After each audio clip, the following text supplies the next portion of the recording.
Hello, everyone. Oh my god, so many good potatoes. Thank you. Hello, you're so cutie, tiny patootie. You're adorable. I love you so much. Okay, hello, everyone. I hope you had a great day. Today, it's gonna be keep reacting to FNAF stuff and then Fortnite. This is just short warning because you know that's like that, okay? Basically is that. Don't mind if you send me big stuff, okay? Hey creator, don't you worry, I watch everything. I'm not that mad, okay? I will watch it. There's no problem. I can chatting with you while I see and stuff, okay? So yeah, I hope you enjoy this stream. And yeah, this is community time stream. So let's see. First, let me put on YouTube, of course. Let me... Where is my... Here. Oh, isn't detecting it? It has to be big. Okay. Sorry. Now yes. Okay, let's see this. Entirely the point. We were in this specific minute last time. Freddy's was, at least in part, a complete lie. They lied to us. They told us that the whole point of this VR game was to undo the bad PR done by a rogue indie game developer. But that's not true at all. Fazbear Entertainment hired the game developer. Those indie games were designed to conceal and make light of what happened. This isn't just an attempt to rebrand. It's an elaborate cover. Really? I'll touch on the community game time later. Okay, sweetie. It's just in like, what? 4 hours. So yeah, in 4 hours we'll play. So until there... Scott is one of the bad guys. Based Lol. on the lore in Help Wanted. The own developer of these games is the bad guy. Give us the spooky ghost stories that exist within them, and in turn distract us from the real truth. Distract us away from what Fazbear's goals really were. He was lying to us. What was the objectives, bro? Believed pretty much everything we know from the first 3, at least, but maybe even 4, 5, heck, 6 games. It's all a lie? Thrown out as complete fabrications created by Scott Coffin for the sole reason because he was paid off by Fazbear. Look at that face. This glitch trap might not even be a recreation of someone named William Afton. Heck, William Afton might not even exist. Though, to be honest, he probably does since he's mentioned by name at the beginning of FNAF's sister location, and FNAF VR seems to replicate his original crimes pretty darn closely. So I'm gonna assume that some of that is actually true. The long story short here is that FNAF VR, in making Scott part of the Fazbear cover-up, is the franchise's way of rebooting the story for the next generation. Telling us that with FNAF VR, we're starting an entirely new lore. In disowning Scott's story, so everything is a lie. Oh, come on! Everything we've known up to this point is wrong. Second, wait. Oh my God! I'm eating rice with Mexican vegetables. Hello, hello, Shield Gamer. What are Mexican vegetables? What's the difference between Mexican vegetables and normal vegetables? The real story, the story that's going to be told to us via the next generation of Five Nights at Freddy's games. 2020 edition. Bro, this was 6 years ago, bro. 2020 was 6 years ago, jeez.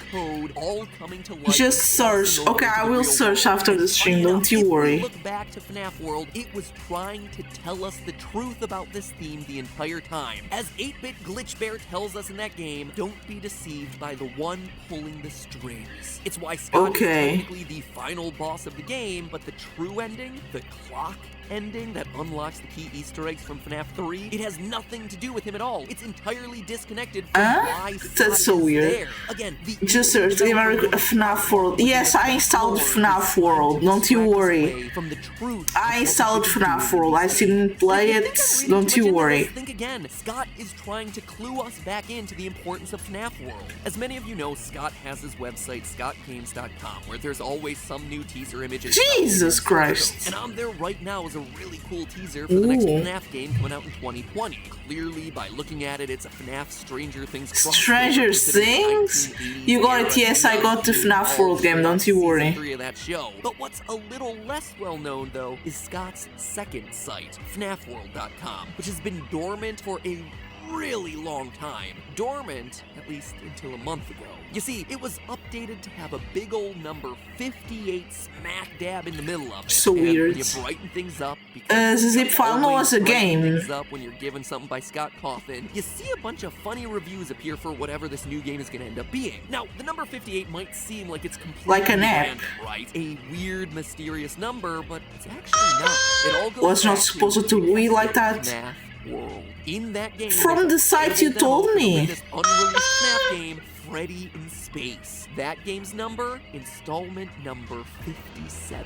Meaning 57, that Scott's next lol. project, or at least one of his next projects coming out in a few months, is going to be another wacky minigame with lore connections potentially hidden inside of it. In fact, So if cute. FNAF 57 Freddy in Space You know, you is sent me a link to the official the next website. installment is going to be titled Poopits in It's Space, there. which sounds completely dumb, but you saw those hidden reviews. They were not super positive about whatever FNAF 58 is shaping up to be. And heck, you don't even have to take it from me. It is coming straight from Scott's own Oh my disembodied god, head what? floating in a jar from that game. Like I said, FNAF World is weird, and we are Don't you still tell me, not done. jeez, The when I idea of play games that. and code, digital horrors crossing over into the real world is becoming more explicit in his other new game that he's working on. The one that we know is releasing this October.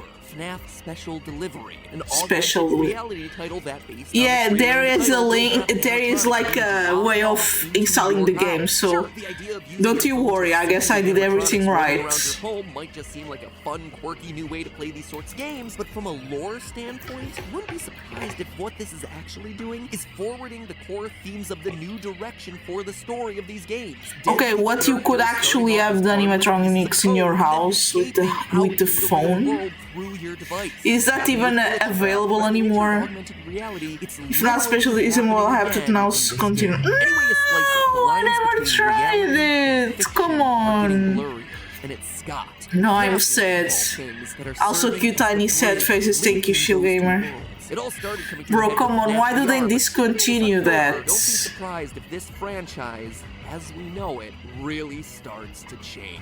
But hey, that's just a theory. A game! Why didn't they keep it? They could keep it like that, bro, I guess. Click it and join the army of 12 million other loyal theorists out there just like you. Bet you can't click it and finish writing a comment about your favorite animatronic within 5 seconds of me counting. 5, 4, 3, I think hippopotamus is really cool. If you're itching to see more reality-bending storytelling like in FNAF World, well then check out our ongoing analysis of Petscop, the online horror video game web series. The finale of this mystery just aired. I'm actually working on my analysis of it right now, and you can be all caught up for when those final episodes air. Oh, I What is forgot a to say one thing, guys. episodes? Look, you did it! Congratulations! Now my work is complete. I fade away into the darkness for yet another week.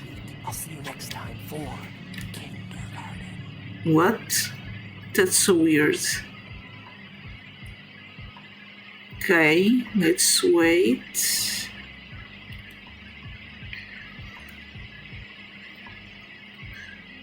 Hi, she's so cute, a creator. You're adorable.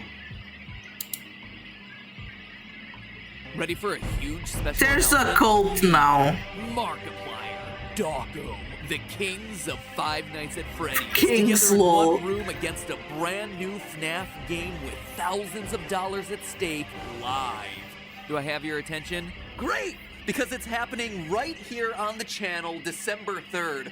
Mark your calendars, you're not going to want to miss this. But why are we doing this, you might ask? Well, every year, Steph and I try to do at least one major charity event for a cause that affects all of us in Okay. the Theorist community. And last year, What with your is the help, we donated over cause? $200,000. Brain, All okay, donated to everyone has a research brain, and I better guess. treatments for depression and other mental illnesses. Yeah, true, And I this understand year, that. We're taking on cancer, specifically Thank you childhood for cancer, the because I think all of us dino have hands, at I love some that. point known or lost someone to cancer. And it's without a Well, doubt the scariest yeah. diagnosis that a family could possibly receive. And actually, especially now, got in a family diagnosis, but they survived. They're alive. Partnering with St. Jude Hello. Children's Research Hospital, which, if you haven't heard of this incredible organization, No, I is didn't. a hospital dedicated to treating children from around the Aw, world so who've all been cute. diagnosed with cancer and other life-threatening diseases. I'm gonna be 33 years old, and I just learned this word. And to think that, like, there's a kid who's 10 years old and learning this. Heparin? What is heparin? Because I don't have to know. It just puts into perspective about how lucky you are. You don't have to know that stuff. But what's truly remarkable about St. Jude is not only are they helping children fight against the It's not only like cancer, bro. When I was many times in hospital because of surgeries, because of my problems. When I was 6 years old, I was in surgery again. I was internated because of my intestines and stuff. Okay, I will pay attention. Yes, don't you worry, I'll finish the place in a bit. Also, thank you for the pets. And then the room I was close to kids and babies that were burned, okay, and that cancer. It was kind of hard to be there. I didn't know, but my mom later told me those kids were like that. 2 thirds to go, don't you worry. And when I was, again, got to surgery because of my spine at 14, I was like in the area of orthopedics, right? But not every orthopedics is equal. There was a girl that screamed so much everyone had to enter with a bodysuit. I don't know what she had, but I guess only touching her hurted a lot and it was kind of crazy. I cried because she screamed so loud and I was so worried. And yeah, in children's hospitals there's a lot. There was a time I was in a wheelchair. Shiny Pikachu.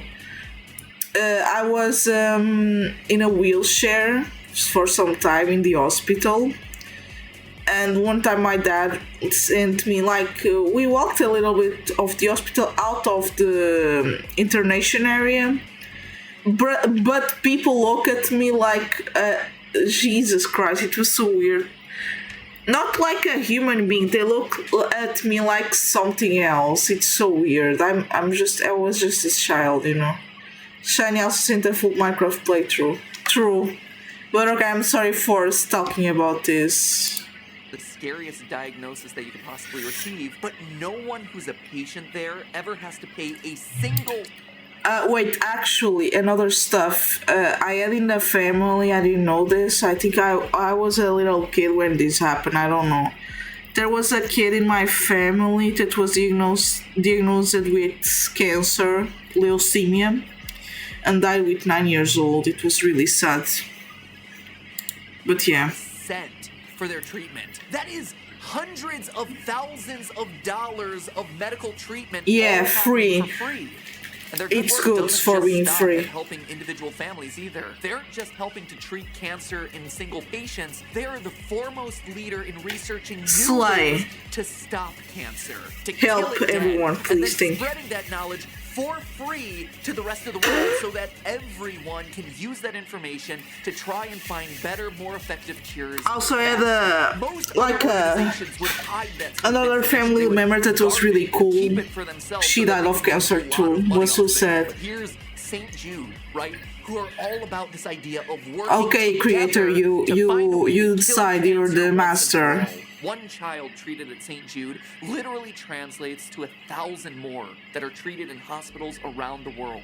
Long story short, St. Jude is just an incredible organization, which is why throughout the rest of November we'll be helping to raise money for all the good work that they do. Yeah, With that's the good. big event being I'm held happy on for December that. 3rd. That's the marathon live stream event in their honor. And that's not just us. That's the Try Guys. It's Odd Ones Out. It's Rosanna Pansino. It's Vsauce 3. It's Miranda Sings and Gerard and Kyle Hill. Nate Wants to Battle, Something Else YT, and so many more. It's crazy. All of these people one day I'll united plan to together at help least support an organization every that's trying to one day kill of the cancer. week I have And a that partnership is day gonna include giveaways, to donate prize for drawing, donation incentives, and get this, for probably the most exciting thing of institutions all, because I the really want to big help reveal people, of a brand you know. new, never before seen FNAF But game one that day when Scott I really Kaufman get is making more specifically well for the financially, event. That's not a joke. I'm gonna True help story. I actually myself, emailed Scott because I know that myself, he's a fantasy like attorney. I'm like, hey, would out you of like the to streams, donate but to also support our will be live stream, doing or streams, do you have okay? something that we could potentially Well, about premiere charity, on I the really live want to stream do that as, just an incentive for because people there's a to lot watch. of And he people told that me that need he it. could do me one better,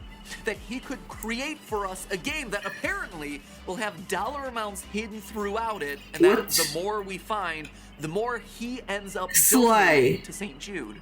So, knowing that this is the game, I assembled the FNAF Dream Team of Dawko and Markiplier to help me out, taking that money out of Scott's pockets and putting it in the hands of people who are working to cure kids and kill cancer. It's gonna be a crazy event, so please mark your calendars, December 3rd, 10 o'clock a.m. California time, and going literally all day.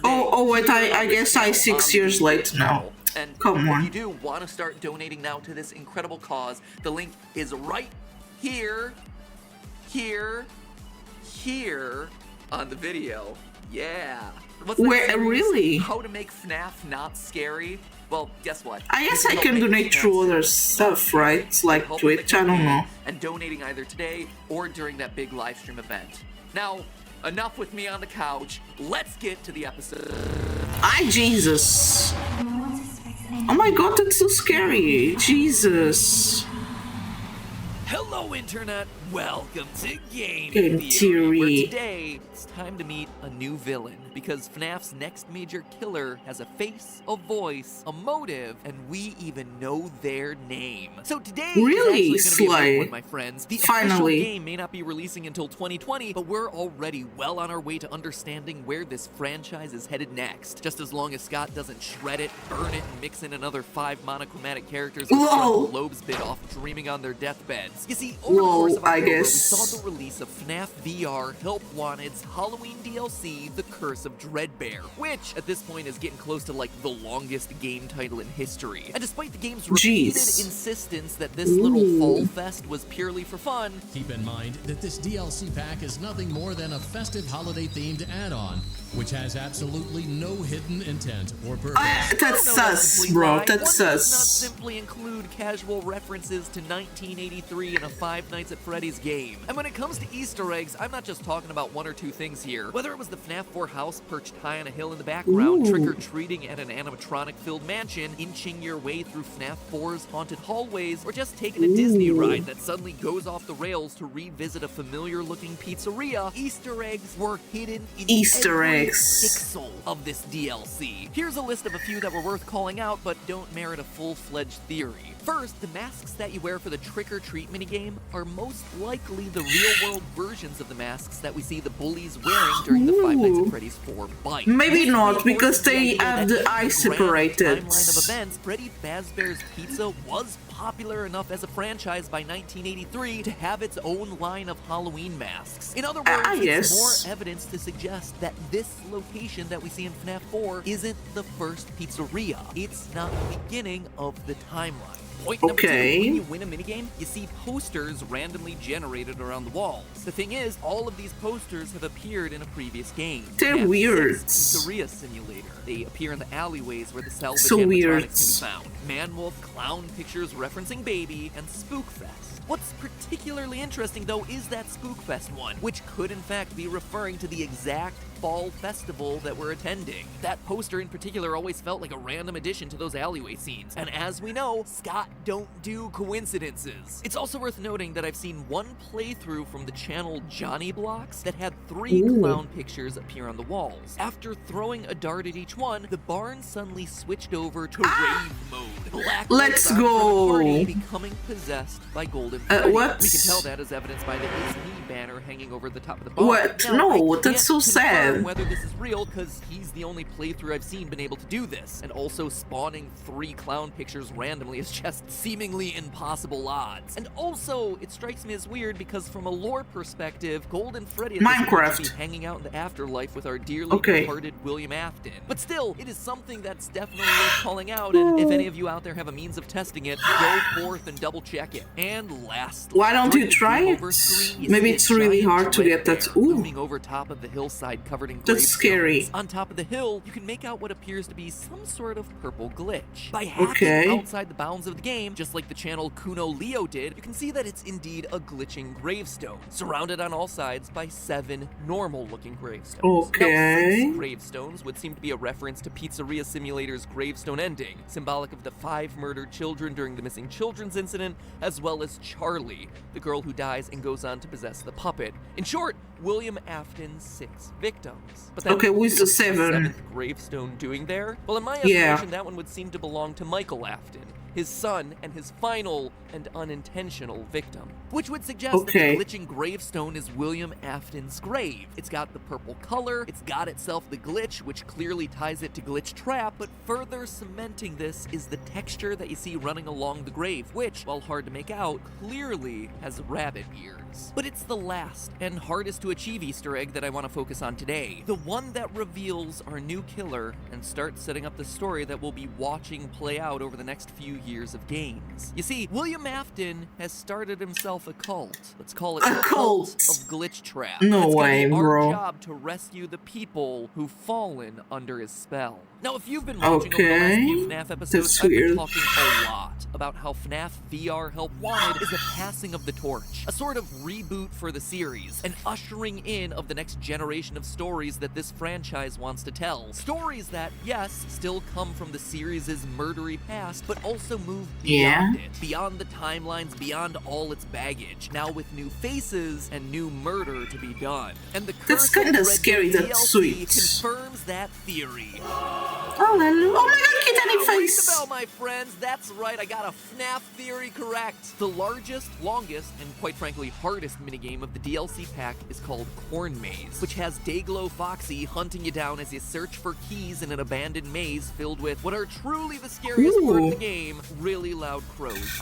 Oh no! Whoa, what the heck was that? Oh my lordy. Sure, you can find 1 key and escape, but if you manage to survive to find all 4 keys, suddenly a 5th key spawns in the arena, purple and glitching, which should already cue you in on what's coming. This 5th key unlocks a cellar located at the middle of the maze, one that resembles our prize barn, except now it's all torn up, looking like it's been slowly laid to waste with time. But there's a sinister gift waiting for us on the table, a white bunny mask with a fleshy, almost bloody interior. We put it on, and our breathing slows. We calm down. Our character is suddenly at peace. What is so weird? What? Now it's a cult thing. But there's more. Back in the prize counter, we suddenly have the option of wearing the mask again. Putting just the mask on doesn't do anything except obstruct your vision because masks suck. But if you put it on well, I guess. Trap, suddenly someone, a woman, starts to speak. Yes, I hear you. I know. No, there's no miscommunication. I understand. Yes, I have it. Of what? Myself. I think you would like it. No one suspects anything. Don't worry. I'll be ready, and I won't let you down. It will be fun. Okay, I guess. A woman having a sinister one-way conversation with someone.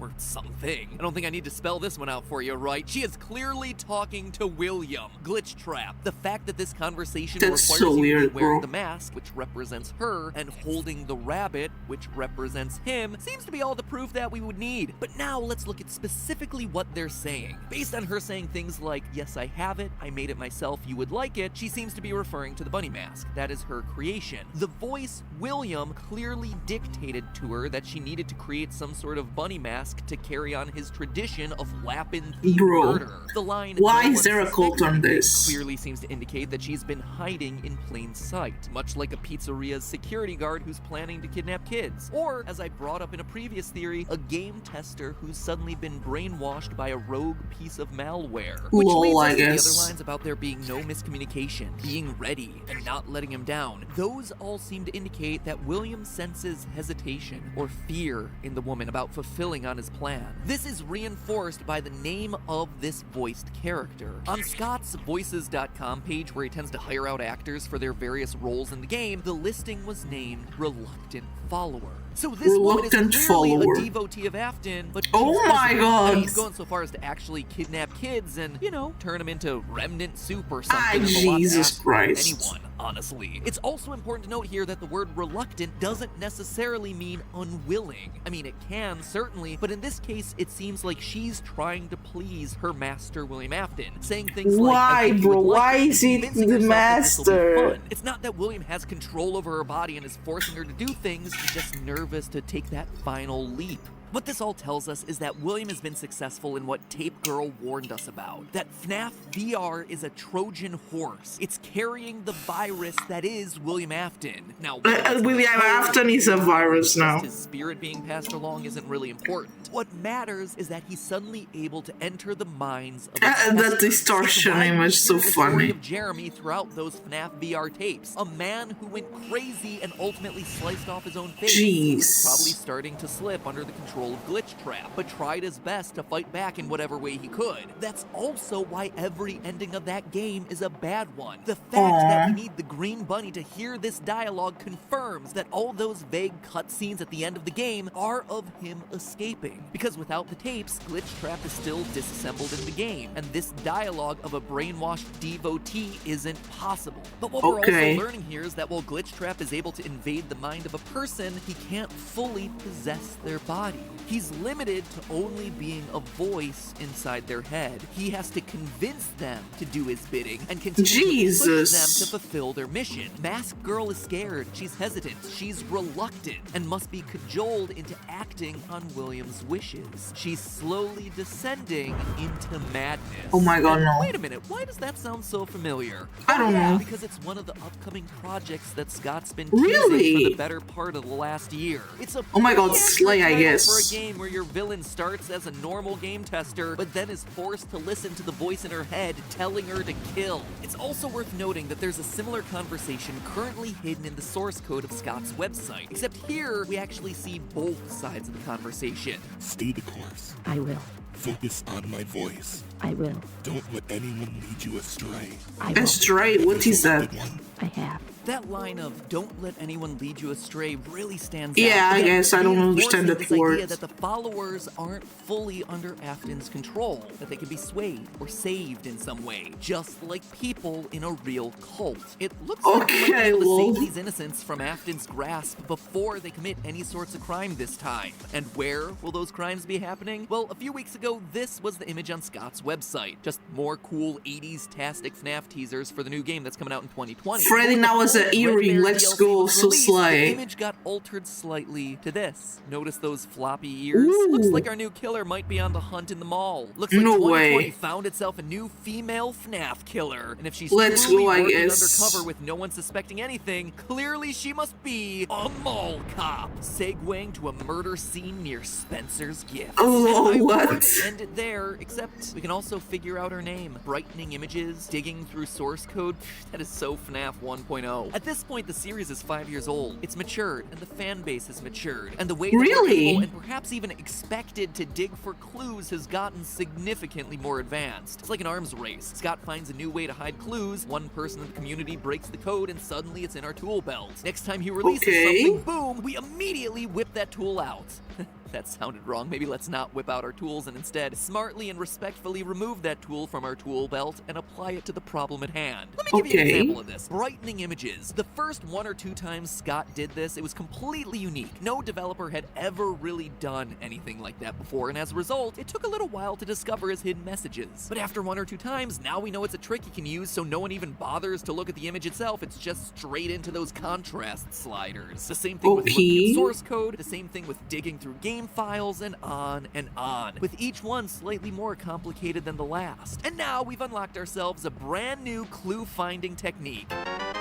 Aww, In the so source cute. code for Scott's site, the shadow image and its previous form were both named the same thing, 7_1. FNAF 7 Teaser 1, nothing too exciting there. But that's only the name that Scott wants us to see. You see, I learned a lot from making an ARG over the last year, and one of the biggest tricks was that images can be opened as text files using a program like Notepad. Yeah, you And told the me that text before. often reveals a lot of secrets about the history of a given image. Like here, if I open up a JPEG of one of our Minecraft thumbnails, you can see that it was saved using Adobe Photoshop, even down to the specific version. You can even see that there are some text layers here, and what those text layers are called, labeled title, hardwood, and ouchie tree. We're very creative with our layer titles. Anyway, if you open up the first of these two Scott Games image files on the site, you see that even though it's called 7_1 in the source code, its original file name was Glamrock Fred Poster. Very cool, eat your heart out Stranger Things in American Horror Story. It's FNAF's turn to revisit the era of big hair and even bigger shoulder pads. So Let's go, I guess. Let's in this slay. new game, we're going to be introduced to the Glamrock animatronics. Very cool, gnarly, totally tubular. No, that was a 90s thing. Wicked, I think, was an 80s thing. Anyway, if you open up the new version of the image, the I one wasn't with the alive rabbit by shadow, then. we see that the true name of the file has been changed. It's no longer Glamrock Fred Poster. It now reads Shadow of Vanny. So it would seem that Vanny is the new name of our killer. It's an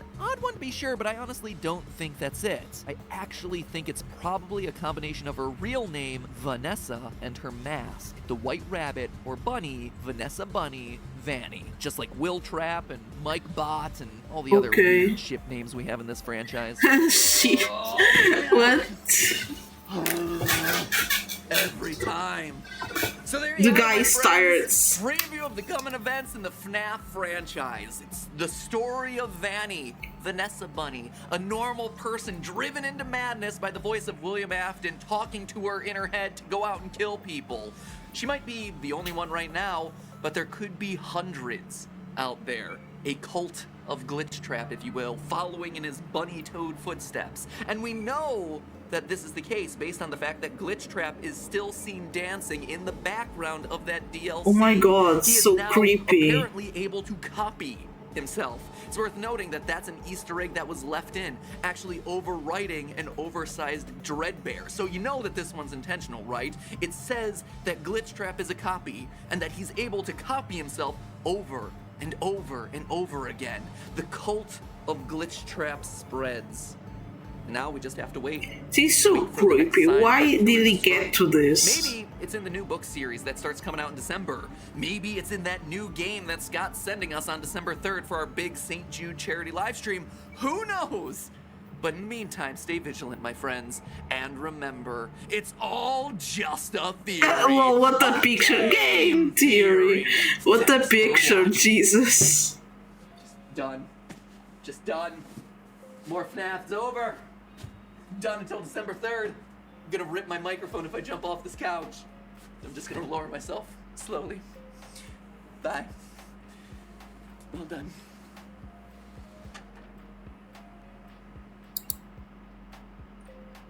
Race you to the ball pit. Hey, that's no fair. I haven't got my shoes off yet. That's so cute. Look. Oh no. No! Made it. Ozzy? Ozzy? Oh my god, so cute. Ozzy! So Ozzy! tiny. But not he said. Internet. What's Welcome happening? to Game Theory, and the start to what will undoubtedly be a very FNAFy new year because everyone else in the games industry has concentrated on new consoles with all of the teraflops and none of the actual games. Five Nights at Freddy's is over here in the corner doing its own thing and releasing, you know, exciting and interesting stuff. Last year's Help Wanted was a fantastic addition to the series, which keeps updating itself with new and exciting lore all the time. There's that new 80s inspired game coming out later this year. The AR game is something I should probably talk about at some point, since apparently that also has lore implications. And most and it was cancelled, I guess. The rollout of a new book series, Fazbear Frights. The first one released after Christmas, and before the end of this year, there'll be a total of, let me check my notes, Holy mother of Ennard, 5? 5 installments in a new book series in a year? In a year, it's Looks like crazy, Scott's gone yeah. back to his roots of just You know, one mass book a releasing year? stuff. Okay, It's like you saw 5 the in a Netflix year? model That's of binge crazy. watching a show and was like, I want that, but for video games and apparently books. Jeez, if only mass-dropped lore reveals for us to binge understand, we'd all be happier for it. Anyway, the reason I call these books out is that, first off, they're just really good. You ever read the Goosebumps books?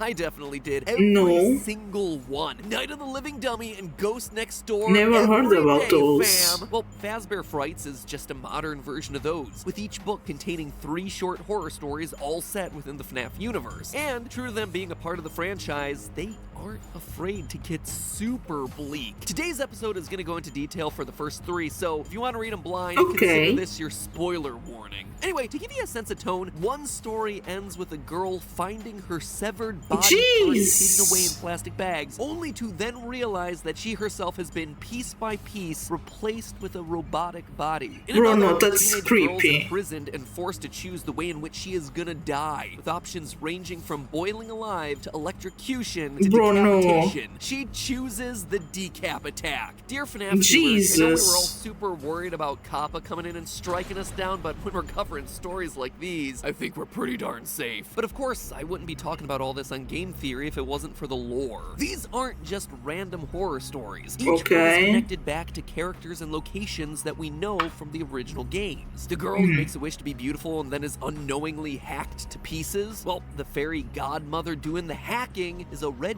pigtailed clown robot with green eyes. Does that description sound familiar to anyone? What about the girl who opts for decapitation? Well, I mentioned that she's imprisoned. What I left out was that she's actually trapped in the stomach of a white and pink bear with a twisted sense of humor and a thirst for blood. And if all that's too subtle for you, well, the first story outright has a guy in a golden bunny suit taking us to see 6 murdered kids in the back of a Freddy's Pizzeria in the year 1985. Jesus, what is this? It's so More random. on that later. These stories matter because they're giving us more information about how the FNAF universe operates, sometimes in very direct ways, like giving us the exact number of murder victims and the dates of their death, and sometimes in more indirect ways, by showing us that this is a canon where a girl can be rebuilt day by day, piece by piece as a human-robot hybrid so realistic that no one, not even herself, realizes it. And so that is what we're covering today. What these stories show us about the FNAF universe, what they confirm, and also what important new details they unlock. Plus, they open up a big theory about the games, one that I actually got wrong late last year, and I'm very excited about now. So with all that said, reader beware, you're in for a scare.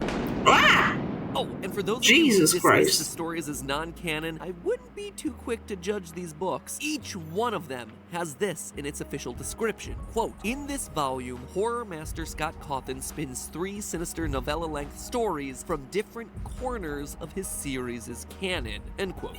Okay, they're canon, I guess. Sounds to me like some stories are going to be more aligned with the trilogy of books, some more so with the canon of the games, but still, all of them existing within the canon itself. So absolutely worth our time to investigate. The first story actually has a lot to cover, so I'm gonna just save that one for last and instead start with the second, To Be Beautiful. In it, Sarah, a 14-year-old girl, rescues a red pigtailed clown animatronic from the trunk of a car that she finds in a scrapyard. Grateful to be saved, the robot, who calls herself Eleanor, but is probably better described as Giraffe Baby based on the cut illustrations from the book, says that she'll grant any wish. Sarah wishes to be beautiful, and Baby, like a twisted fairy godmother, makes it happen by putting Sarah to sleep every night and hacking off sections of her body while she's unconscious, replacing them with God, that's so weird. Quote, Sarah looked at the floor.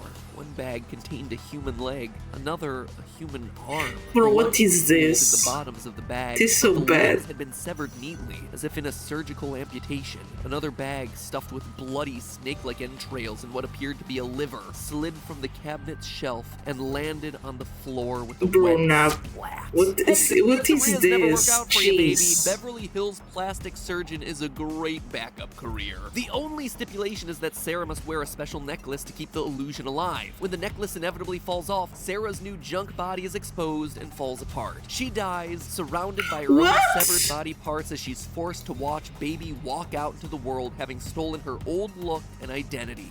quote again. "I made your wish come true, Sarah." And in return, Eleanor laughed again. She jerked and shook, her silver finish turning the Bro, pinkish nah, shade of that's- Caucasian skin. In a matter of moments, she was a dead ringer for Sarah. Well, you certainly made my wishes come true. Great story to read to the kids at night, by That's the way. so Good night, sleep depressing. tight. Don't let the shape-shifting robot slice off your face and steal it. Anyway, as I mentioned My before, God. Sarah's extreme makeover confirms that in the FNAF canon, humans can be partly or fully robotic without ever knowing it. We've seen it before in the original trilogy of books, where the fourth closet revealed that protagonist Charlie was a highly advanced robot, and we're seeing it again happen here. A normal human Sarah unknowingly being remade into a robot. The Poor fact girl, that bro. this is now What the a hell? recurring element of the series goes to support the idea that Michael, the crying child of FNAF 4, after getting bitten, Jeez. could have been put back together in a much more literal way than any of us were expecting all those years ago. He was put together as a machine. He grew up without knowing it and was only able to figure it all out once he miraculously survived being scooped at the end of Sister Location. Something is wrong with me. I should be dead, but I'm not. Does this little short story outright confirm any of it? No, certainly not. That one but is a third game time now. Is a charm, Michael. The third story about a girl named Millie trapped inside Funtime Freddy's stomach Jeez. doesn't really tell us a whole lot. But instead, it just confirms what we already suspected, that the Funtime robots were designed to be large enough to capture kids and either kill them That's off so or depressing. transport them to underground testing facilities. Moving on to the end of the book, there's a little teaser, like a Marvel movie but with 100% less Nick Fury, where we get Okay. a seemingly new monster. Two cops are discussing a hooded figure raiding the neighborhood's dumpsters. They call it the Stitch Wraith. Quote, "The Stitch Wraith," witnesses said, "was a shrouded figure in some sort of cloak." The detective squinted at a picture that showed the figure pulling what So seemed now to the be a robots mannequin's roam in torso the from town dumpster. now. The face wasn't a face. Not a human face, anyway. It looked more like a mask. The face was round, and its features were drawn onto the curved white surface. It had dark eyes, one of which looked blackened. Were those blood stains around the mouth?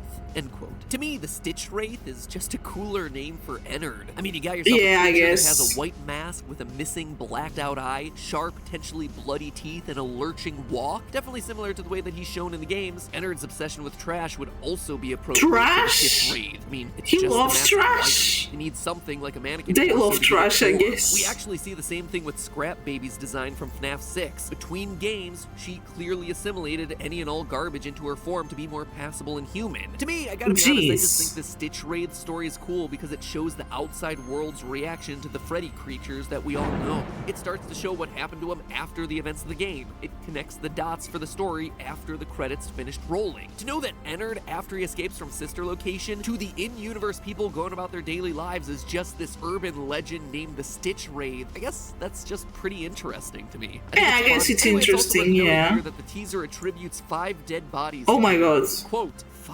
five withered bodies with eyes that bled black down the sides of the face. Jesus. End quote. So it appears that Ennard, after leaving Michael's body, tried to skin suit 5 or so other people. Notice that it says withered bodies. These are bodies that have clearly decayed, just like we saw with My Michael's at the God, end of what Sister the hell? Location. And the mode of death, them crying black, it's just the body leaking oil as Ennard needs to go and find another skin suit to possess. So that's pretty This much is so bad. everything What else. is But what I this? really want to focus on now and in a follow-up mini-theory is the first story of this bunch. The story where the book gets its name, Into the Pit. In it, a video game-loving, anime-obsessed 10-year-old boy named Yeah, this one is a game, I guess. spent most of his summer in an old, run-down restaurant named Jeff's Pizza. One day, wanting to pull a prank on his father, he finds himself in a, wait for this, time-traveling ball pit. That takes him to True. 1985, the day where 6 murders have just happened at Freddy Fazbear's Pizzeria. Quote, when the smell of pizza hit Oswald's nose, he understood. He was still in Jeff's Pizza, or more accurately, what Jeff's Pizza had been before Jeff took over. The ball pit was new and not roped off. On the wall was a mural of the same characters performing on stage: the brown bear, the blue rabbit, and the bird girl. Bird Below girl. their faces were the words Freddy Fazbear's Pizza. He even caught sight of a calendar hanging in an open office that helped him pinpoint the date, 1985.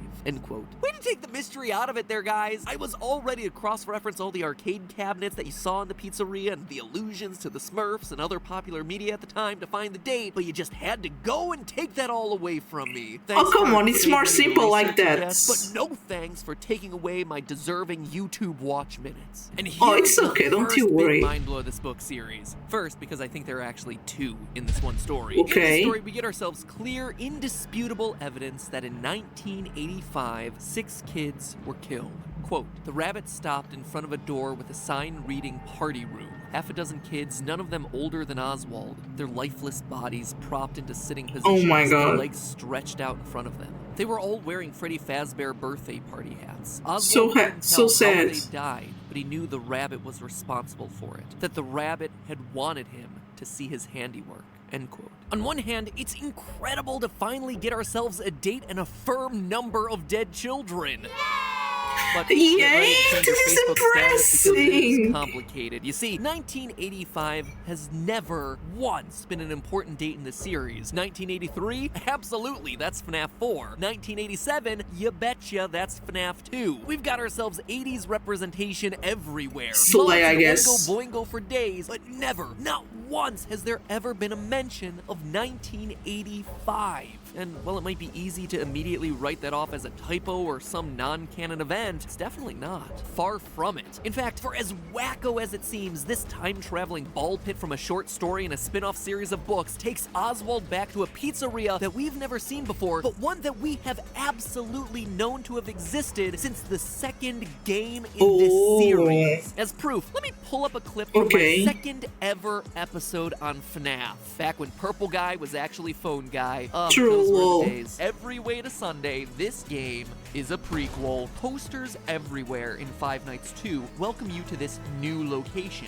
implying that there was another Freddy Fazbear's Pizza somewhere before this one. Additionally, the Phone Guy makes reference to it on night 1, mentioning the old location and how it was left to rot. So let me recap. There's the restaurant from the first game, which Okay. is the last in the timeline. The one that you're currently working at in 1987 in Five Nights 2, an older location of Freddy Fazbear's Pizzeria left to rot, and the original Fredbear's Diner. In FNAF 2, we're presented with newspaper clippings that outright says that this location is having a grand reopening. But we knew, even way back then, 5 years ago, that the events of FNAF 1 took place after FNAF 2. It was a prequel sequel, so there had to have been Okay. a Freddy Fazbear's Pizza that existed prior to FNAF 2 that got the franchise shut down in the first place. We also know that it wasn't Fredbear's Family Diner because Phone Guy calls that restaurant out separately. Hello and welcome to your new summer job at the new and improved Freddy Fazbear's Pizza. We're going to try to contact the original restaurant owner.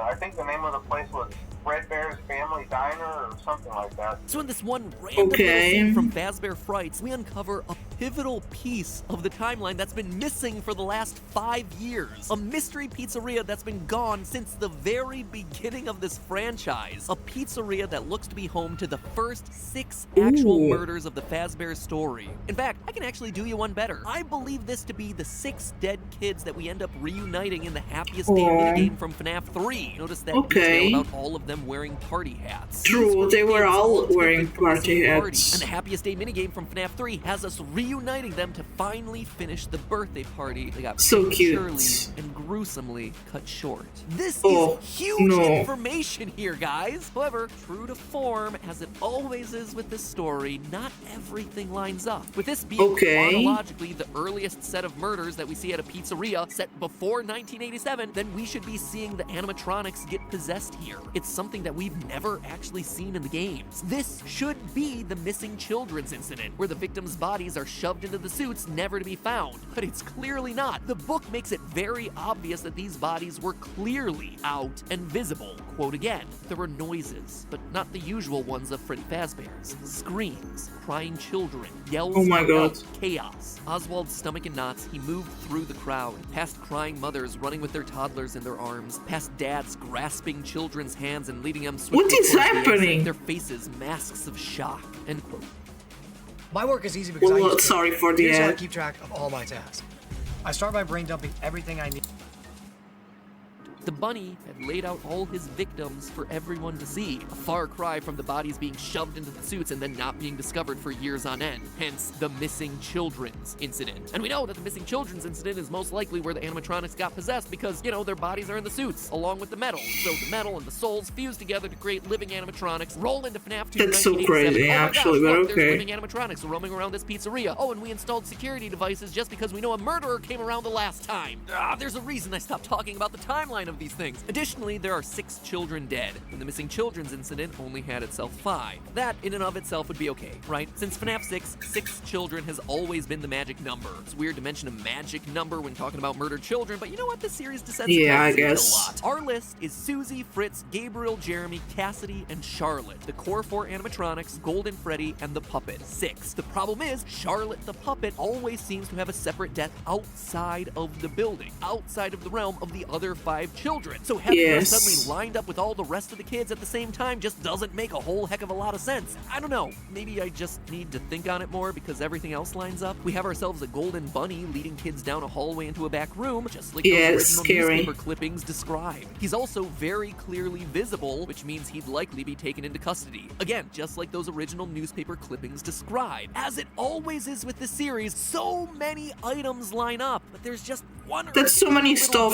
details, little Jesus. sticking points that make the pieces fit. Look a at little that, that's a awkward. timeline? I honestly think, though, that this isn't the last time that we're going to be seeing this pizzeria. Remember earlier when I mentioned that new FNAF game that's coming out in 2020, a little bit later this year, probably titled Into Madness? Well, that one is set in a mall with a very 80s theme. Again, we've been talking about the Rockstar animatronics for a couple episodes now, Ooh. and that's the one where they get revealed. It wouldn't be surprising for me to see that game be the one where we finally step foot inside the first ever Freddy Fazbear's Pizzeria and witness all the events that Oswald just saw for ourselves. So there you have it, my friends, the first major and a couple of minor reveals that this installment had in store for us. However, there is one final mystery that this story might help us Okay. solve. Not only does it give us a new set of murders to think about, crimes that are now chronologically the earliest that we see in the timeline, but also Into the Pit may just be giving us the identity of the person behind all of this. I don't mean behind the child murders. I mean the mystery of the man behind the games. What do I mean by that? And what evidence do I have Yeah. to prove it? Well, that, my friends, is a theory unto itself. Okay. So in the meantime, subscribe, ring the bell, and most importantly, remember, it's all just a theory. A game series. Thanks for sticking around to the end. I know these FNAF episodes tend to dive pretty deep sometimes, but even after all the games and books and shades of purple, I gotta say I still find them fun. That said, if Yeah, this there's a lot episode of leaves you purple on wanting this. more, well, you can always dive into the books themselves with the help of today's sponsor, Audible.com. Because Audible is an audiobook service, you can literally play FNAF games while you listen to the latest FNAF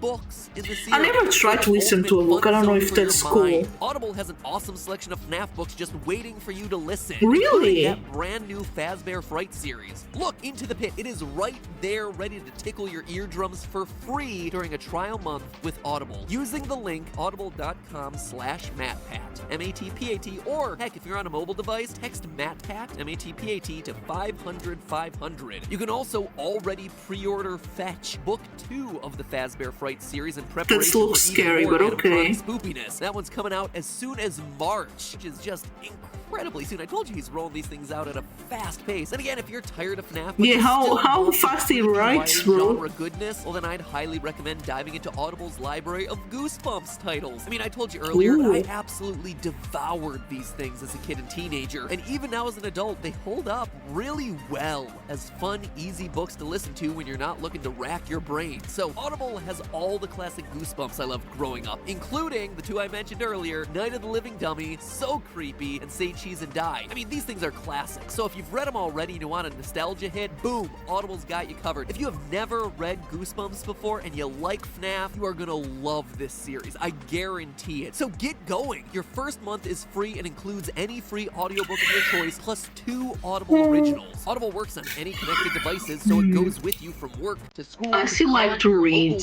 Traveling balls. I like to put the music as a background, though. You really should stay out of those things. Truly icky, icky places. So many germs. Anyway, my advice for you today, go listen to audiobooks, stay out of ball pits. Okay, lol. Audible.com/matpat. AUDIBLE.com/MATPAT. I'll be back in short order with the mini theory also about Fazbear Fright. I think I may have found the guy who's actually the programmer of all these games. More on that soon.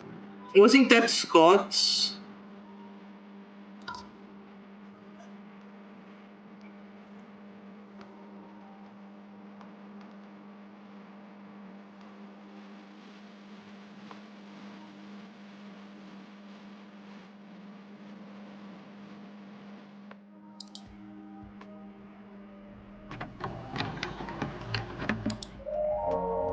Oh my god, that music.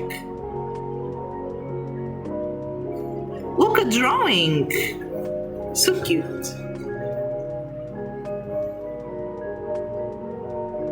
Oh, that's cute.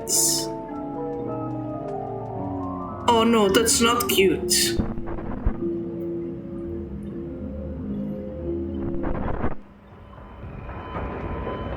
My god, what is happening? Hello, Internet! Welcome to Game Theory, where today we continue our analysis of FNAF's newly released ghost stories, The Fazbear Frights. Last week we covered the majority of this book's key reveals, including the massive yes, the first one, yes. Chronologically, the earliest Freddy Fazbear's Pizza we've yet seen, a location that we have never visited before in any of this series canon, but one that we know to have existed somewhere in the background since the release of FNAF 2. With 6 murders set in 1985, it makes it very likely that this was the mystery location to have closed down the franchise before its grand reopening 2 years later in 1987. And that how could you go to a pizzeria after that? Jesus. FNAF content out there, like entered the Stitch Wraith over here. Scott throws out ideas and I'm just digging through his dumpster hoping to cobble it all together into a workable body theory. Jesus. Whatever. As that silly children's workbook taught me years ago, some of the biggest lore reveals in this franchise can happen in the unlikeliest of places. Yeah, we're gonna reveal Golden Freddy's name in this children's workbook word search. Fantastic. Slay, I guess? Fantastic. I thought it was a brilliant way to do it. That said, I will not forgive dabbing Chica. Never. Dabbing Chica.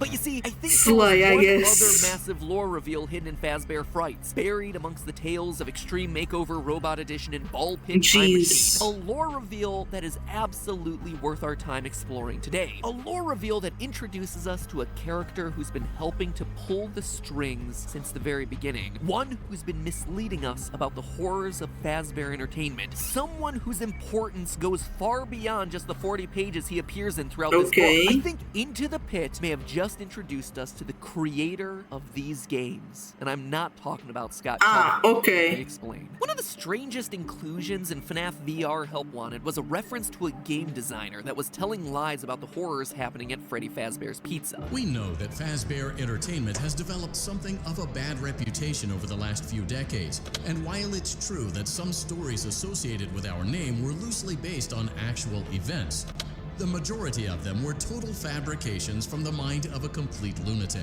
Lawsuits pending. And yes, that sweet, sweet piece of man candy that you see there is Scott Cawthon himself. Okay, fine, haha, funny joke there, Scott. I mean, hello, this Shield series Gamer, likes to how get are self-aware. you? We're all familiar with that. And for a mainline title in the series, this one felt pretty extreme. Was but it fine, the test good? Then you keep playing the game. And what started as a one-off tongue-in-cheek I hope the joke test actually went well. becomes a critical piece of the lore.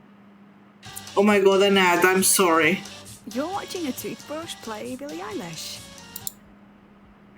They lied to us. Only 21 out of 28 question. Slay, that's really good actually. Congratulations. The bad PR done by a rogue indie game developer. That's really good. Made up a bunch of crazy stories that tarnish the brand. But it doesn't stop there. There's more twists. But now I have to wait for the results. M. Night Shyamalan movie. Okay, I guess you'll have a good grade. Don't you worry about that. Designed to conceal and make light of what happened. Hopefully it This doesn't isn't take just too an long attempt to brand. see the It's an results. elaborate cover-up. The whole thing starts with like, oh, this game designer is a joke. Psych, no he's not. He's actually critical to the lore and is exposing the crimes happening at these restaurants. Booyah, fooled you again. He's actually one of the villains. When the dust actually At least it settles will on be this higher plot than a development, 6. what we're left with is a game Yay! designer That's good. looking like Scott Cawthon, hired by Fazbear Entertainment to make indie games, the games that we've all been playing up to this point, in order to misdirect us away from the real I'm lore happy of for the you. story. Good So of course, grades are I did so an episode good. all about how Scott Cawthon is the villain of FNAF. Let me rephrase what we just heard. Scott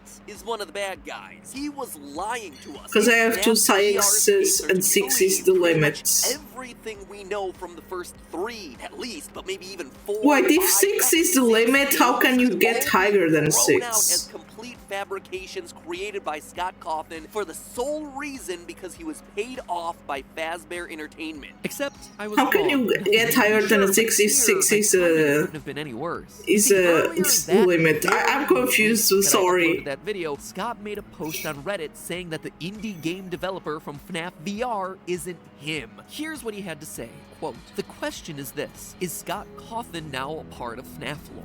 The short answer is no. Yes, I used my own picture for this indie developer because it's an obvious parallel, but that doesn't necessarily mean that it's actually me in universe." End quote. Yeah, Scott, you remain vague and mysterious Lol. about the lore for years, half a decade at this point, and this 6 is a one passing little grade detail point is the thing that you want average. to clarify, and you choose, you just choose Ah, to. okay. Right before my I video think on you'll this very get more topic, than which, that, while don't it is you honestly worry. still a perfectly valid theory, gets everyone to dismiss all of the findings for that entire theory. Since You're it's the gonna one small pass detail that I everything, get don't wrong and worry. everyone focuses on. I don't have feelings about any of that at all. Scott continues, quote again. So no, I'm not canon. Only the existence of a game developer that's Bro, supposedly why did the made guy games use his based on own actual pictures? events that may You or may know, not be people a are cover-up gonna that be kind of Fazbear confused with Entertainment this is now. canon. Keep The in guy mind put that I himself do in the tend game to in use a way. pictures of me and my Minor family in the leverage game, is especially because they're so 9.14. readily That's a available. lot. In FNAF 4, I used a picture of a mountain range that I took That's while I was really a truck driver in good. West Texas. I used a picture of a snowman that Oh, me and look, my a older snowman. sons made together. I used a picture of a pet Look at mockingbird that we birds nursed back so to health far. one year. Do these have Yeah, more you- significance? Well, Don't you probably worry, you're gonna already know have the good, answer. End good quote. average. Don't you I know the worry. answer, Scott, and that answer is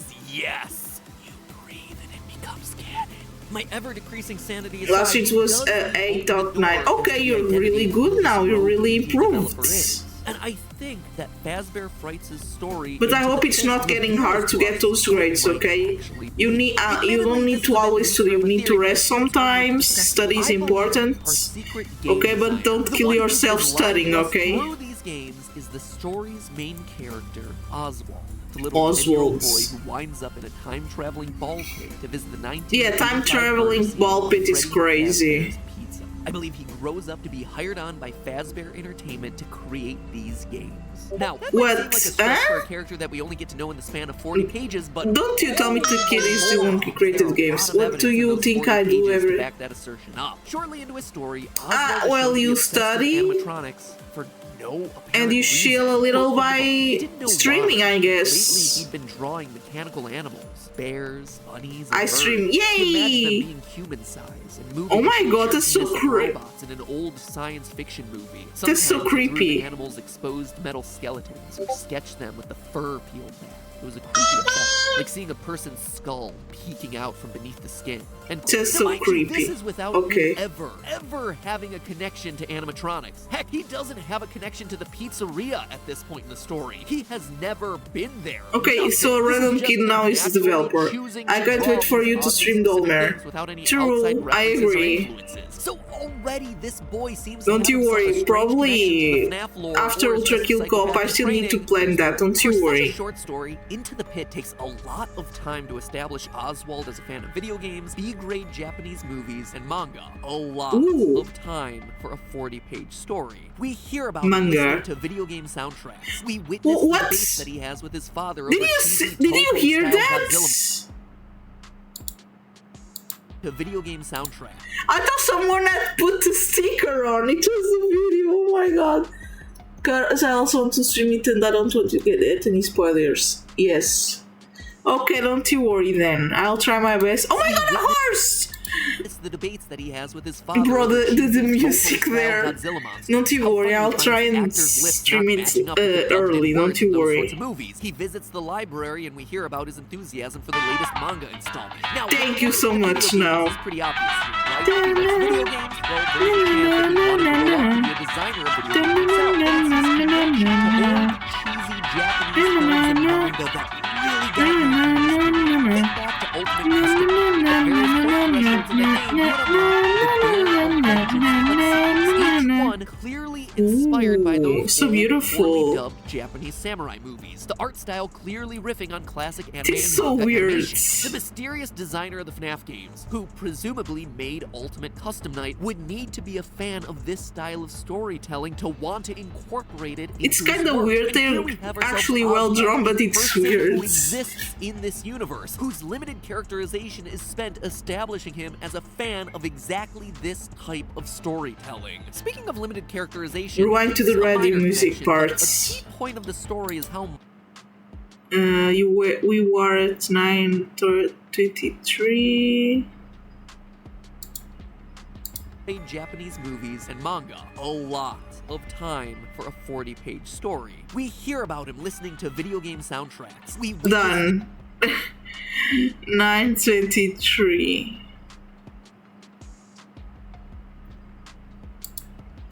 strapped Ozzy and his family are. The reason he spends so much of his time in the library Moment and in the Easter. pizzeria is that they're both cheap forms of entertainment during Thank you, I the day guess. when family works over the summer. If Oswald were to grow up and end up designing the FNAF games, well, it would actually be a somewhat similar story arc to Scott Cawthon himself. As his story goes, What? Scott 50 was a struggling Shades? game What the- designer. He was making minimum wage during the day as a Dollar General store clerk and working on his games at night, with none of them going anywhere, many of them being poorly received. The first Freddy's game was the one where all of his years of hard work and grinding finally paid off. There's obviously a lot more to that story, but suffice it to say, Oswald seems to be a character after Scott's own heart, coming from modest means, a fan of nerd culture. So to see Ozzy be nerd the in-universe culture? programmer of these games, to be Scott's literal in-universe stand-in for himself, well, it doesn't seem like that much of a stretch. But okay, saying our designer was this kid who draws spooky animatronics, comes from a low to modest income family, a story similar to Scott, and likes video games and anime is still a bit of a stretch, right? So I also Describes finished school early. 98% of kids. Okay,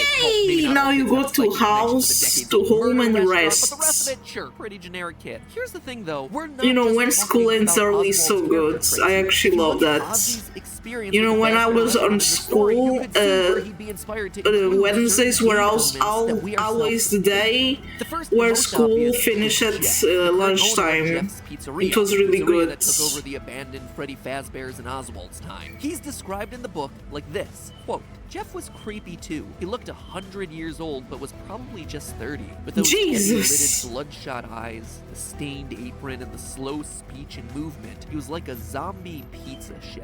A zombie pizza Slow chef? movements, bloodshot eyes, zombie pizza chef with a red-stained apron. It sounds like it could very well be the inspiration behind an undead murderer in a pizzeria who refuses to die, or a walking purple that's zombie scary. that haunts the streets of the town. Remember, the game designer hired on by Fazbear Entertainment was tasked to lie about and make light of the murders in the Freddy restaurants. So what we see in the games would likely be a mix of reality and fiction. Oswald could very well be pulling from his real-life experiences. I mean, the names of It's so people confusing, Oswald what? encounters also have themselves an uncanny similarity to what we see in the games. Ozzy's best friend from the past is named Mike. A Mike who outright says this, quote, you know, when I was little, I loved Freddy Fazbear's band. I even had a stuffed Freddy I used to sleep with. Oh, so End quote. cute. Wee-woo, wee-woo, wee-woo. Sorry, that's the lore connection alarm. It goes off anytime someone makes a passing reference to FNAF 4. In that same conversation, Mike also reveals that he has himself a sister. Wee-woo, wee-woo, wee-woo. Okay, that's Sorry creepy. again. And then they also talk about how creepy clowns and dolls are. Kinda true, yeah. Apologies, that's my other alarm. That's the sister location revelation alarm. Anyway, it doesn't seem to be Mike Afton or Mike Emily. Oh, you can bet I checked into that one. But these conversations could certainly have inspired Oswald to make a character named Mike, who lives and loves the Freddy Fazbear franchise, who has himself a favorite Freddy So plush, cute. who has a sister who loves dolls and becomes a really creepy clown doll hybrid who commands an army of dolls herself. Later in the book, That's so Oswald meets a girl named creepy. Gabrielle, who loves Greek myth and gives him the courage to fight back against Golden Bonnie. Gabrielle Oh, what? is a very random character. If all my but one shares with, are again, I will a get a very Nate. important Slay. name. One that is once again You don't you similar worry to about one that. You're we gonna get a find on our good grades. gravestone, Gabriel. Even the theme of If this you short always have story good could grades, you have a inspire good grade on Oswald's this name. test. You see, Don't you after worry too Oswald much. uncovers the 1985 murder, Unless, his like, dad you gets remember all sucked the into time answers and travel you pit by search Golden them. Bonnie. And not just sucked And in, see if they're he's right. You can do that replaced. too. Suddenly, everywhere his dad should be, Ozzy instead sees the silent, staring Golden Bonnie I did that one time. watching him. Like, I had, Ozzy like, is the this only one paper. who sees it too. Was like Everyone a else just sketch sees his father paper. like normal. Actually, And a I really noted all the creepy answers I had, imagery. One and that then gives I Ozzy went questions his own sanity, how, but it's also and I one see that if they directly were ties right. back to the And they core were, motif actually, of the but games. it's a good way of becoming a golden bunny to terrorize kids, including not his having own so much son. A anxiety son who then has because to of go the out results and of the seek and tests. ultimately rescue his father in order to end the nightmare. And then you just have random lines Jesus, so inserted many into the stuff. story that kind of fit but kind of don't, but are also oddly specific to key moments throughout the FNAF franchise, like this quote: "Every day you toss me out on the street like garbage," end quote. Bro. Reminiscent of the FNAF 6 The Romanian games, class, with which is a animatronics national language, is the only thrown class out I have on the never street. of This line, six. as Ozzy says it in the context of the You know, scene, I kind of is understand that. awkward, but if you're looking Because at it through here the we lens have of games, Portuguese. this is actually a lore connection The to national that language is game. also Now, a all of a sudden, it fits perfectly. class, There are just so many and it's details so that line up hard. between Oswald's True, character, the I people he meets, understand and that things so he much. goes I had through that better. line up with I had someone like who a could've 9 made in the FNAF English and games. like a 5 or a 6 in Portuguese. I don't know why English is easier than the national language. It's so weird. He knows the truth, and it's to get him to shut Oh my up. God. Maybe Ozzy accepts the money because A, I don't know he's why, bored, and bro, B, but it's he's weird. scared. He knows what they can do to him. I mean, will any of this ever come into play in any way, shape, or form? Unclear, probably not.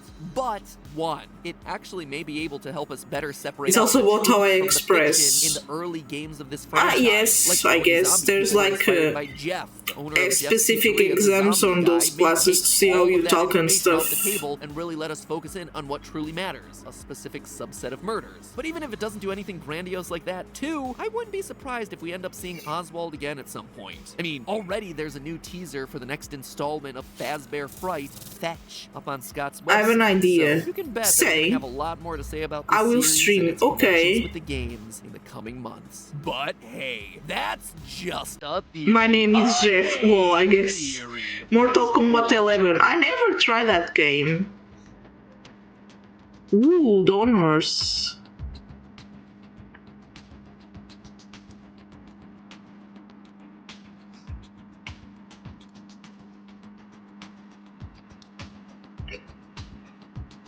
I think Mortal Kombat is good. Mommy, Dad. Hi, well. Anonymous.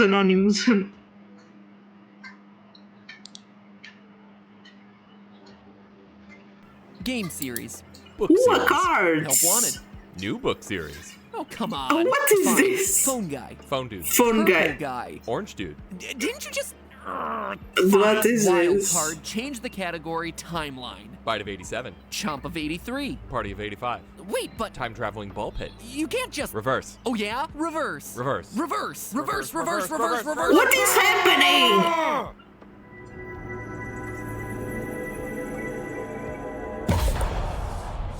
Hello, Internet! Welcome to Game Theory. Another day, another installment in the FNAF multimedia So many conglomerate. So, at books. this point, some people in the FNAF community really hate my guts. Like, Why? raid me for a meat grinder and feed me to a rabid dog animatronic levels Why? of hate. Like, for instance, this comment, and I'll read it exactly as written to stay true to his What authorial happened? intent. Quote, as a hard-care FNAF fan, he's a embracement to FNAF tourists. He insists on using the box to proof his stupid stories, and they don't even make sense. He sooks and thinks What he's is smart, but this? he's not. I wish he would stoop. He then goes on to rant for a paragraph about how unrealistic time travel is in a franchise about robot rabbits haunted by I ghost bought metal, all but DLCs because it was on and sale and it so was I cheap. use this one Mortal really Kombat over-the-top has extreme comment DLCs? as an example. Seeing I didn't stuff know like this is a that. bummer, 'cause I don't know if Bro, you can tell, I but think I every really game do nowadays like have this DLC, I I guess. see my role in it as a person just connecting ideas. I guess that's presenting good, new I don't threads know. to consider in a franchise that Okay, thank you, Shield Gamer. Now I'm learning that almost every game has a DLC now. That I should probably address at the top of this episode since Same. it's relevant for today. My use of the how did he put it? The box to proof my The theories.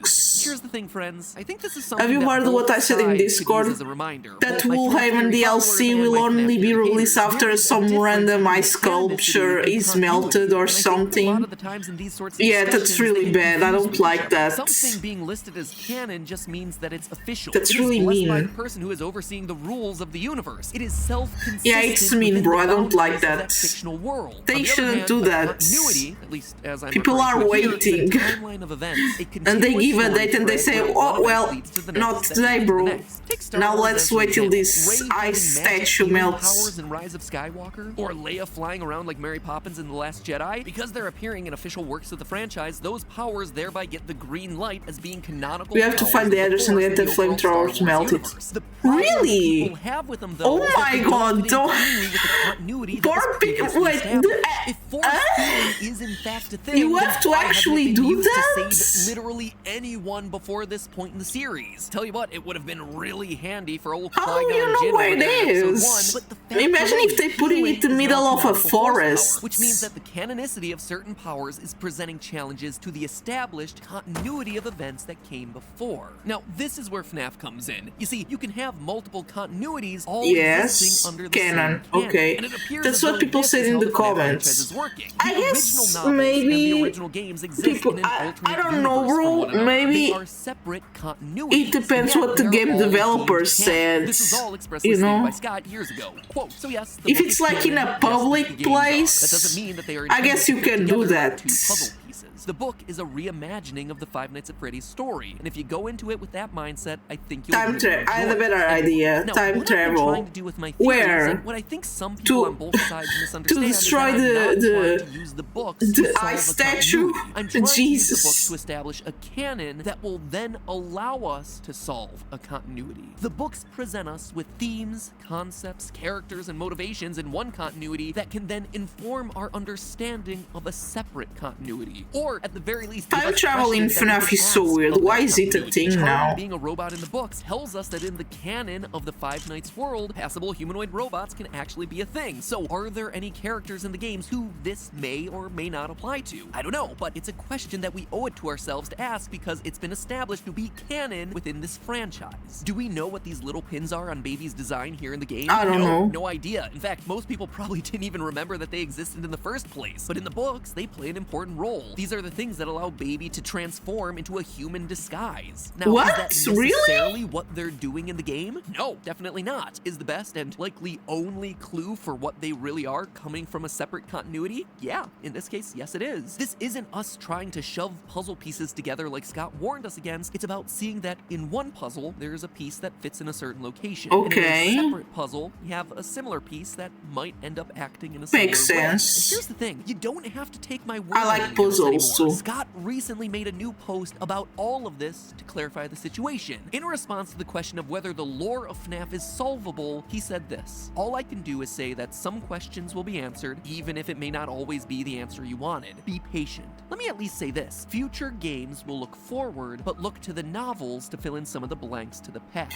So there you have it. A question, will FNAF ever end? Maybe FNAF will be infinite, I guess. But remember what franchise we're talking about here, friends. Messy and Complicated is like the formal first name that Five Nights at Freddy's never uses. Call it McFNAF. Messy McFNAF. Five Nights at Freddy's. The long and short of it is that when it McFNAF, comes to lol. this franchise, we as theorists have always had to be discerning over what clues are helpful and which ones are just red herrings. This is no different now. Back when we only had the games, we did it with the number of Foxy Toes and Yeah, Freddy. then why Did Purple Missing Guy has a Button mean phone? it was I don't animatronic? understand. Sometimes yes, sometimes no. Now we just have to do it with time-traveling ball pits and sound illusion discs. And here's the last thing I'm gonna say on the issue, and hopefully it's the last time that I have to talk about it. At this point, where there's soon to be more books than there are Jesus. games in this franchise, take a minute to wrap your head around that one. To dismiss the books entirely at this point is just short-sighted. And I'm not just saying that because we're referenced in the new book Fetch. Yeah, seriously, we're in it. From page, I read it on digital, so it's like page 250 out of 3,127. Quote, Greg What? did tune back in though when Kimberly Bergstrom raised her hand. Well, he sort of tuned back in. He heard her question, is this just a theory? See? She probably What? didn't No actually way. say it that way. That was just my creative interpretation of that line. Look, Okay. Mom, I'm an inside joke hidden inside the second installment of a multi I thought they were putting like Easter eggs of stuff. Anyway, meta discussion over. Let's talk about this new book and what it means for the franchise, shall we? Fazbear Okay. Frights #2 Fetch was recently released, and it is, well, if I'm being honest, it feels much less connected to the series than the first one. Don't get me wrong, the stories are still really good, if not even darker than the original 3. I mean, one has a young girl outright being mauled to death and wrapped in a sheet while she lays there dying. So pretty intense stuff. But the connections to the main lore are definitely a bit shakier this time around. I mean, the first book, Into the Pit, featured cameo performances by Golden Bonnie,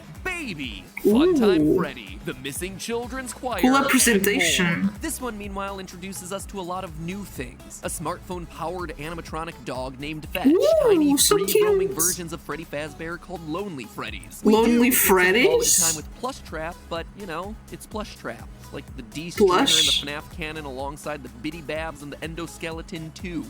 Is that a hot take? Did I just offend the Plush Trap stands? I mean, the run barely squeaked into Ultimate Custom Night as is. I'm just saying here, guys. Anyway, let's walk through these 3 new horror stories and what they mean for the franchise, shall we? Story number 1, Fetch. Greg and his 2 friends, Hattie, and Cyril live near Olympia, Washington. Greg feels compelled to explore an old abandoned Freddy's restaurant where he discovers Fetch, a fearsome animatronic dog with sharp teeth and an even sharper understanding of texting lingo. Quote, "How long has this place been empty?" Greg asked. "Fetch looks like he's older than my dad, but smartphones haven't been around that long." And after getting scared out of the pizzeria, the dog goes on to fetch whatever Greg wants with increasingly disastrous results, killing a dog, ripping his uncle's finger off, and eventually retrieving his school crush in the worst way possible. What is this? Pretty That's simple story, creepy. but there are 2 big things to call out about it. First, it continues a theme that we're starting to see develop in these books. Kids are being drawn to these restaurants.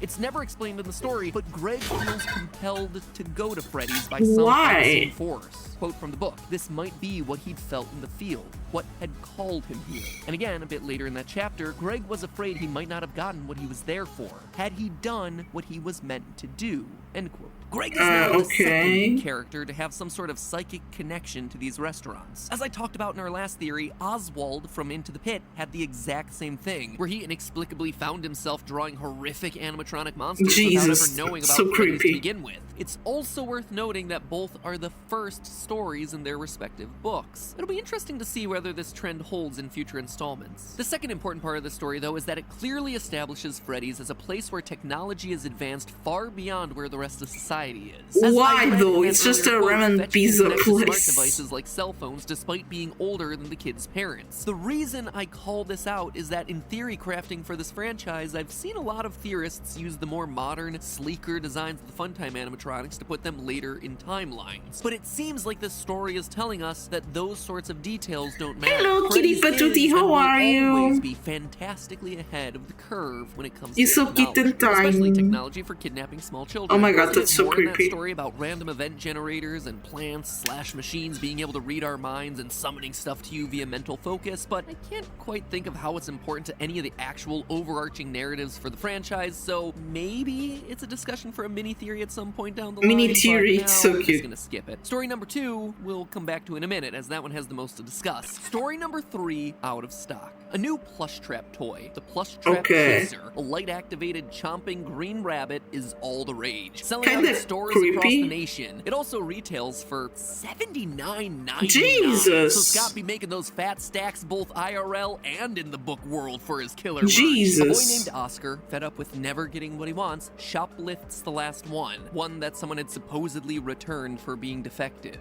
Quote, "Oh my god! Is it just me or do the teeth look wrong?" Isaac pointed at the straight, slightly yellow, human-looking teeth that were visible What is through this, Plush Trap's bro? partly opened mouth. And what's with the eyes? He reached out and poked one of the cloudy green eyes. Ew. He whipped his hand back and flicked his finger. It's squishy. End quote. After a few days of it doing That's so nothing, the Plush bad. Trap Oh my suddenly activates god. and terrorizes Oscar and his friends, chomping through the house's doors and garages just trying to bite them. Their only protection is that Plush Trap Could see the freezes stream only had a blood. very minor Again, case of it severe scrolled crush. over and over in his hands, and there in bold letters was a critical It detail. didn't a single Walks in the crush dark, now. freezes blazes in the light, end quote. A few hours and It didn't a scratch faulty now. flashlights later, the boys destroy the monster at last by luring it in front of an oncoming train. Oh my god, Slay, I guess. First and most obviously, it explains Plushtrap's behavior in FNAF 4. He really is just a haunted toy that goes on a rampage and is stopped by the power of flashlights. So it's cool to make that lore connection with Plushtrap's original minigame. We also know, based on the story, that Plushtrap apparently has the ability to mimic voices. He has a speaker system built in under his fur and is able to mimic the voices of Oscar's mother and friends. Now, this is a really interesting detail because up until this point, the only voice mimics in the franchise have been the Funtime animatronics, with their built-in systems intended to lure children away from their parents so that they could be grabbed. This suggests the possibility that Plushtrap was either a prototype for those larger models, testing out the voice mimicry software, or was himself a Funtime era animatronic. Whereas Thank you for the point, sticker. all us theorists have classified him alongside the other nightmares from FNAF 4. But the last and most important thing to call out, though, is the fusion of human parts and Jesus animatronic. Christ. The story makes it That's very so creepy, clear that what the Plushtrap hell? Oscar runs away with has both human eyes and teeth. Quote from the book. Raj turned to Oscar. You managed to steal us the only Plushtrap chaser that looks like a half-human hybrid, end quote. Now, this idea of a half-robot, half-human animatronic is a completely new concept for the series. Yeah, it's creepy anyway. Before we had ourselves Nightmare, the black, transparent, spooky bear that, if you looked closely enough, had a human brain in its head as a part of its design. A detail that pretty much all of us dismissed. I mean, all of us glossed over Nightmare in general is just like the embodiment of death. The game's Grim Reaper as the crying child slowly flatlines in My his god, hospital what is bed, this? Or, you know, just a figment of the boy's haunted imagination. But with this context from Fazbear Fright, could Nightmare have actually been a real experiment? Was William Afton in his quest for immortality, or Henry in his quest for more lifelike robots, testing the human brain's ability to survive in and operate an animatronic body? This would make Nightmare Jesus, the what literal is this Frankenstein's series monster now? for family entertainment dining. And even though I say that jokingly, it's also something that appears in the Curse of Dreadbear DLC for FNAF Help Wanted, where we actively program a brain and insert it into Dreadbear's head before Hand Unit tells us this. Well done.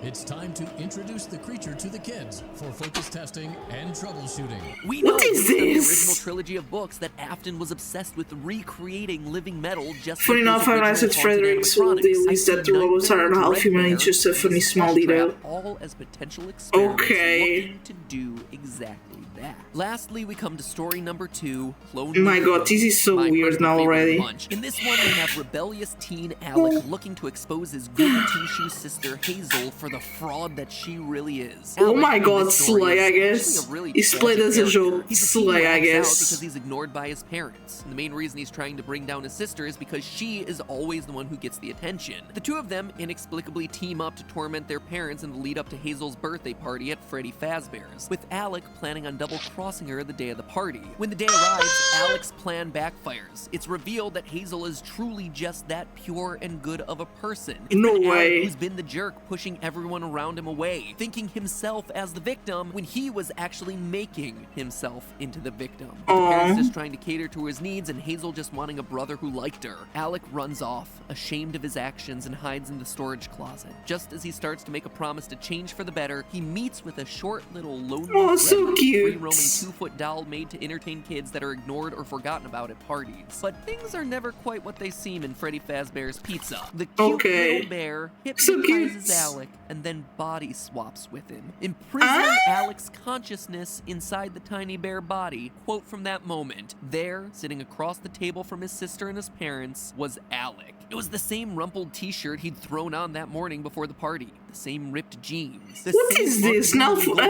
curls, his light green eyes. Hey, Alex said, the voice in his head quiet at first, but quickly it was screaming, hey, that's not me! That's not me! His eyes, his stolen green eyes and his stolen body gleamed at Alec. And then, fake Alec smiled.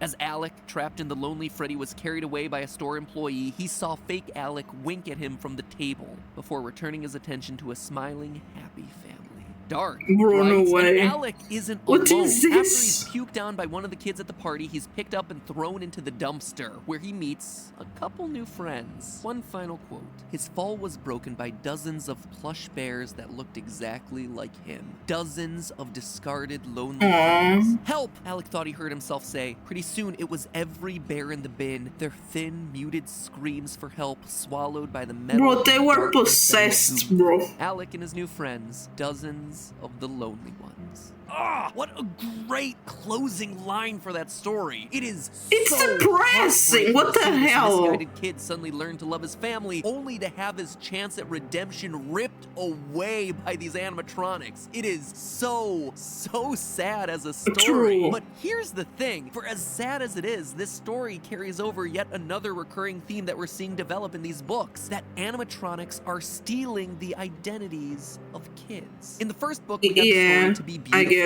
where Baby steals the looks and identity of a girl named Eleanor. Here, we have ourselves another robot AI, this one housed inside the Lonely Freddy module, stealing the body of Alec. This, to me, is right in alignment with what we've been expecting from Vanny in the new FNAF game that's slated for release later this year. Remember, in FNAF VR, we hear the story of Jeremy, and how he cuts off his own face in an attempt to reject the system taking control of his brain. And when we beat that game, it ends with Glitch Trap basically locking us away and taking over our body. We let him escape through us. But what we thought was happening on a small scale, one person getting taken over in one game, instead appears to be happening to kids in pizzerias everywhere. It's further evidence supporting this theory that I did on FNAF VR, where the story from this point forward is basically Afton creating an army, a cult, a bunch of brainwashed, or more accurately, body-swapped people hiding in public, hiding in plain sight, taking over bodies one by one.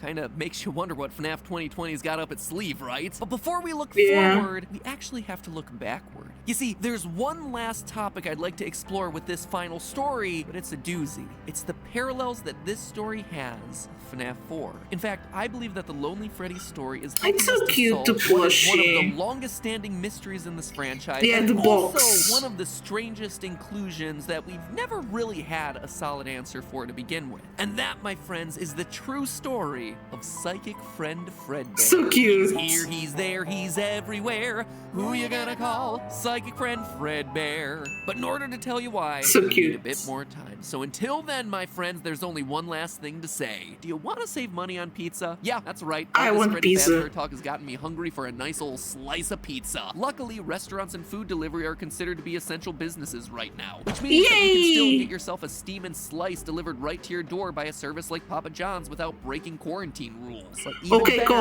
COVID can time, save I money guess. on that slice thanks to our sponsor for today's episode, Honey, a free browser extension that automatically finds promo codes and applies them to your cart as you check out. Now, let's just cut the usual ad banter and the character and just be real for a second. Times are rough. Many are losing their jobs right now. True. Many more are just without pay for the next couple of weeks. It makes saving every penny you can during this crucial period all the more important. And with Honey, you can do exactly that for free every time you shop online, saving everything from a couple bucks to, heck, a couple hundreds of bucks for larger purposes. True story, one of the members from Team Purist actually got married right before all this craziness hit. The groom bought wedding shoes from Cole Haan and saved $37.50 on his purchase thanks to Honey. His wife bought thank you cards. Yes, I know about that. Honey is a scam. This was years ago before they got it. That I know went directly to their like before this was before they found out. The long and short of it is that Honey saves you money on the purchases that you're making anyway, from sites like GameStop, eBay, Target, Papa John's, Humble Bundle, all without you having to do any extra work on your own. Not having Honey is literally passing up free money. It's free and it just installs in 2 clicks. Click number 1 down in the description to get Honey for free. Click joinhoney.com/MattPat, MATPAT. Then click number 2, just install. It is that easy. That's joinhoney.com/MattPat and then install. Stop throwing But money people ask away Marco today. why he You didn't need accept that extra piece of money for more important he was things, like toilet paper and suspicious paper of towels, my it. friends. Stay safe out there, guys. Guess and I'll see you Markiplier all is wise.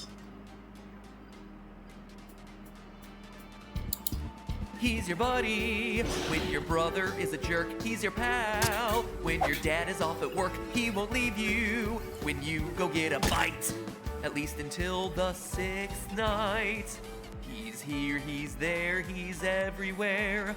Who you gonna call? Psychic friend Fredbear. He's a flower. So cute, the music. Still unknown, and he stalks you. On your way back home, he makes a promise that throws off all the lore. Seriously, Scott, what is this line for? And is it supposed to be Lol, I in a guess. slightly different yellow font here? Are you meaning this to be figurative or literal? Because if it's literal, you are opening up a literal can of worms. He's here, he's there, he's everywhere. Who you gonna call? Psychic friend Fredbear. So cute. He's here, he's there, he's everywhere. Who you gonna call? Psychic friend. It is the classic, they need to make money, so if they say they are doing something for free, they are getting something else. Well, I guess. Hello, Internet. Welcome to I guess that makes Theory, where I sense. start off today with a disclaimer. Warning. In entering this video, and honestly all of my theories, you are entering a zone of speculation. Where any Okay. idea is valid for consideration in the hopes that it solves more problems than it creates, answers more questions than it raises, or ties together dangling pieces of evidence in a narratively satisfying way. Am I trying to solve the lore? Yes. Am I doing it by asking really extreme, over-the-top questions, looking into very specific details way too Stickman. closely?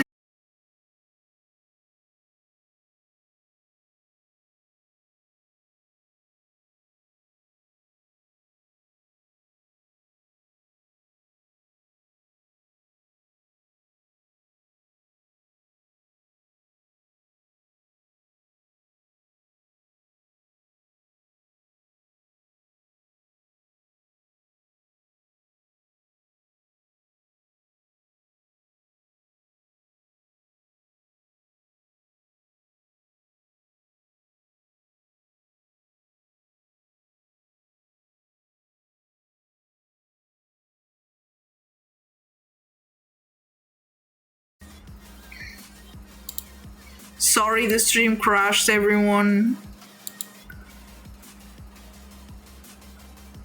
I'm trying to fix it. Calm down! It's okay, it's okay.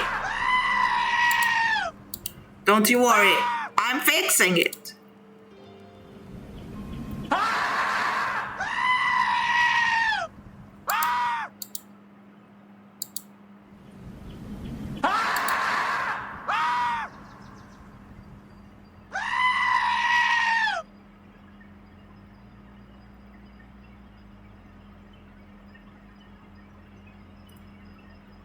Okay, wait.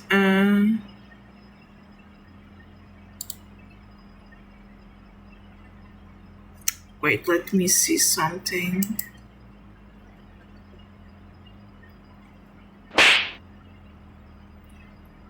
Thank you for the cute chicken, Neufals.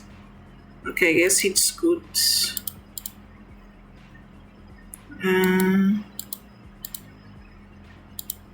Closely, and more often than not, drawing connections cute between tiny concepts face. that Thank you, probably aren't Neufals. connected at all. That's so cute. Absolutely, yes. Side effects of entering the theory zone may include a blown mind, total and utter confusion, a deeper appreciation of your favorite franchises, fun stories to share with friends, a head full of random factoids that will at no point aid you in life, and disillusionment about human existence and our own place in the universe. Enter at your own risk. Disclaimers aside, Okay, I guess. crafting is a tricky Also deal to 75 thread. follows. A good theory is one that Thank has you, enough A Creator, evidence to you're cute support and it, but not adorable. so Also, much thank you for the evidence cute that it's exclamation basically a points, known fact. Neufals. It requires Thank you for the cute extrapolation, dinos, thinking Kitty beyond just Patootie. the stuff that we're given, but not so far past that you're overreaching or making baseless claims. And all of that Why while is still maintaining there a satisfying sense? story. A story that stays true to the franchise that you're talking about while not being afraid to take that known story in new, often riskier directions. 55 In a more for lot of still ways, 100. theory crafting is True, like that's writing true. fan fiction, just, with more Thank you so evidence much, and, everyone. less aggressive What cuddling, is a that? lot less aggressive cuddling than some What of the is fan that? fiction That's so I've been bad. exposed to over the years.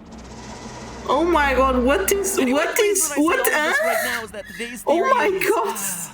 how do I put it? It's one of Jesus the trickier Christ. ones. Like, there are some theories that are rock solid. There's some really strong evidence in the game, and it's supported by stuff that's been said by the developers or creators. Then there are others that require a bit more creative license, where the connections Creative are there, but they license. might require you to squint a little bit, or just, Okay. have fun with it. And We go don't look along at that for the ride. And fandom. this episode Thank you, is one of Neufals. those I don't think I theories, wanna because today we're look at once again that. That's diving into the world crazy. of Fetch, Book 2 of the Fazbear Fright series. You see, last time I mentioned this. Fetch was recently released and it is, well, if I'm being honest, it feels much less connected to the series than the first one. The connections to the main lore are definitely a bit shakier. This one, meanwhile, introduces us to a lot of new things. A smartphone-powered animatronic dog named Fetch, tiny free-roaming versions of Freddy Fazbear called Lonely Freddy's. And that felt weird to me. Lonely Every Freddy's. story of the first book felt very connected to established characters, from Golden Bunny suits to shape-shifting Baby to Funtime Freddy. So why was this Just on a new name for games like Portal Golf Sleep Fiction in Text 2.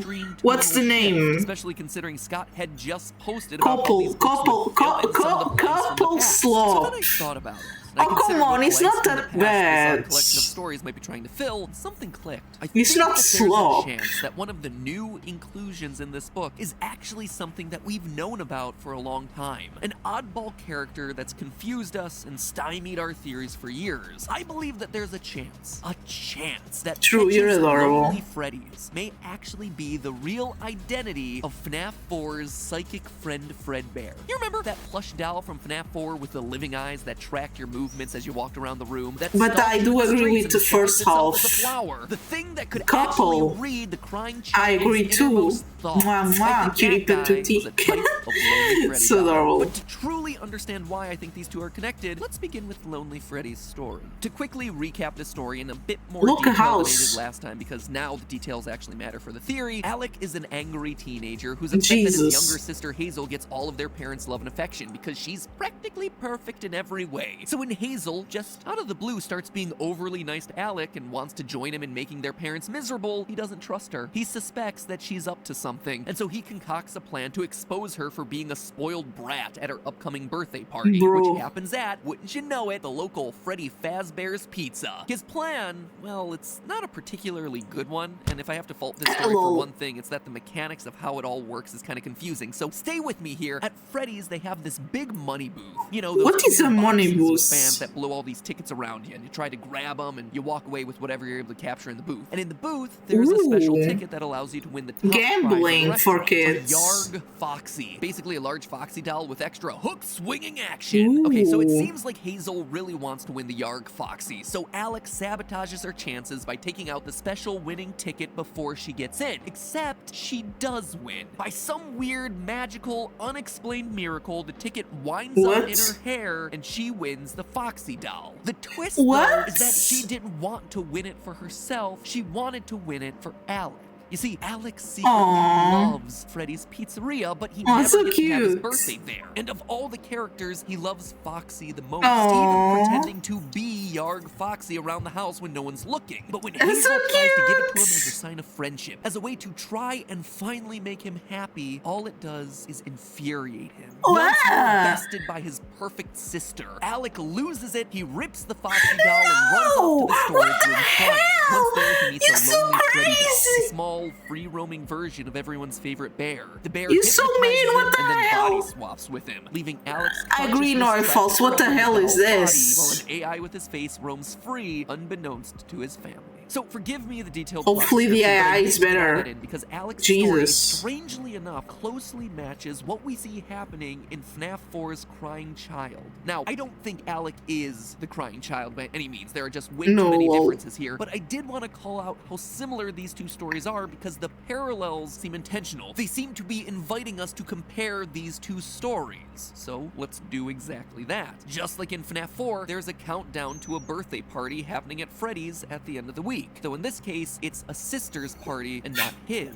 Speaking of the sister, Alex's younger sister Hazel is described as being cute and perfect, with a lot of Perfect, emphasis being lol. placed on her green eyes and her curly yellow hair. An important That's physical curly? description considering Elizabeth, Okay, I the guess. girl who would go on to possess Baby and who we assume is Crying Child's sister and owner of this room in FNAF 4, is also blonde with green eyes. In fact, eye color is brought up a lot. An unusual Eye color. amount throughout the Lonely Freddy story. Quotes like this: Alec had never noticed the bear's eyes before. Had they always been that blue? And again, its eyes were as blue and deep as an ocean trench. Over 13 times So our eyes in random. this story qualified by their color, which is worth noting considering that a lot of the other short stories thus far in Fazbear Frights have had themselves pretty sparse character descriptions. But this one, for some reason, really chooses to emphasize the fact that Alec and Hazel have green eyes and that Lonely Freddy has blue eyes, which, if you have an obsessive level of knowledge of the series, should ring a few alarm bells. In Sister Location, eye color was a huge deal, so much so that I did a whole theory about it back when Sister Location came out, where the baby animatronic had blue eyes until she scooped Elizabeth and her eyes turned green. Here we have something very similar happening. Quote from the story: Alex stared hard into the blue eyes of Lonely Freddy, eyes that had burned through his soul, and he searched for answers of his own, but he only came away with more questions, because the blue eyes of the bear had suddenly turned a light green. And again, in this quote, all Alec could see was the bear as its newly green eyes bore through him. So we've got a party, a What is sister, this? and The some magic, eyes. I guess? Obviously, there's gotta be more, right? Alec, when his plan fails, runs off to hide in the storage room crying, similar to the crying child being locked in the storage room in FNAF 4. And in general, Alec is just a sulky, moody kid who, similar to our crying child, both loves and hates Freddy Fazbear's. Alec, in the book, certainly loves the restaurant and its characters, but he also hates it because he only gets to go when it's for his sister, which makes him bitter and angry to be there. Why don't you go by yourself, bro? What? The crying child has for the restaurants, who clearly likes the franchise. I mean, he has all the toys in his room, and yet So while cute. he's there, he's clearly miserable. We're not exactly sure why, but he does have mixed feelings about this franchise. Kind of like me. That is hashtag relatable. I feel seen, crying child. But to me, one of the most telling connections between this story and the game is the Yarg Foxy toy. When Hazel tries to get Alec freaks out and rips the toy's arm off. It's a small detail, but one that immediately made me think of the Foxy Thank you so that's in much. the crying child's FNAF 4 room. A Foxy plush with one very specific feature. A feature Not gonna that I has consider making an animatronic more specific for the animatronic. Why didn't you do that, creator Kitty Patootie? You could do it. A body part ripped off in some way, in the possession of a kid who both loves and hates Freddy's, that winds up locked in a storage room crying, attends a birthday party, and has themselves a green-eyed so sister with specific. blonde hair. It is Just haven't. Okay, Kitty. Series of parallels If you want, that you are can do almost it. so precise, I guess. they're inviting us to compare them. It's actually a bit uncanny. Alec in this story is almost like a fusion of the crying child and his brother. You see, crying child, for all the Okay, I reasons that we guess. just talked about, but also the older brother because, well, he's a mean. Maybe I older will brother later. to his What, sister, and today? his favorite Let's go, I character is guess. Foxy, so much so that he pretends to be Foxy around the house, just like we see the older brother doing to torment the crying child in FNAF 4. Again, it's not exactly the same. There are plenty of differences between these Not two today, just scenarios. one day. There are a Okay, lot of Kitty parallel Patootie, details, adorable. I almost love like you. alternate universe versions. Oh my of god, roughly cute the same animal, thank series you. of Oh events. my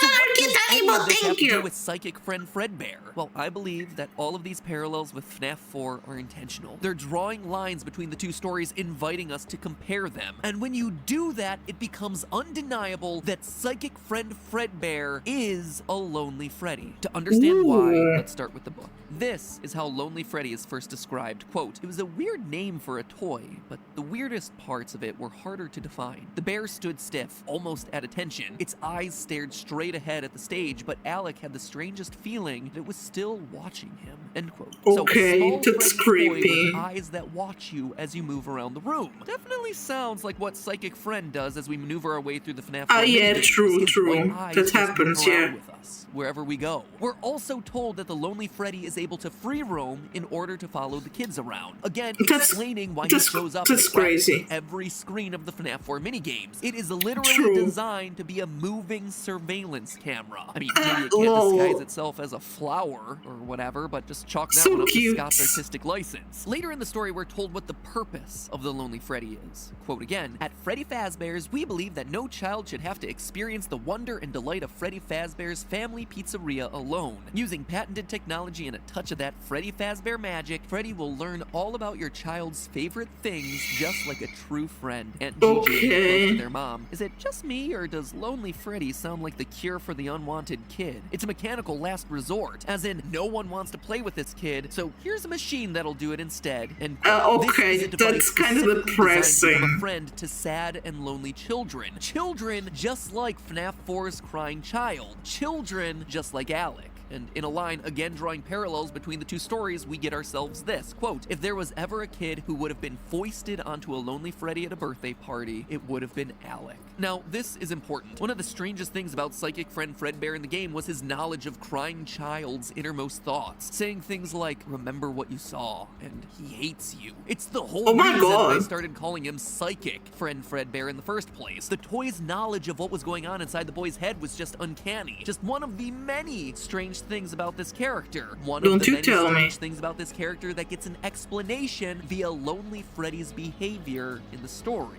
The bear approaches Alec in the storage room and starts asking questions. Questions that start to turn serious. Okay, thank you. The bear said, we should be best friends. It's a stuffed animal. Alec said, it's a stuffed toy. Thank you. Color? And also I have a better posture now. The bear's questions took a different turn. What would you do if you were asked to hurt someone? Thank you so much for taking care of my health. Reaching its soft plush paw into his very soul and extracting the answers he kept the most hidden. And it was doing it so effortlessly. So the Lonely Freddy is a stuffed bear designed to act as a surveillance camera on kids. Follow them around, talk to the sad, lonely ones, and then extract information from them to become their friend before eventually body swapping with them. Bro, that's so scary. Every one of those details, minus the whole body swap thing, is something that we see the psychic friend Fredbear do. But there is one last detail that I haven't included yet. The Freddys are controlled by a man who works in a private backroom office. Oh my god, so cute! You're adorable! So cute. You're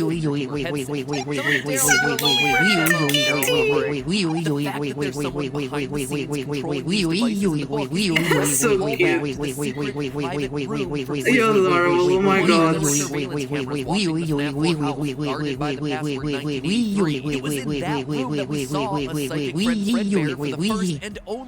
You're so cute, oh my god, you're a kitty, man. Was a short little plushie with his you're a kitty, so cute, thank you. Right next to him, coinciding with this scene from the book. Oh my god, cute tiny Reximo, thank you. The name of psychic friend Fredbear is Lonely Freddy. It's not quite as fun, but guess it's easier for me to type, so that's a plus. It's a camera system controlled by someone hidden in a back surveillance room. A system that has the ability to walk and talk and maybe even hypnotize and body. Ah, Jesus Christ. The question that we're left with is who was controlling it in FNAF 4? Yeah, ooh. I mean, it seems like the obvious answer here should be William Afton, right? Who else would be doing it? But the bigger question is why? Why would he be doing all this just to watch what we assume is his own son? And then over in Bookland, the question is whether all of this is intentional. It seems like the employees don't actually know the true nature of these robots, so is this an AI roaming around? Or was a normal Lonely Freddy swapped out for one with body snatching abilities? Ooh, yeah, probably. Oh my god, powerful octopus, thank you, a creature kitty patootie. An evil one with human body parts. This is so scary, what the hell? Some of his people in this book universe are slowly seeding out evil animatronics into the world to run as little test cases. Also, since I'm wrapping up my discussion of Fetch here, something else for you to chew on. At Hazel's birthday party, there's a girl named Charlotte. A girl who shares a name with the child that we know goes on to possess the puppet. A girl who, in this story, is allergic to chocolate and accidentally eats some and then spends the rest of the party vomiting. Could this give us an explanation for why Charlotte in the games would end up outside of the party, outside of the restaurant, when we see her in FNAF 6, before she eventually gets killed and turned into a puppet? It may be. It's just a thought that I'm throwing out there into the universe for everyone to pick apart. That's weird, but okay. Fetch out of the way, it's time to look ahead. Because based on the descriptions, it's books number 4 and 5, coming out later this year, that seem like they may hold the biggest lore reveals yet. In book 4's description, we see that one of the main characters will have the name Susie. If she also has herself a dog, Susie is almost guaranteed to be confirmed as our Fruity Maze girl, and our first ever victim, that's the depressing. one who possess Chica. We also know that one of the book 4 stories will be about Pete and his his younger brother who, quote, get in a fight in the wake of their parents' divorce and fall prey to a gruesome curse. Huh. Two Jeez. brothers with divorced parents. I'm back. who have Hello, some Shield blood Gamer. curse How in their are you? family. Seems like it could be another stand-in for our crying child and Foxy bro getting wrapped up in the cycle of serial killing their father started decades prior. And then flipping over to book number 5's description, quote, And now "In the room school is 1280 done. of Heracles Yay! Hospital, Home something time. evil is keeping a man alive. Heracles Man with gruesome Hospital? burns all over What? his body and an iron will to live. Sounds a lot like our good old buddy William. Or it could Jeez. be the aftermath of the FNAF 6's restaurant burning. Oh my With god, that being the Pizza! last Thank you, book in the Neufals! Fazbear Keep Fright series, tiny I'm Pizza expecting that emote. one to Thank tie you. up a lot of different loose ends.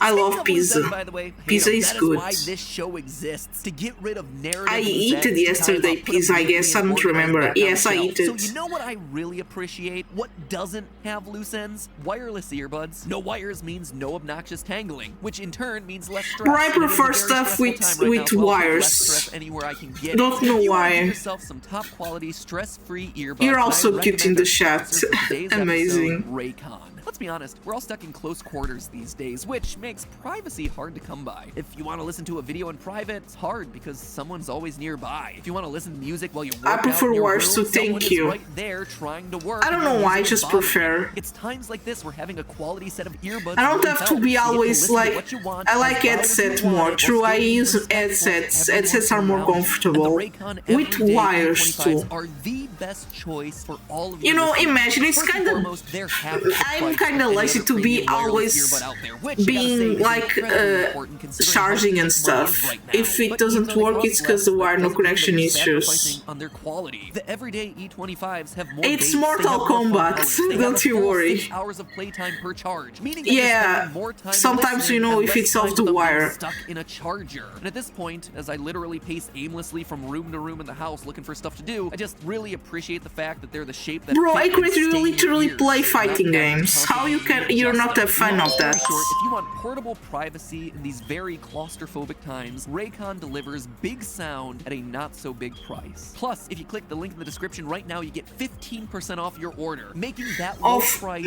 even better. Okay, you Like I don't said, like link is down below. Mortal Get Kombat 15% off your specifically. order. And now, In 2 hours. do some more aimless wandering. Kitchen, here I come. But hey, that's just a theory. A game theory. See y'all next week. In 2 hours, don't worry. Is there room for one more? Can I come home with you? Let me come. What is happening? I'm going to Paris a week before summer. Oh my god, Neufals, that's so slay. Hope it's cool. What is that? What is this? For one more. What is happening? What is this? Oh my Hello, god. Internet. Welcome So creepy. to Book Theory. Because if you Book have one Theory. moderately popular indie Smash game in your franchise, chances are you also have yourself a 10-installment book deal. That's barely an I hope exaggeration. Paris is so Indie Link good. Machine Book 3, Theory, with I more guess. promised on the way. Hello Neighbor Voice chat 6. Heck, time it's a surprise that Baldi's is Basics doesn't in have an 2 entire trilogy dedicated to the hours. horrific backstory of the Jump Rope Girl. No joke, at this Baldi's point in my life, Basics. I'm reading more video games than I'm playing. But of course, today Reading. we're not talking Fallout about any has of a those lot other of reading, franchises. too. We're talking about the Grandpappy, the one that paved the way Grandpappy? for all those who would dare to follow in its footsteps. 5 Nights at Freddy's and its 8 books, as well as its 2 graphic novel reimaginings of the first 2 books. But here's the best part, Jesus. your friends. True to this franchise, the books were supposed to end at Fazbear Frights number 5. We're currently at Fazbear Frights number 3. The end was in sight. Do you want was that? gonna I be can it. do that if was you the end of the stream. line. Mystery over. But oh no, my friends, of course not. Now there are 2 more final installments announced. More to just give like bucks. every game Jeez. after FNAF 3. I used to joke that the fan was the scariest part of this franchise. Oh no, not anymore, dear theorists. Now it's multi-platform merchandising.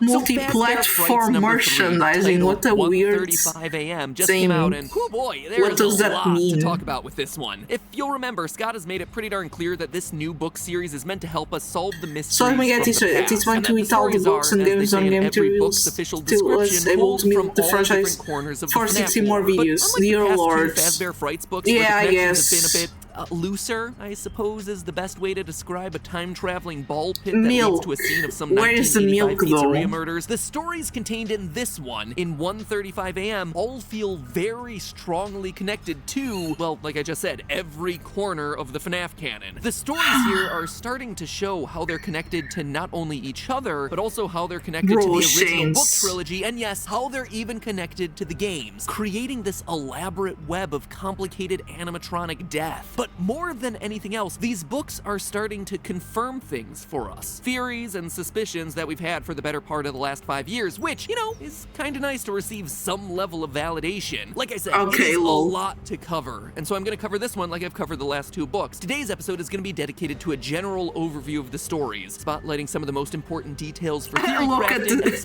and what I think this new batch of stories is trying to tell us about the series' mysteries. And then the next video, we're going to be doing a deep dive into probably the biggest mystery of all 3 books so far. FNAF's newest killer animatronic, the Stitch Wraith. This guy is actually really interesting, and his story is starting to weave through most of the 9 other small stories that we've covered in these other books. And what I have to 7K have some severe implications for not just the original trilogy of novels, that's a but lot. also the future Congratulations. Like I said, more on that next week. But for today, let's start with our title story, 1:35 a.m. This one is the name of the story. Delilah is a young woman with a tragic backstory. Her parents both died when she was 11, at which point she was bounced around and abused, sadly, in the foster care system for years. Eventually, she finds a stable home in happiness with a man named Richard. They get married, and Delilah excitedly looks forward to finally having a child of her own, so she can finally complete the family that she never had. Oh my god, they created your wish! Until Richard divorces her. Now she's alone and sadder than ever. And then she dies, trapped in a ventilation shaft after being tortured by the embodiment of the child that she never had. Children's entertainment, ladies and gentlemen. Okay, I may have skipped a few steps there, but it's roughly the idea. One day, Delilah finds an animatronic doll named Ella at a garage sale. A doll that reminds her of the child Make her exercise and drink water. Having. Quote, with he already did. Hair, big dark eyes, and plump but he can make more if he wants. Exactly like the baby Delilah had envisioned having someday with Richard. She'd been sure that she was going to be a mother, so sure that she'd named the baby before the baby was even conceived. Her name would be Emma. I could give you a drum. Sorry, lol. My name is Ella. Ella. So close to Emma. Delilah felt an odd tingle slither through her body, end quote. She buys the doll, in part because it reminds her of her almost never child, and because it has a built-in alarm clock. Emotionally scarring with a side of functionality, just the way I like it. Anyway, she sets the alarm inside of Ella for 1:35 p.m. to help wake her up for her shift at work. But the alarm doesn't go off, and just... Now it's cookie time. Let's cookie time, please. Thank you.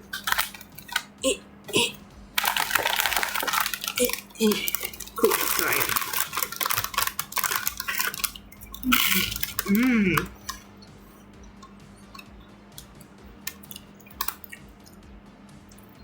Okay.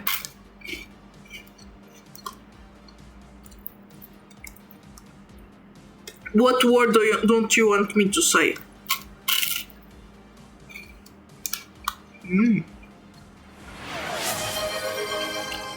Oh. This is my course to you. You can say cookie.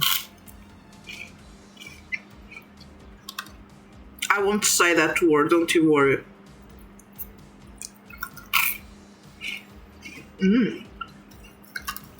Food. So good, I love food. I will say food. So cute, tiny mood, thank you.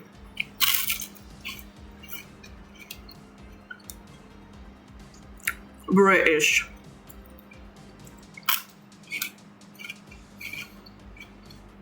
I love food.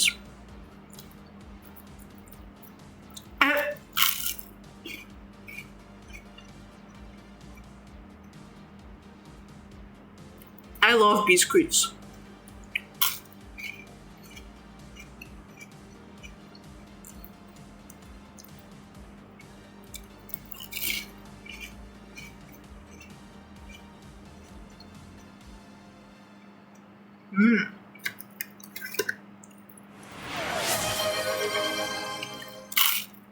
Can't say food. Okay. I love eating.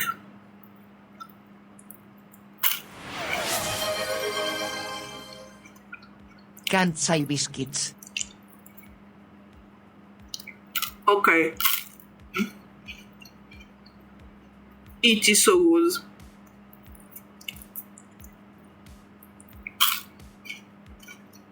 So cute, laughing emoji.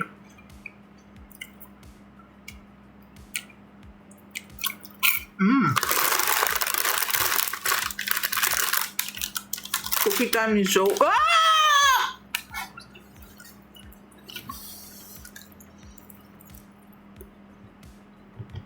Eating time is over. Forgive me. Forgive me. Eating time is over. Now it's reacting Just like time. that, Delilah gets her first taste of parental disappointment. So she does what any good parent I'm would do in that sorry. situation, immediately hurls her would-be child into the nearest dumpster. Yikes, Delilah. Maybe it's better that you and Richard didn't have that kid after all. Okay. Anyways, that night she's awoken at 1:35 a.m. by Ella. Delilah assumes that she accidentally set the alarm for AM rather than PM, which reminds me of the time I didn't bother to set the clock right on my Tamagotchi and was forced to scoop his poop every day at 4 in the morning. I can't imagine why he died. Certainly not my fault. Anyway, she tries to find the trashed Ella doll, but can't. And from that point forward is slowly driven insane by the doll waking her up every morning at 1:35. I mean, 1:35 is still early enough at night to get a decent night's sleep. It's not a 3 a.m. challenge or anything like that. 3 a.m. challenge. Knowing that she'll never feel safe again, she climbs into a ventilation shaft in a building under construction and dies. For the From bad book, pets. She never wanted things, she wanted love. It is a Thank heartbreaker. you. Man, the stories in these books so far have been pretty sad, Thank but this one is you. just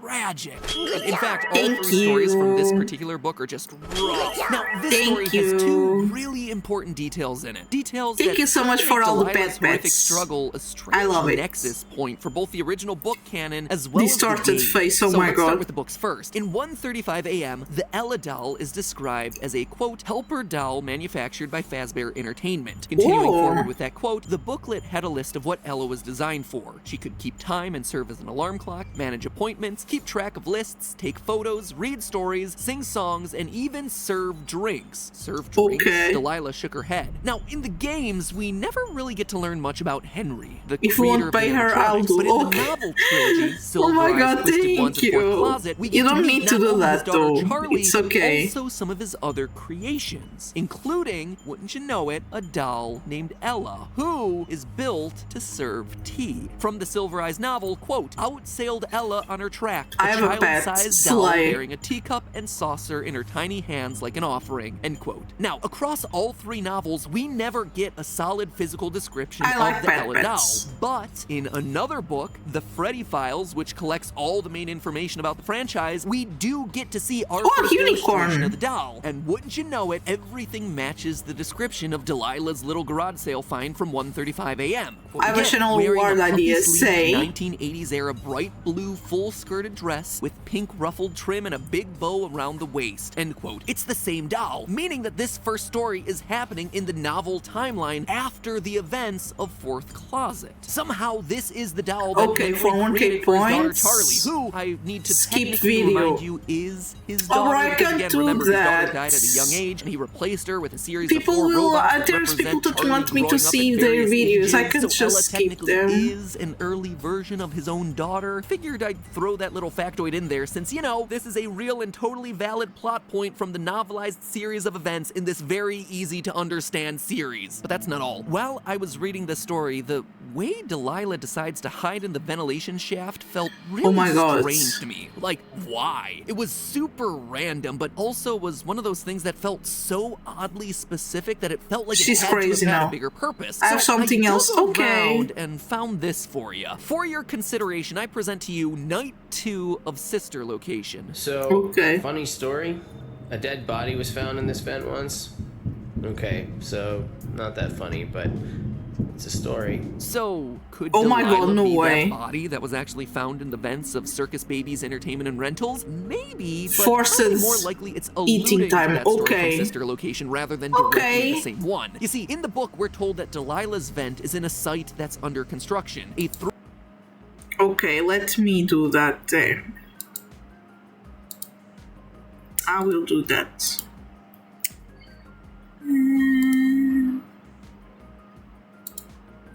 Let me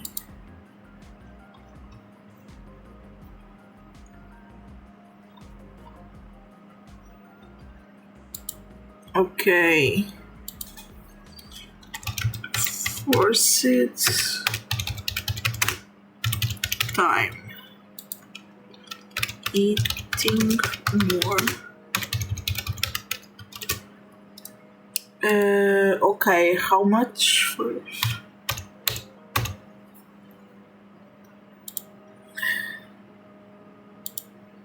Let me see.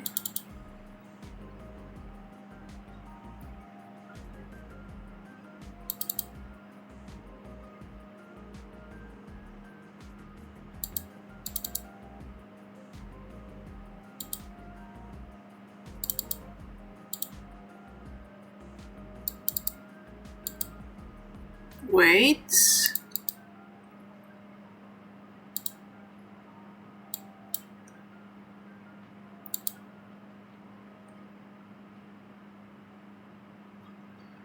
Okay.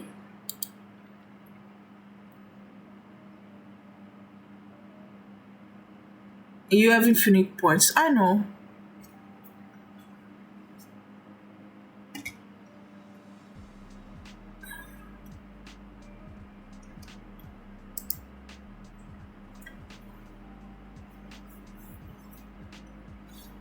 Oh, bro, but I don't know.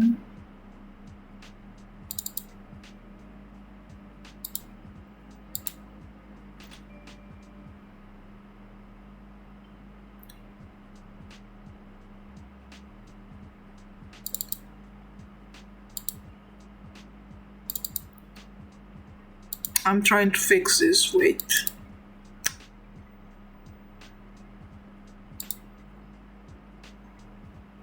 Oh, bro, it's taking some time. I'm sorry.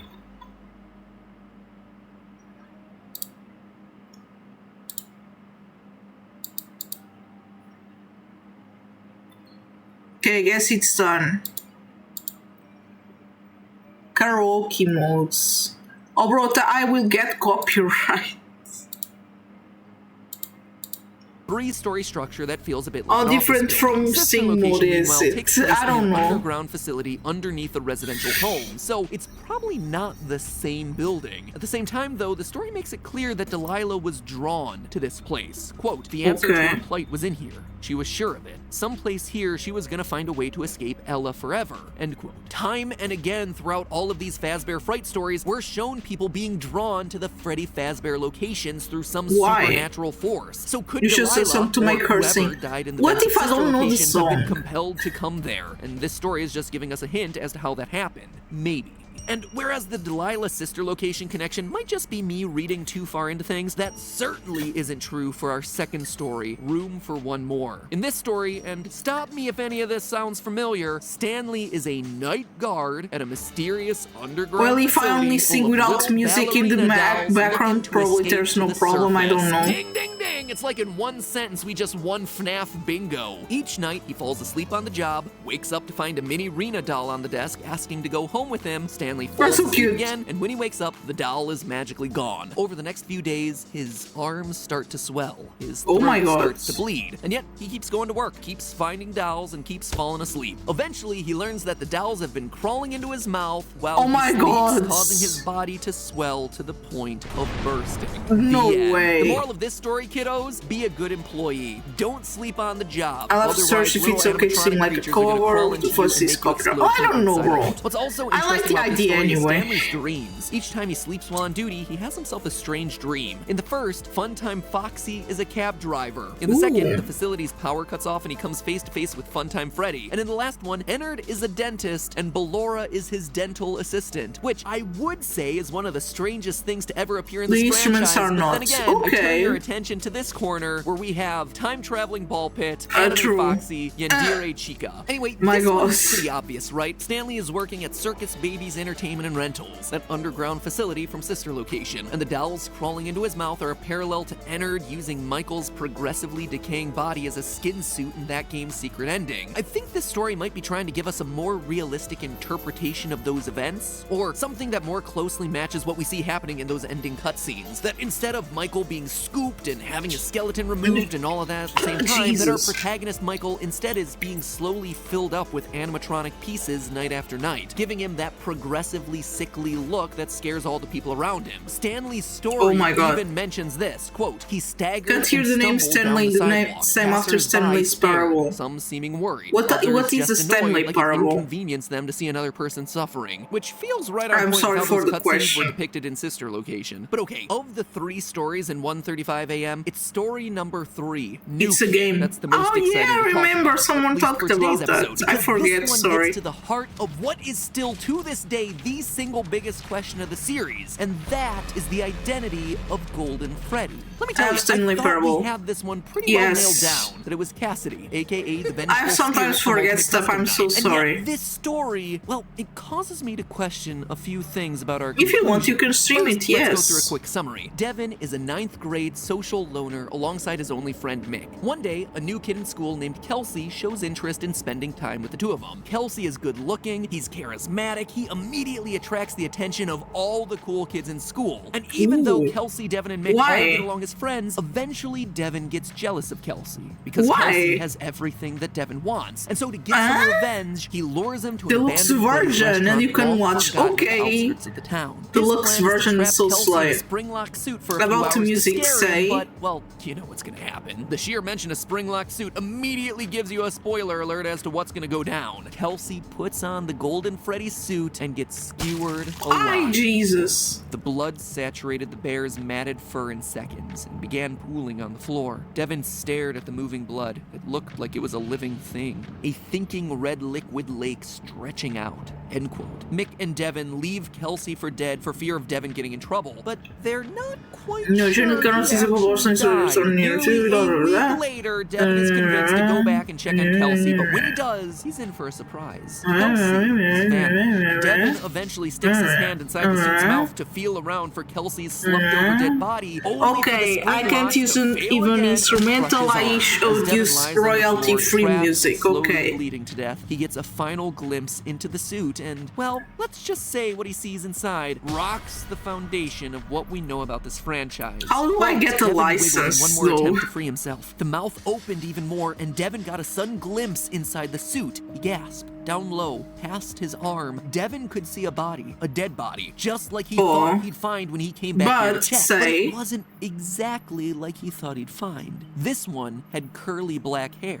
The body in the suit wasn't Kelsey. Now, there's a lot. Let's get in contact with the publisher. Oh my god, no, I'm not gonna do that. I do have some thoughts I don't want to do that. Foremost is the ending. You see, the book doesn't end with Devin's death like you'd expect. It actually continues to a final scene with Kelsey, alive and well, as the new kid at school introducing himself to 2 boys. It seems, at a first reading, like this should be a flashback to when Kelsey first meets Mick and Devin at school. Like, oh, this was the fateful royalty-free music to multiple of their deaths. But it's and not. stuff, This okay. is Kelsey at a new school meeting 2 new boys. In the story, Mick meets Kelsey first and then brings Kelsey over to We meet can Devin. sing It all without takes place in the instrumental, bro. You just This use a closing random scene, music as meanwhile, is backgrounds, outside the front free doors of the one. school, and the 2 boys Kelsey introduced himself to are less social outcasts like Mick and Devin, and more like You could bullies, try who are that. expressly told that the boys are snickering at the passing kids. Even Kelsey's first line to them is different. It implies that Kelsey has somehow lived on after his supposed Springtrap death in Golden Freddy. And now Do you have a he's the new VR kid headset? at No, yet bro, another I new still don't school, have that, I'm introducing himself sorry. to 2 new kids. And the way that this final scene is written, with One day Kelsey I will scoping get out it, don't 2 you boys worry. from afar before he approaches them, it But feels I have like to be he's really actively careful. targeting loner kids You want they're one? friends with. Bro, Could this be no. Kelsey's attempt No. to befriend kids that most No, not overlook now. and then lure them And back if I to a want, I friend's will buy pizzeria it, for some okay? tragic incident to happen? It seems like it would be a stretch, but let's talk about Kelsey himself.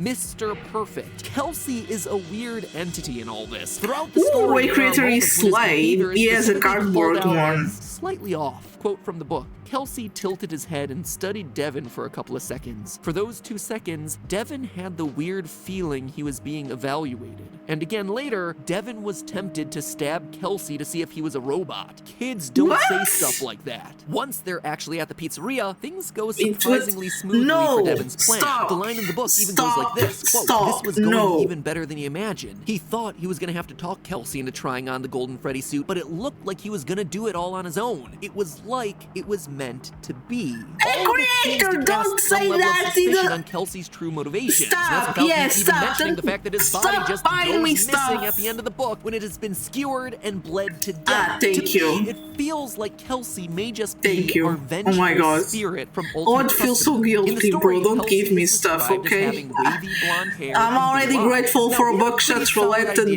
Dolmer. her Please don't straight give with a me more slight stuff, wig, okay? and it appears Thank to be you. blonde. But here's the kicker. This image was created by inverting colors. It's what gives it that blown out and kind of creepy appearance. If you invert the colors of the vengeful spirit's eyes, you get blue, just like Kelsey is described in the book. My god. The idea of a vengeful spirit. What if I'm not choking by her one? Oh, creator, you know. In an accident, like we see in FNAF 4. Why would you in do this that, particular even? story, looking to get I only have revenge 280 on other kids bucks. who are similar to Keep his original those killers. bucks He goes for from yourself, school to school, Shield Gamer. presumably Don't ones near spend Fazbear locations, that to on me, somehow thank trick you. kids into You getting also killed have by stuff the to do, suit. you need Parallels to with eat, vengeful you have spirits stuff even you go to want to moments play, right around keep that Kelsey's for death in the yourself, book. please, This thank is you. how it's described, and the sound wasn't the bad part. It was bad, yes. I only have $3 euro in my account. The way the suit started jerking in a spastic, horrific dance. It looked like the moth-eaten Also cute mildew-blotched emotes, gold thank bear you. was convulsing, but it wasn't. Oh my the god, bear, so it was slay. Kelsey. It's remarkably similar to the final cutscene from Ultimate Custom Night, where we Congratulations. see again an That's a angry lot, golden actually. Freddy, presumably filled with the vengeful spirit twitching off into the darkness.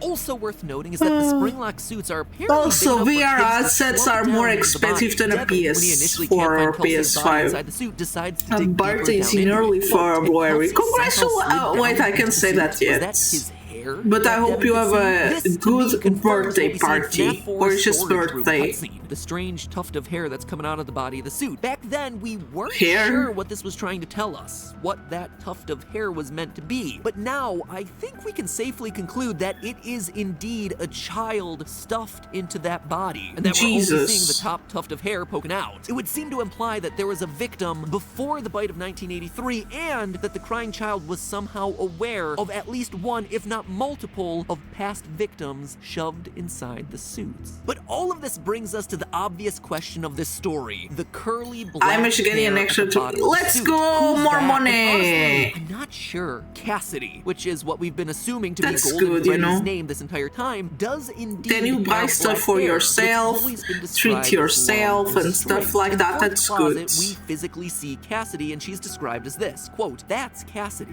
a girl with long black hair."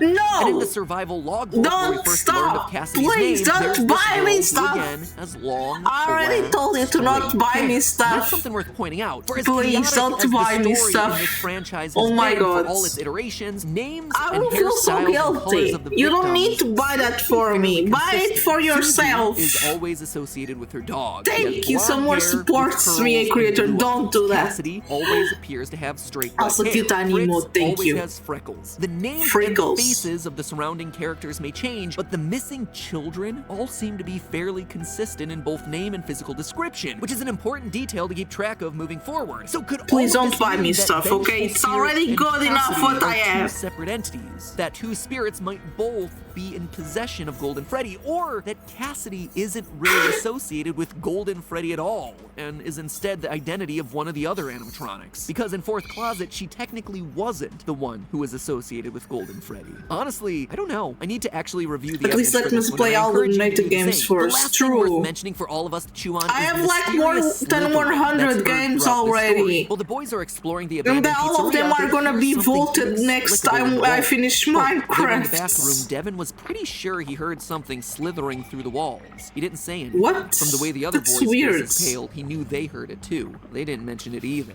It's never mentioned again. Nothing ever comes of this strange little Bro! detail, but it's clearly important because more Okay, I inexplicable guess then. strange sounds come from the Freddy torso after Kelsey dies. In a later Hey, quote, creator Kitty if you believe anything Patootie, else, do you try mind to me? ignore the Do you fact mind that at the all scuttling after sound was coming from the bear. Ultra Kill Now, collab this is playthrough. after We Kelsey play has already Dolmer, stopped like you squirming and watch me twitching. So play again, and we're talk left and with some stuff, mysterious or do you force want to do moving a around in the voting pizzeria, stuff, creating these or do you sorts have of another sounds. Is it idea? Leonard? Is it the Stitch Wraith? Is it something I else? got Like home, I but said, my mother made me lots to get chew on bread. with this particular I guess book, but as bread you is can tell, important. It's pretty explicit information about some of the biggest questions Is there? that this series Hopefully, has bread had. is Now, not to too us, far as away. Oh, always, look, to puzzle put all those pieces. pieces together. And there certainly are a lot of pieces that'll start coming together next time as we start looking into the power of agony and the twisted Hopefully the bread timeline is of good FNAF's when you get next it. newest murderer, the Stitch Wraith. So make sure you hit that subscribe button to get notified of when that video comes out next week. And in the meantime, do me a favor, remember, it's just a theory. A game theory. Thanks for watching. You're welcome.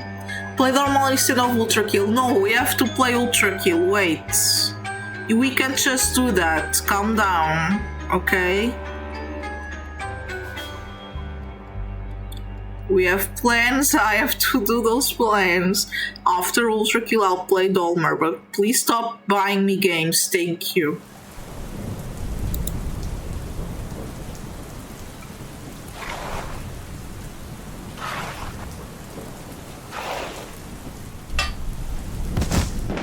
Oh my god.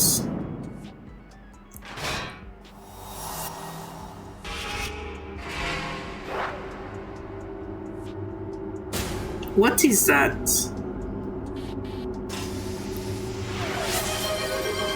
It's alive. It's Hueso, alive. play Dolmare instead of Ultra Kill Kill. Options 1. Yes 2. No. Really? Okay.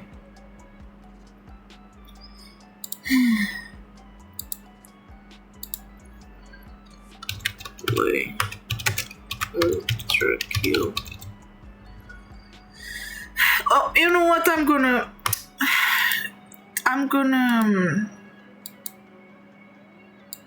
How can I give you the stuff back? I'm gonna cancel that, okay? Bro, you have to understand that I have plans. I can't just do that.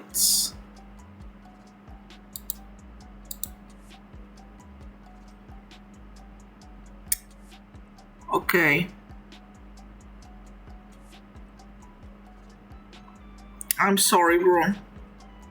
I can't do that. I have already plans. I can't just ruin my plans because someone wants to. I can't do that. I'm sorry. I have to finish that. Hello, Internet. Welcome to Game Theory, where today I we're have to covering play the Ultra scariest Kill, topic then in all I'll of FNAF play lore, Dolmer. Don't the you worry. timeline. Okay? But not for the games. Oh, geez, no, I hate myself, but not that much. Whew, I'll probably have to do that at some point down the line, but not today. No, what we're covering today is a different timeline. You see, there's a new What about monster afoot in the democracy? FNAF universe, a killer that has horrifically taken the lives of nearly a dozen Bro, people. next time I'll do a voting. Don't you worry. But one who will after today's I don't know theory how to provide us get your with key points back. Oh my god, Jesus Christ. How do I get your points back?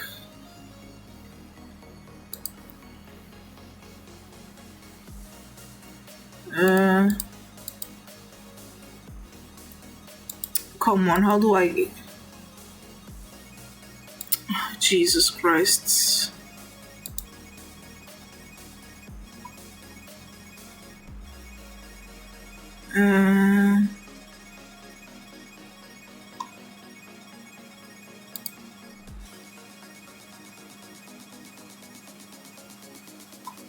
Okay, wait, I guess I...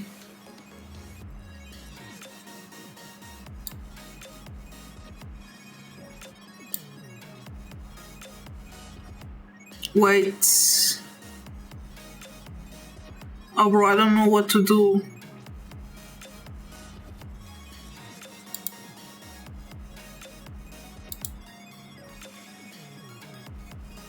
Bro, I don't know how to do that.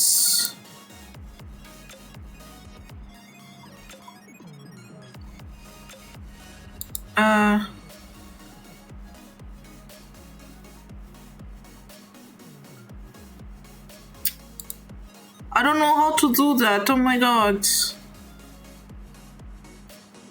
I already removed that.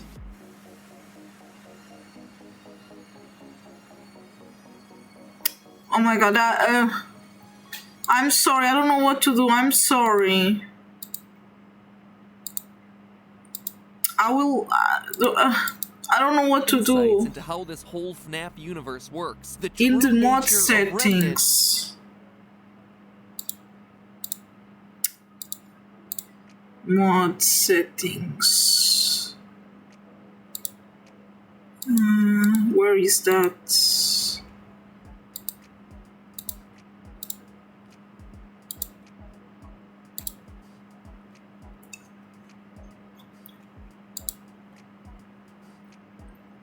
No. Look, Shield Gamer, calm down, okay? I can't do that stuff already. Calm down, please. Let's just chill a bit and stuff, okay? Don't be mad, please. And how ghosts can possess endoskeletons. As I said, he hasn't been in a game yet, but I have a feeling he'll be showing up soon, maybe as soon as the new game's security breach. But in order to know for sure, it's our job to track his movements, to understand what his goals are, and where he's headed to next. You see, last FNAF Theory, we did a surface level analysis of 1:35 AM, the latest installment of the Fazbear Fright series, and boy was that one a biggie, with huge revelations about sister location, ultimate also tiny, so cute. Spirit, and the real identity, or should I say identities. What do you mean you got cut off? And looking back, since the Fazbear Fright what happened? I've done 5 theories on covering the many what do you mean? That they have to the various facets of FNAF lore, from new strings of murders happening in 1985 to the true identity of psychic friend Fredbear. But despite all of this new FNAF talk, there's been one element I've largely been glossing over: the Stitch Wraith. What means cut off? Any of the installments of the book like series yet, let me catch there you up. was another Each book something. Contains 3 short stories, right? That's the selling feature. It's what's advertised. I tried to find a way to get the points back, but I couldn't. Like 3 1/5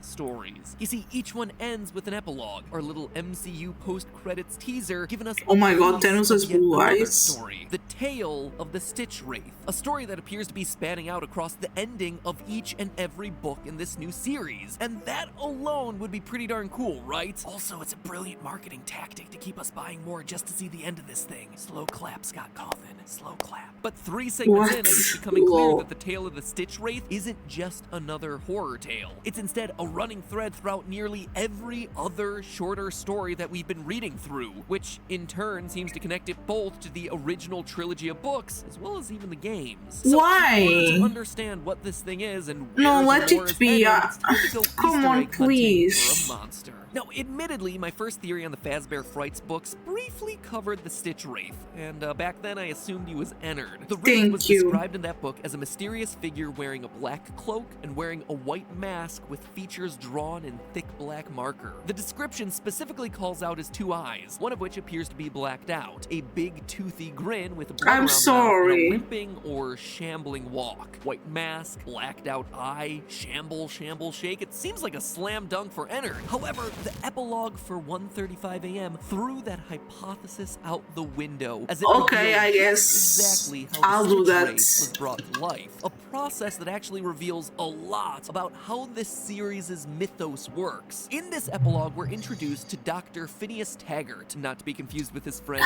Dr. Ferb Fletcher. I'm still not finished, wait. Mad scientist type, studying the untapped power of human emotion. As he says himself, quote, "Human emotion is slower to impact, more insidious. It emanates from us, or is excreted from us like sweat or tears, and it wafts outward like a noxious cloud soaking into the surroundings." Thank you. In particular, his research is centered around the intense emotion of agony. In order to study it, we see that Phineas collects hundreds of haunted objects to search for this emotion trapped inside. Again, from the book, the word haunted could mean showing signs of torment or some kind of mental anguish. These items on Phineas's shelves weren't possessed by ghosts. The ones that were truly haunted were energized by agony. agony, I'm convinced, radiates farther from people than any other emotion, Phineas said. My work is focused on my hypothesis that you can take a saturation of agony, add any sort of intelligence, even an artificial one, what is this? It's a recite? to transmute the energy of emotion into the energy of physical action. This, I believe, is what explains what people call haunted objects. And haunted objects? Starting to see how this all ties into what we already know about this franchise. In FNAF 6's Insanity ending, we were introduced to the blueprints outlining how the sister location Scooper worked, and it was, well, it was not what we expected, to say the least. Through those blueprints, we learned about the mystery metal called Remnant, and its ability to supposedly give life to objects that it touches. The novel The Fourth Closet took it one step further and showed us the remnant metal being created and used. In that story, we watch as William Afton melts down pieces of the old animatronics, creating a remnant soup that he then uses to give life to new living robots, specifically the Funtime animatronics. Quote, on the heating table rested the endoskeletons of the original Freddy's animatronics, welded and melted together, immobile and featureless, and still inhabited by the spirits of the children who had been murdered inside of them so many years ago, still full of life and motion and thought, all trapped, all in terrible pain. Usually this goes into something mechanical, something I made, Williams said. If we remember back to Candy Cadet's stories of 5 things always becoming one thing, 5 kittens getting sewn together, oh come on, 5 keys melted down into one, this is exactly what those stories were referring to. But Phineas's experiments in 1:35 a.m. actually take it one step further and give us more insight into the true nature of Remnant. Things that are brought to life via Remnant aren't necessarily infused with a soul, but instead with agony, oh my with God. intense human emotion, with extreme human suffering.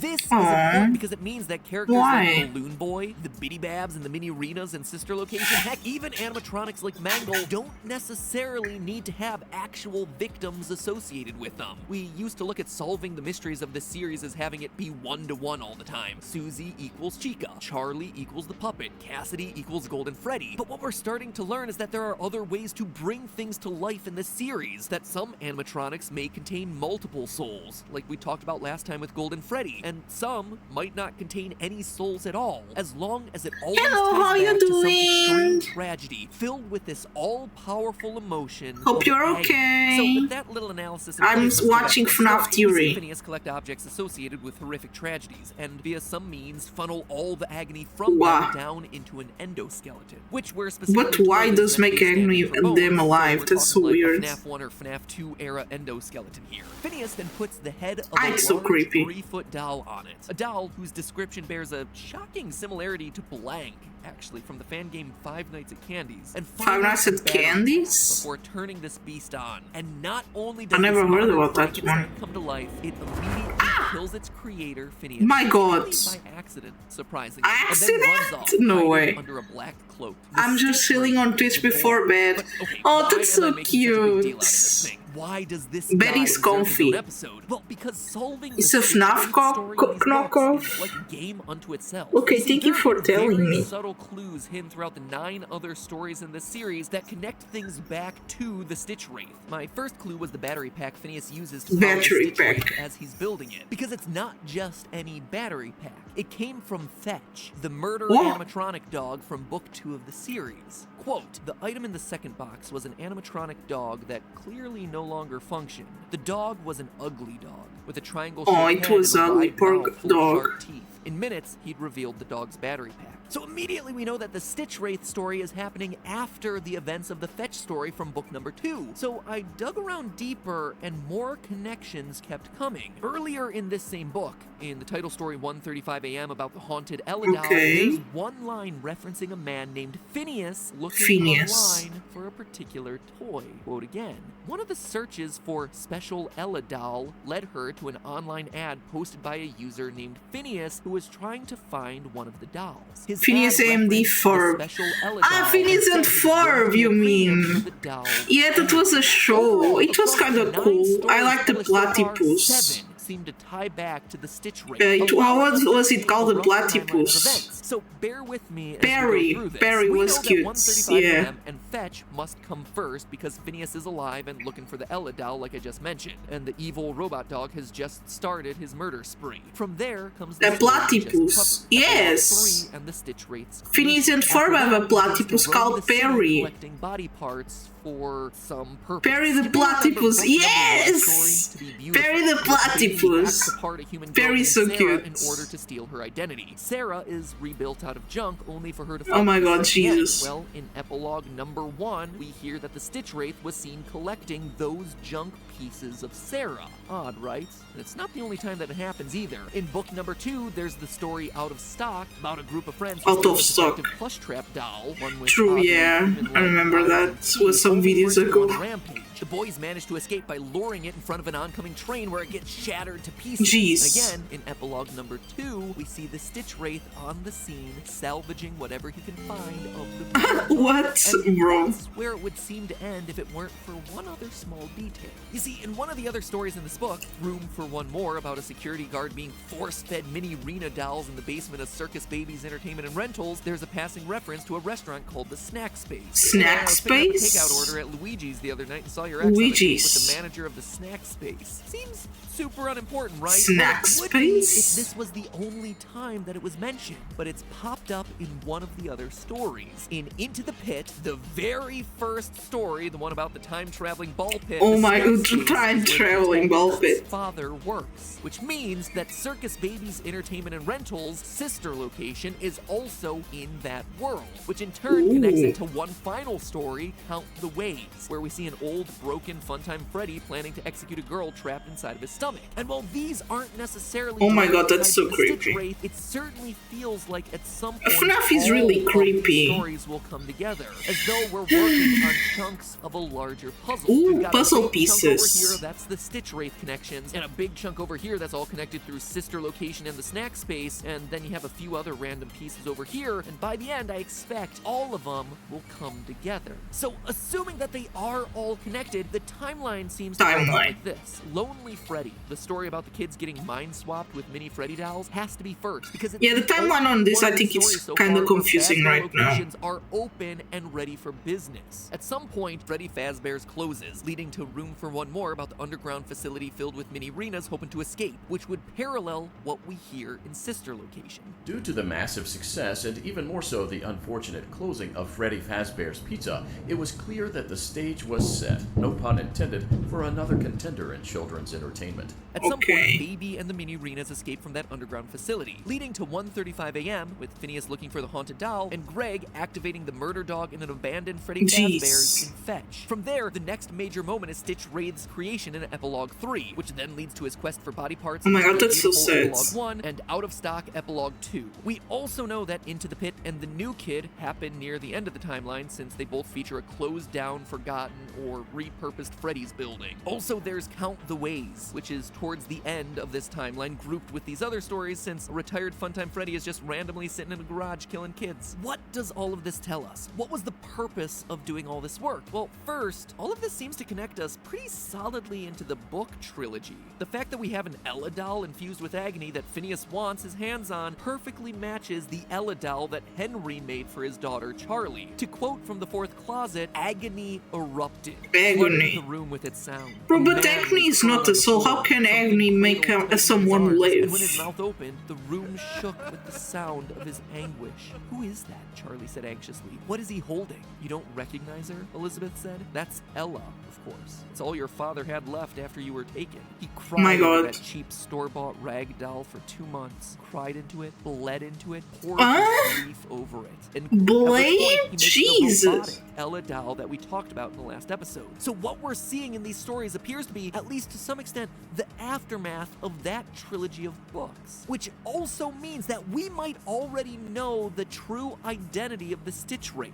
It's a bit of a long shot, but it's my personal headcanon until proven otherwise. I think that the endoskeleton that powers the Stitch Wraith, the main body that's become the conduit for all of this agony, is the same endoskeleton that killed Henry. The robot What? that he used to end his own life. The stabbing robot, which, let's be honest, Stabbing is like robot. the most complicated way to do that sort of thing. Like, build a robot to stab you to death? Oh my god, that's so Creative bad. types, man, they are weird. Anyway, we're told in the Silver Eyes that it's a basic Gen 1 endoskeleton with an Gen 1. face, which would explain Okay, there's exactly why generations. Phineas needs to put a head on it. Quote from the Silver Eyes, she could see its face, if it could be called a face. Its features were scarcely formed, crude and shapeless. Its blind eyes were only raised bumps like the eyes of a statue, seeing nothing but its own grief. We also know that this endoskeleton would be absolutely filled to the brim with agony. I mean, as far as Bro, agony is go, not a like what I murder need. bot built by Essence a now grieving on this father series, is a pretty Jesus. huge deal. And it's apparently an important enough character to this franchise to have also appeared at the end of the book trilogy. When Charlie is being attacked by Baby, it's this Oh my same god, what murder is bot this? and its trusty knife Pokemon. that Charlie uses to do them both in. I have a very, Well, I very guess. strong theorist instinct that the Stitch Wraith will, at some point during this book series, be revealed to be connected back to Henry and his bizarre death. Just saying, the pieces are in place for us. Aye! Jesus. Oh yeah, and assuming that That's the Fazbear Friends scary. series is connected a bit closer to the book trilogy, like it appears to be, we know that Book 5, Bunny Call, features a story about a man with gruesome burns over his body and an iron will to live. I mean, we already suspected that that was William Afton, but going Purple back guy. to see how his story ended in the fourth closet, we see that his death is far from certain. In his final moments, his Was it? hospital gown He catches was in fire and hell. is pulled into a massive furnace, but then nothing. No official confirmation that that Bro, burning wasn't he in actually hell? kills him. Therefore, a burned man in a hospital who refuses to die sounds like a certain yellow bunny we all know who always comes back. And with that, Purgatory? I've had enough FNAF for now. Oh man, it has been a lot. The new book comes out in early July, so at the very least I get a break for a couple of weeks. Thank goodness. What? No. Oh, more stuff. Calm down! I'm on edge these days. 2020 has really started to mess with my head. I need to relax. But I've seen all of this, literally everything on every streaming platform. If only there was something new to watch. What? What is that? Wait, can it be? Our sponsor for today's episode, NordVPN. What are you doing here, NordVPN? Nord? I'm looking for new entertainment today, not military-grade encryption of all my personal data across all my various devices, including mobile, tablet, and PC. Fear not, MatPat, for I offer both protection and entertainment. Okay. How, NordVPN? With one click, change your country code and you'll see. All right, I'll try it. Let's take a trip over to Canada, refresh Netflix, and whoa! There's suddenly all sorts of things I couldn't access from my US connection, like Wind River, the award-winning mystery starring Scarlet Witch and Hawkeye. So specific, I don't Hop over know, to bro. Japan.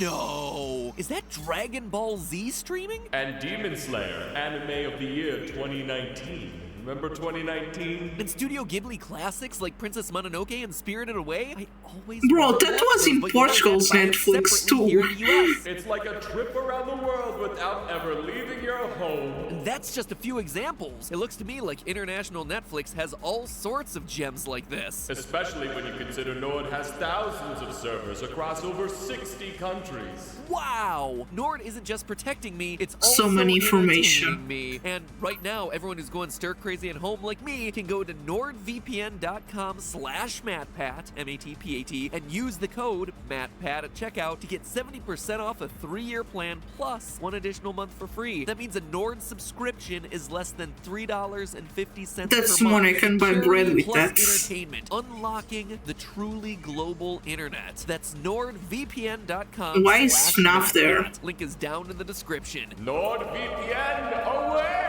And in the meantime, Lol. remember, it's all just a theory. A Game game theory. Stay sane out there, guys, and thanks for watching.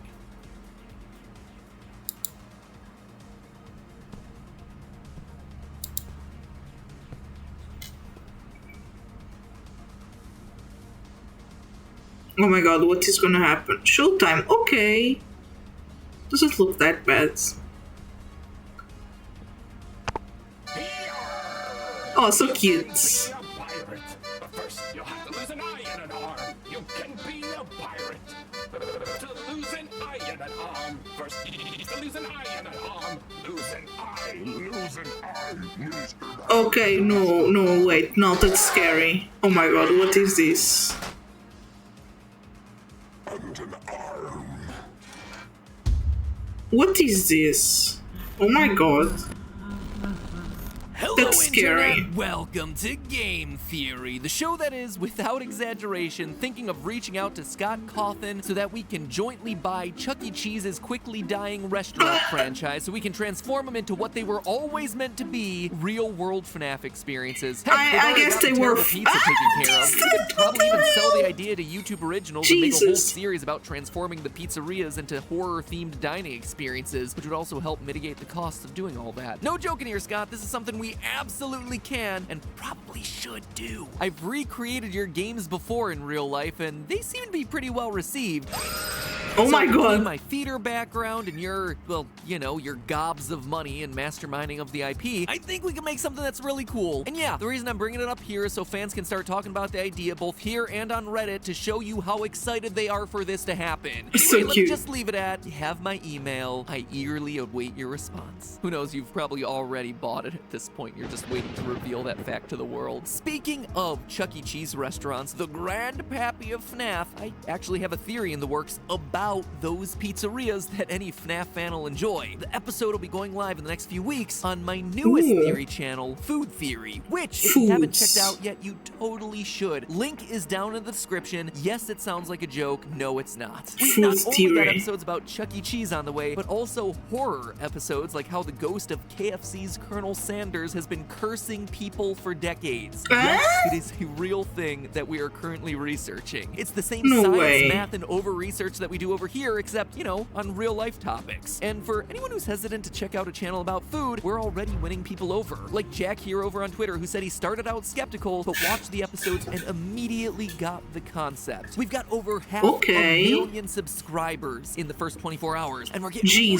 really close to that million in these first 2 weeks. So please, please, please help us reach that milestone in record time. Show the world how passionate we theorists are by shattering that subscriber record. You know, it's kind of crazy. Theory about food, no, bro. Food Theory. So subscribe to Food Theory today to get your daily dose of brain food. In a sucky, no good, awful year, seeing so many people excited about this new channel has really helped us all out. So thank you guys for your support. Thank you for your subscription. And I can't wait I'm to hungry. give you more. It's been a lot of work, but it's really fun. All right, a new month, a new FNAF book, a new set of lore reveals. Earlier this month, the latest Fazbear Fright book, Step Closer, hit store shelves, and even though it has a super forgettable name, the stories inside of it are epic. Not just because they're some of the most gruesome in the series. I mean, page 1 literally starts with a dream sequence where a kid's eye gets popped by Foxy's hook, but because of the lore drops that are happening in this thing, they are huge. Up until this point, the Fazbear Frights books have given us interesting concepts to chew on, fleshing out the world of FNAF and giving us new insights into events that we already had a pretty good handle on. It's been useful, certainly, but nothing too earth-shattering. Animatronics can have people stuffed inside of them. Confirmed outright in book 1. People can have animatronics stuffed inside of them. Confirmed in book 3. Everything is powered by human agony. The missing children's incident. How can you power something with human agony? Can steal identities. Humans can be body swapped with animatronics. Golden Freddy might have multiple souls trapped inside of him. Ghosts might be able to escape from their animatronic prisons to lure more people to them. Like, there has been a lot across all of these stories. That's why I've been covering these books so much. But Step Closer's lore drops are attacking some of the biggest lingering questions still in existence from these games. The ones presented to us by the two most frustrating games in the franchise, FNAF 4 and FNAF 6. Questions that are still debated by the FNAF community. So today we're looking at the first of those debates, the ones related to FNAF 4, looking at what those answers mean for the rest of the series. Today, we confirm the identity of this guy, the older brother, Foxy Bro. Real quick, before we get to the meat of this theory, let's quickly speed our way through probably the least important story of this new trio, the middle one titled Dance With Me. In it, we cover Casey, a young woman who's coming from a tragic childhood. She lives on the street picking pockets and nabbing purses. One day, she robs a mother and a young girl outside of Circus Baby's Pizza World, which we're told has itself a big red door. Woo! Okay.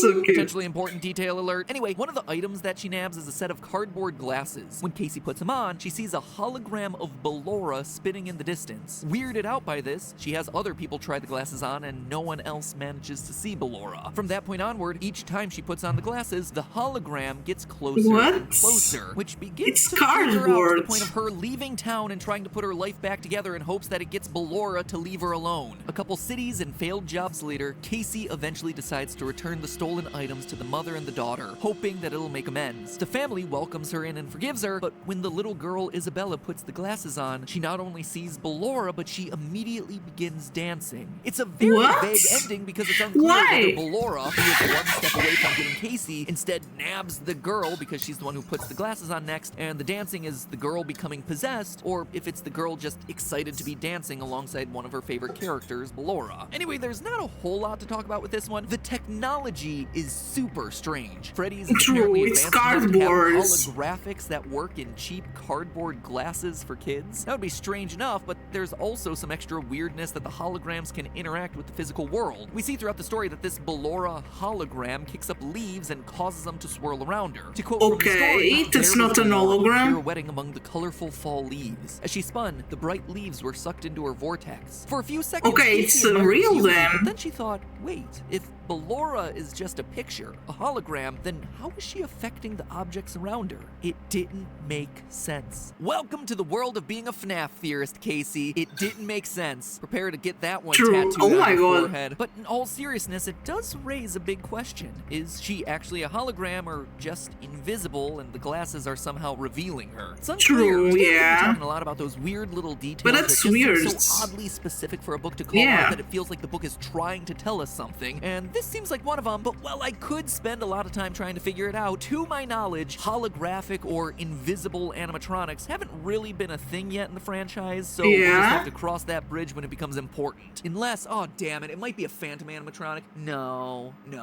they don't interact with the real world, do they? Last point to be made about this story, though, is its recurring theme of mothers and motherhood. A lot of the backstory that we get on Casey is her troubled relationship with her mom, which has played a big part in how her life ended up the way it did. Casey, throughout the story, is also visited by an older woman at a bus station that gives her grandmotherly advice. She's saved from the police by another elderly woman. She makes amends with that mother and daughter that have a relationship that she envies. I mean, it could be me thinking too much about this. Surprise, but it why you envy? That's so sad. Is the main animatronic featured in a story about motherly relationships. I had a theory a long time ago, 2 years ago, that Ballora was some sort of stand-in for Mrs. Afton. Not in any sort of creepy way. Get your mind out of the gutters. I mean, that she represents the wife that William Afton lost. Yes, that was a theory. Most likely that he abandoned in the aftermath of his daughter getting clawed to death by Baby. I mean, just look at the song that Ballora sings in Sister Location. Why do you hide inside your wall when there is music in my hall? All I see is an empty room, no more joy, an empty tomb. An empty tomb, aka the bedroom of our tragically deceased child. William hides inside his walls by diving even deeper into his work. It's something that William's partner Henry does in the original novel trilogy. When he loses his daughter, he shuts out the rest of the world, hiding behind his walls and obsessing over his work to try and bring her back. And so when William does this in the games, his wife is left alone and probably ends up leaving him. As such, as some sort of coping mechanism, William recreates her in animatronic form, depicting her with perpetually shut eyes because to William, she was blind to what needed to be done to rebuild the family. Blind to the fact that his work was so important. She wanted to move on, to do frivolous things like sing and spin and dance, or at least that's how he felt from his perspective. William Afton was mired in his own misery of loss. Like I said, it's a bit of a stretch and something that I've lightly talked about before, but I thought the connection between Ballora and mothers in this story was particularly interesting and worth calling out. Anyway, onward to the real story I want to address today, Step Closer, which isn't just sparking new theories, but is straight up confirming stuff that we've argued about for years. In it, we meet Pete, a 16-year-old who, due to their parents' divorce, has to babysit his little brother, Chuck the Chump.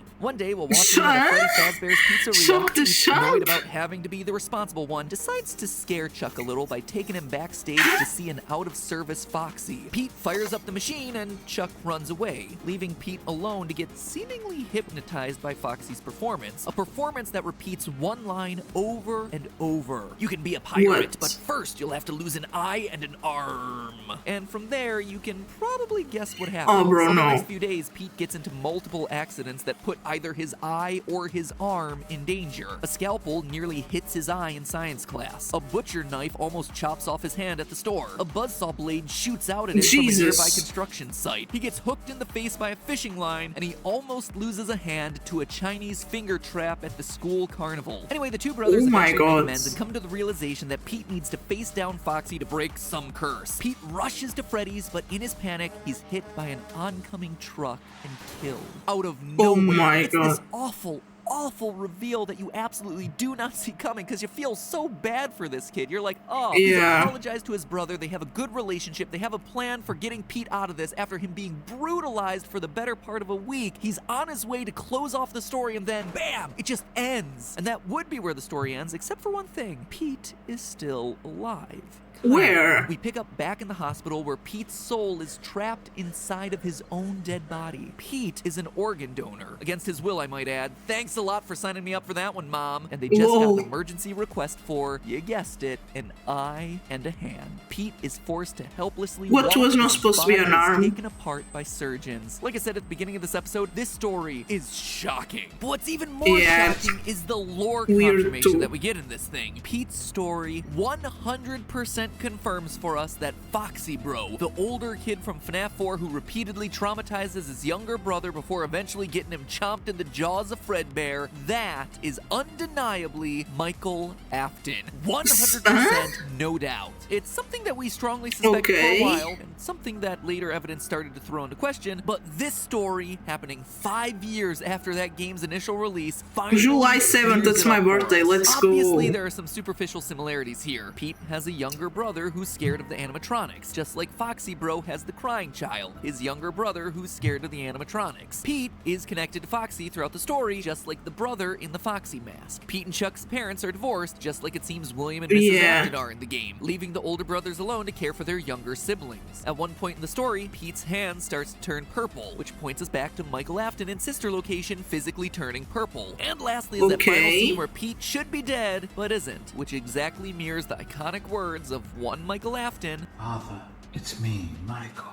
I should be dead, but I'm not. But all of it is just a bunch of this is so weird. All of this is weird. Michael and Pete and Foxy Bro and Pete. How do we know for sure that all three of these characters are connected? One word, gum. People ask me a lot how I come up with these theories, and more often than not, it's small details that just stick out as off for the author or game designer to Bro, how include, gum is gonna help with that? setting these details out there to try and signal something to us. And in this particular story, the odd character detail of Pete is that he chews gum a lot. Page 4, he's chewing watermelon gum while watching his brother. Later, when he's scared by the Foxy animatronic, the book makes mention of him swallowing that gum. Okay, that's fine, that's a one-off thing, no big deal. But later, on the way to the butcher shop, we're told that he, quote, pops a wad of watermelon gum into his mouth. On the boat fishing with his dad, he wishes he had brought his watermelon gum. It is mentioned a lot in this short story, enough that it sparked my theorist senses and made me flag it to look into later. Now, obviously, at no point during FNAF 4, or heck, any of the games, do we see a character actively chewing gum. That'd be silly. That's not the only place that we see these characters at this point. Let me direct your attention back to the FNAF Survival Logbook.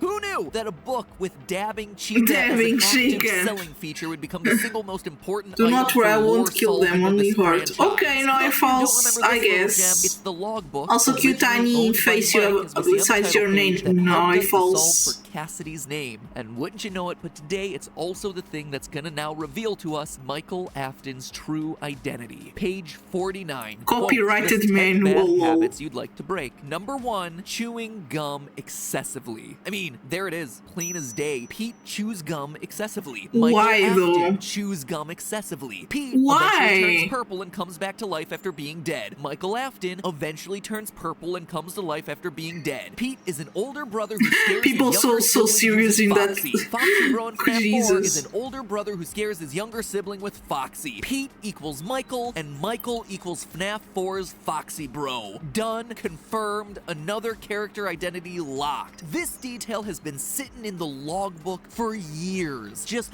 waiting to be used. Kind of impressive. Well done there, Scott. Well done. And this confirmation tells us everything we need to know about Michael's motivation for the rest of the game series. He's avenging his brother's death, the one that he made happen. When Golden Freddy appearances are accompanied by the words, "It's me," it is literally the younger brother saying, "It's me. I'm here," to his older brother. But of course, Wait, really? Of course, it is never that easy. This same security logbook. It wasn't supposed to be Golden Freddy? Pivotal to solving so many Why they mysteries of change this stuff franchise raises so just fast? as many challenges. Because sure, here it just confirmed the Foxy Bro connection, but then it also has lines like these. Page 103, the party was for you. Page 75, does he still talk to you? In reference to psychic friend Fredbear. Page 23, Oh was my your God. favorite childhood toy a plastic purple Why telephone? the Page psychic 20, Fredbear what do you mad? remember?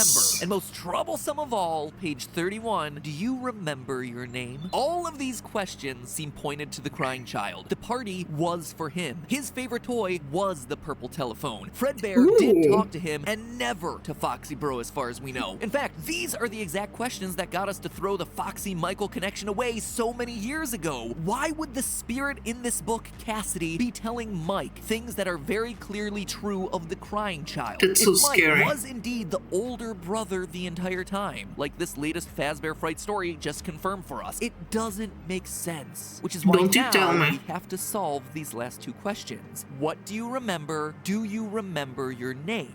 I mean, yeah, I do remember my name. It's Mike. I wrote Mike on the first page of the book, didn't I? Unless Mike never truly was my name. The question that we're left with, and the question I pose to you and that I still need time to think through is, what did Michael forget? And how did he forget? Was he the bite of 87 I don't know, bro. victims This is and weird. how he lost his memory? Did some sort of other trauma cause him memory loss? And more importantly, is there some other strange connection between Michael and the crying child? Like, seriously, why would the book say that the party was for Michael when FNAF 4 clearly tells us that it's not? I can't believe that this is just some sort of typo. This is so random. This book is so precisely engineered to be the linchpin in too many mysteries of this franchise for that to be the case. So could that connection between the two brothers be the reason why Michael's name might somehow be different? All theories for another day, my friends, but at least for now, we're one more confirmed step closer to getting the answers we've been looking for so long. So maybe that's the reason why the story is in fact called Step Closer, because otherwise that title for a story about a kid losing an eye and an arm just doesn't make a whole lot of sense. Next time, we tackle Susie and her connections to FNAF 6. In the meantime, remember that Food Theory exists as a channel and you should subscribe to it. Help us cross 8 million subscribers. I know that you guys can help us do it. And if you like what we do over here, then you're gonna love what we do over there too. So stick around on that channel. Bro, and have more a blast food, I with will it. be Like I so said, if you're hungry. into videos about scary restaurants and pizza, well, we've got episodes coming out about both. The dark lore of KFC, and heck, even today's episode about how pizza is technically a sandwich. Link is on screen right now. It's a channel that's giving you lots of cool stuff that you can drop in front of your friends Yeah, and and family. getting So me no hungry longer will because they I just like be rolling your foods. eyes when you talk about animatronic murder. Now you can blow their minds with stuff that they might actually understand and care about. So please check it out. Please subscribe so that way we can get closer to the 1 million subscriber mark, and I'll see you all next week.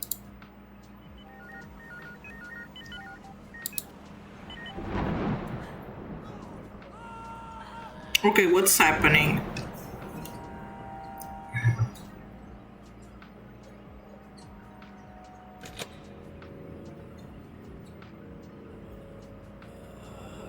Oh my god, what is that? What the hell? What? What? Oh, jeez. Hello, Internet. Internet. Welcome to Game Theory, where today's episode is perhaps the single most important that we've done on the FNAF lore in a long time. Today, my friends, our goal is to solve Golden Freddy. That's right, FNAF Reddit. Okay. I'm justified in using my favorite golden boy in the thumbnail today because this episode is all about him. It's them?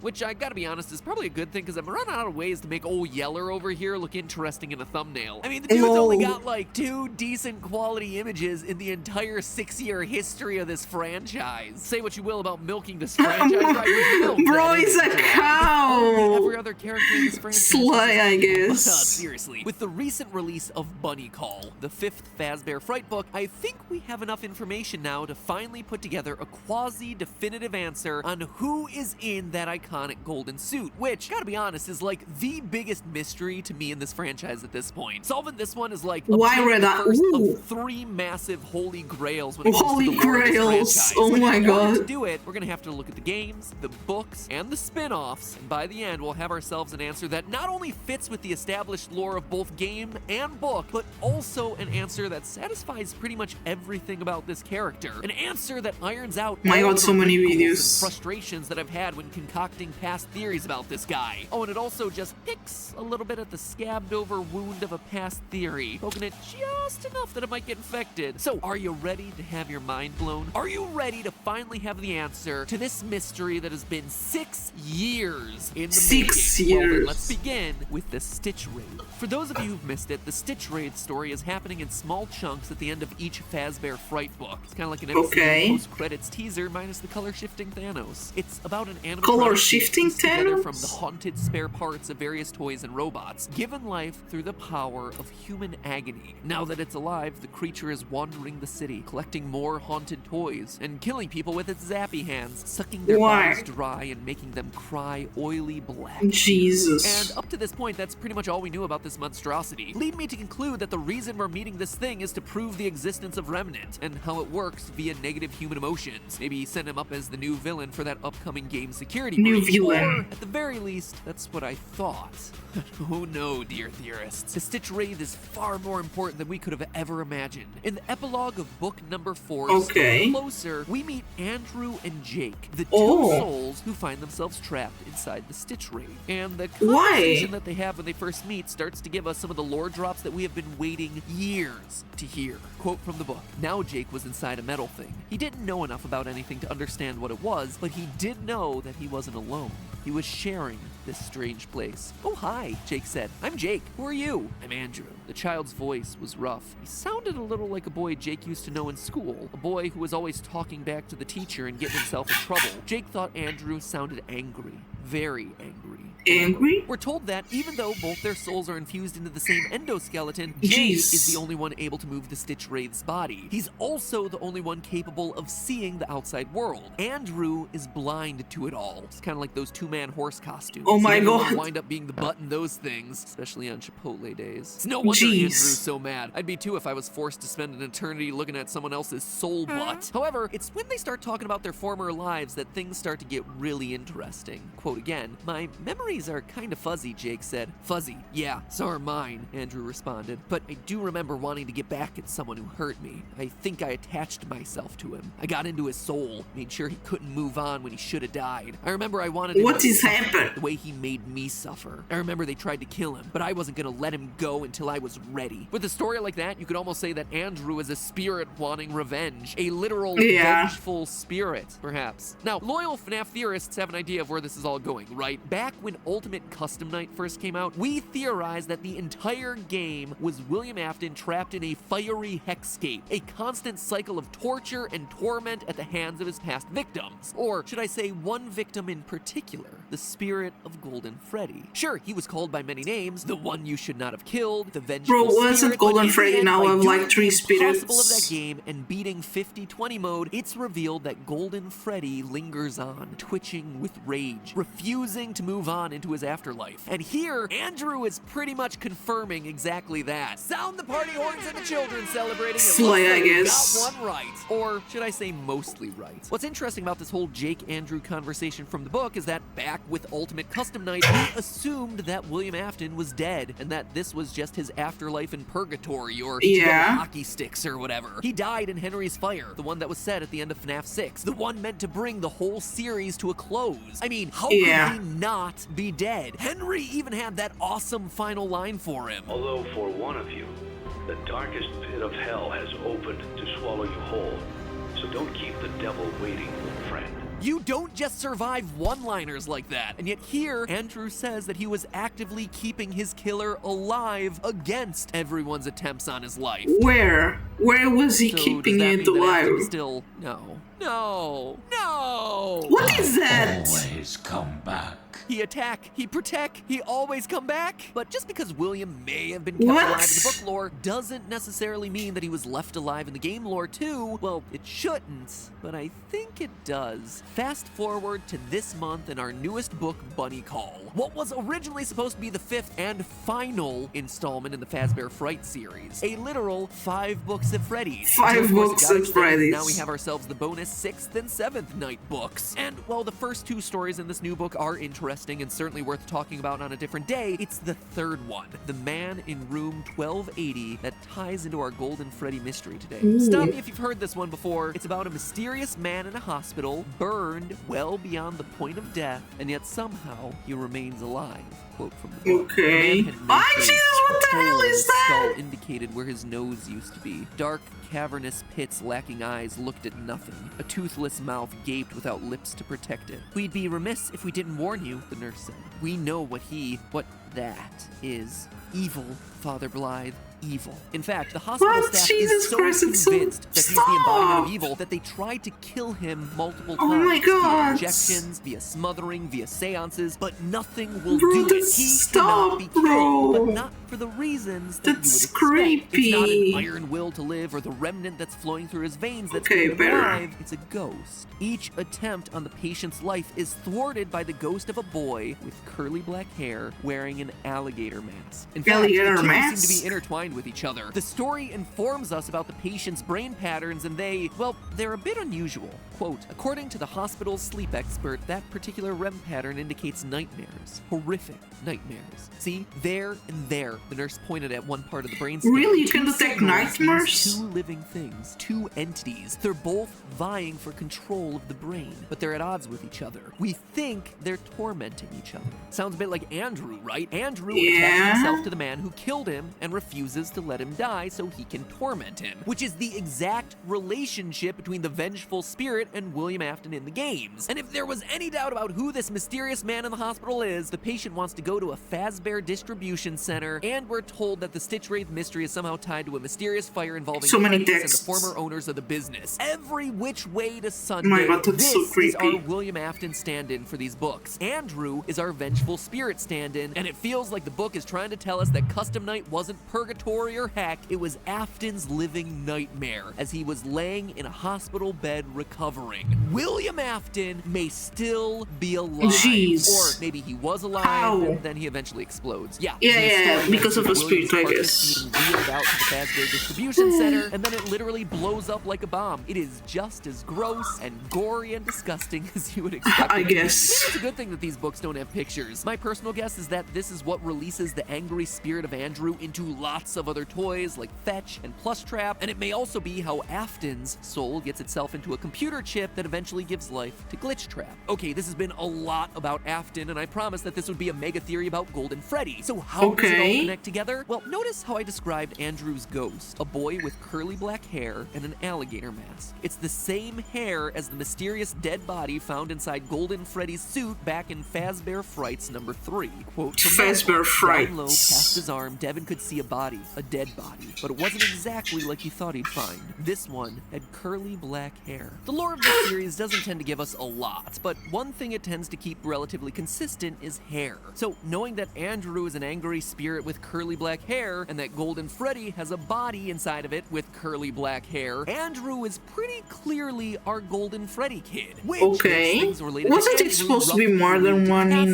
back in the Suite? games? Want even more of a connection between the two of them? The name Cassidy is derived from an Irish surname meaning clever or curly-haired. Actually owe that little factoid to Redditor Shrek the First. It's a good find on that one. I actually would have never thought to look into the name Cassidy. So even though Andrew may not be named Cassidy in the books, he is still representing the origin of the name through his hair. Now, here is why all of this matters. Follow me on this. Both Andrew in the books and Cassidy in the games are missing children's incident victims, stuffed inside of suits and angry enough to keep their killer in a purgatory state so he can be tortured. Seems like a pretty slam dunk connection there. We know that up to this point, the books have been hinting at the fact that Golden Freddy may have more than one soul inside of him. And in these stories, we see I Andrew told you that. actively Okay, no, upset I told that he you it has to first, share but then endoskeleton was talking with about it another was dead again is it only one possible notes that in to again, games, I guess. Golden Freddy is possessed by both Cassidy and the Bite of 83 victim, Vengeful Spirit and the Crying Child, just like Andrew sharing a body with Jake in the books. After all, we know via clues in the text, as well as book number 6's description, that his endoskeleton mate Jake is a nice kid who died tragically in a hospital. We know that the Crying Child is also a nice kid who dies tragically in a hospital, even though he got bitten before, but you know. Now, admittedly, that alone is a weak sauce connection, I admit it. What's not weak sauce, though, is that evidence is actually out there to prove that two spirits are in Golden Freddy. So last month we proved that Foxy Bro is definitely Michael Afton. It is a huge confirmation from the series, but that came with a set of problems, specifically in the form of the security logbook. The problem is that the spirit Cassidy in the book seems to be talking to Mike about things that only apply to the Bite of 83 victim, saying things like, "The party was for you," and talking about his plastic purple telephone. It doesn't make sense if Cassidy is talking to Michael Afton. But what if Cassidy isn't talking to Mike? What if Cassidy is having a conversation with someone else, with a second spirit? The logbook doesn't just have one person in it, it has two. This was brought to my attention by a comment on YouTube from Inky Ink, who says it's not useful reading the YouTube comments, right? Quote, "I direct you now to pages 89 and 109, where we see a spirit replying to Fated's questions through altering the text existing in the book. Therefore, we know that Fated is not talking to Mike, but talking to Mike's brother, who is also in the logbook. Thank you for coming to my TED Talk. I gotta say, that is the best TED Talk I've ever seen. Definitely beats the one about how to dry your hands using a single paper towel. 1, 2, 3, 4, 5, 6, 7, 8, 9, 10, 11, 12. And Inky Ink isn't wrong here That's either. I have to random. double check. One of the things the Fated text says is that the party was for you. And right there on page 89 is the answer, it was for me. A statement and an acknowledgement of that statement. A conversation. Two spirits, one book. Two spirits, one animatronic. For years, I have been frustrated by the fact that the Crying Child, the Bite victim of 83, would have made the most sense to pass into the Golden Freddy body, but it never lined up with the fact that 5 kids died during the missing children's incident, and that one of them would have had to have gone on to possess Golden Freddy. But now we have a solution to both of those things. Golden Freddy can still have the Bite victim in him, one that says, "It's me," when he sees his brother working as a security guard. But it can also have a second spirit in him, one who died in this horrific missing children's incident murder, and one who continues to torment Afton long after he's passed on. And the logbook isn't done. Sure, on those pages we see the responses of, "It was for me," and "I'm scared," but we also see the responses of, "I can hear sounds," and "I can't see." It, once again, is a parallel back to the Andrew and Jake situation, where one spirit can see and makes maneuver the sense. body, while the other is trapped down below the surface, able to listen, but unable to do much else. This feels like the solution to Golden Freddy that we've been waiting for. The problem with him is that we've always assumed he was just one kid, one spirit who we tried to make fit into all the various details about the lore, but it never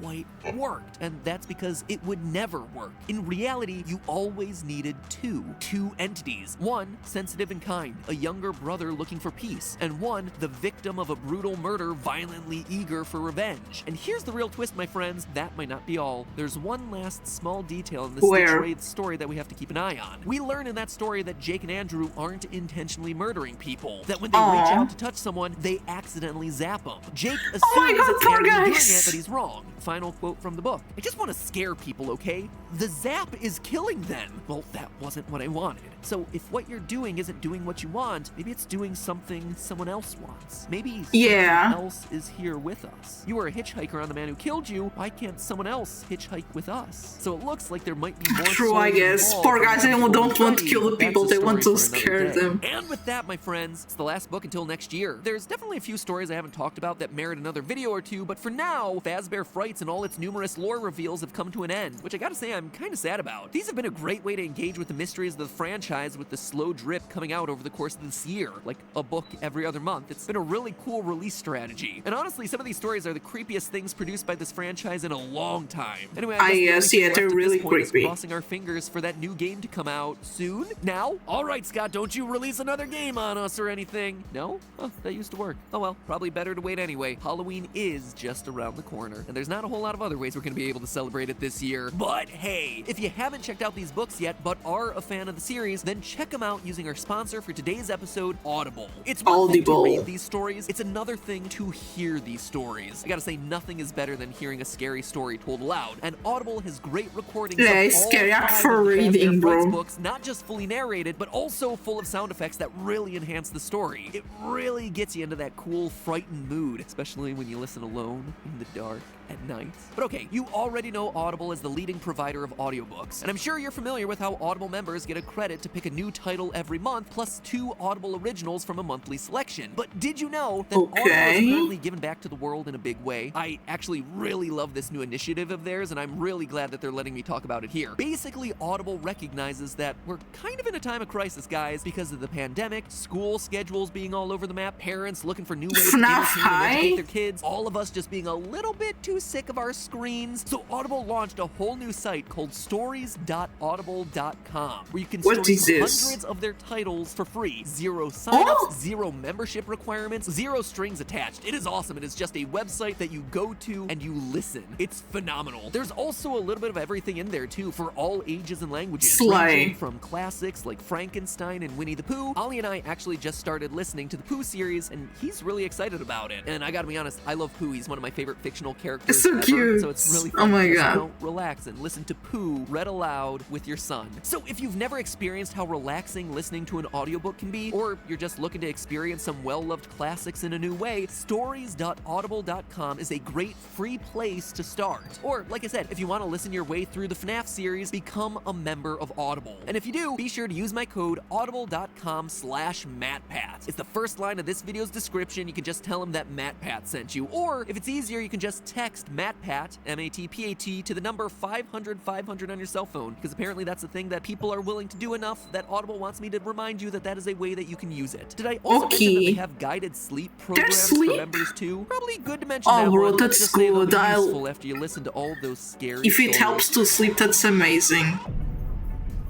Again, that's audible.com/MattPat, first line of the description, or texting the word MattPat to 500-500. And remember, it's all just a theory. A game theory. Thanks for watching.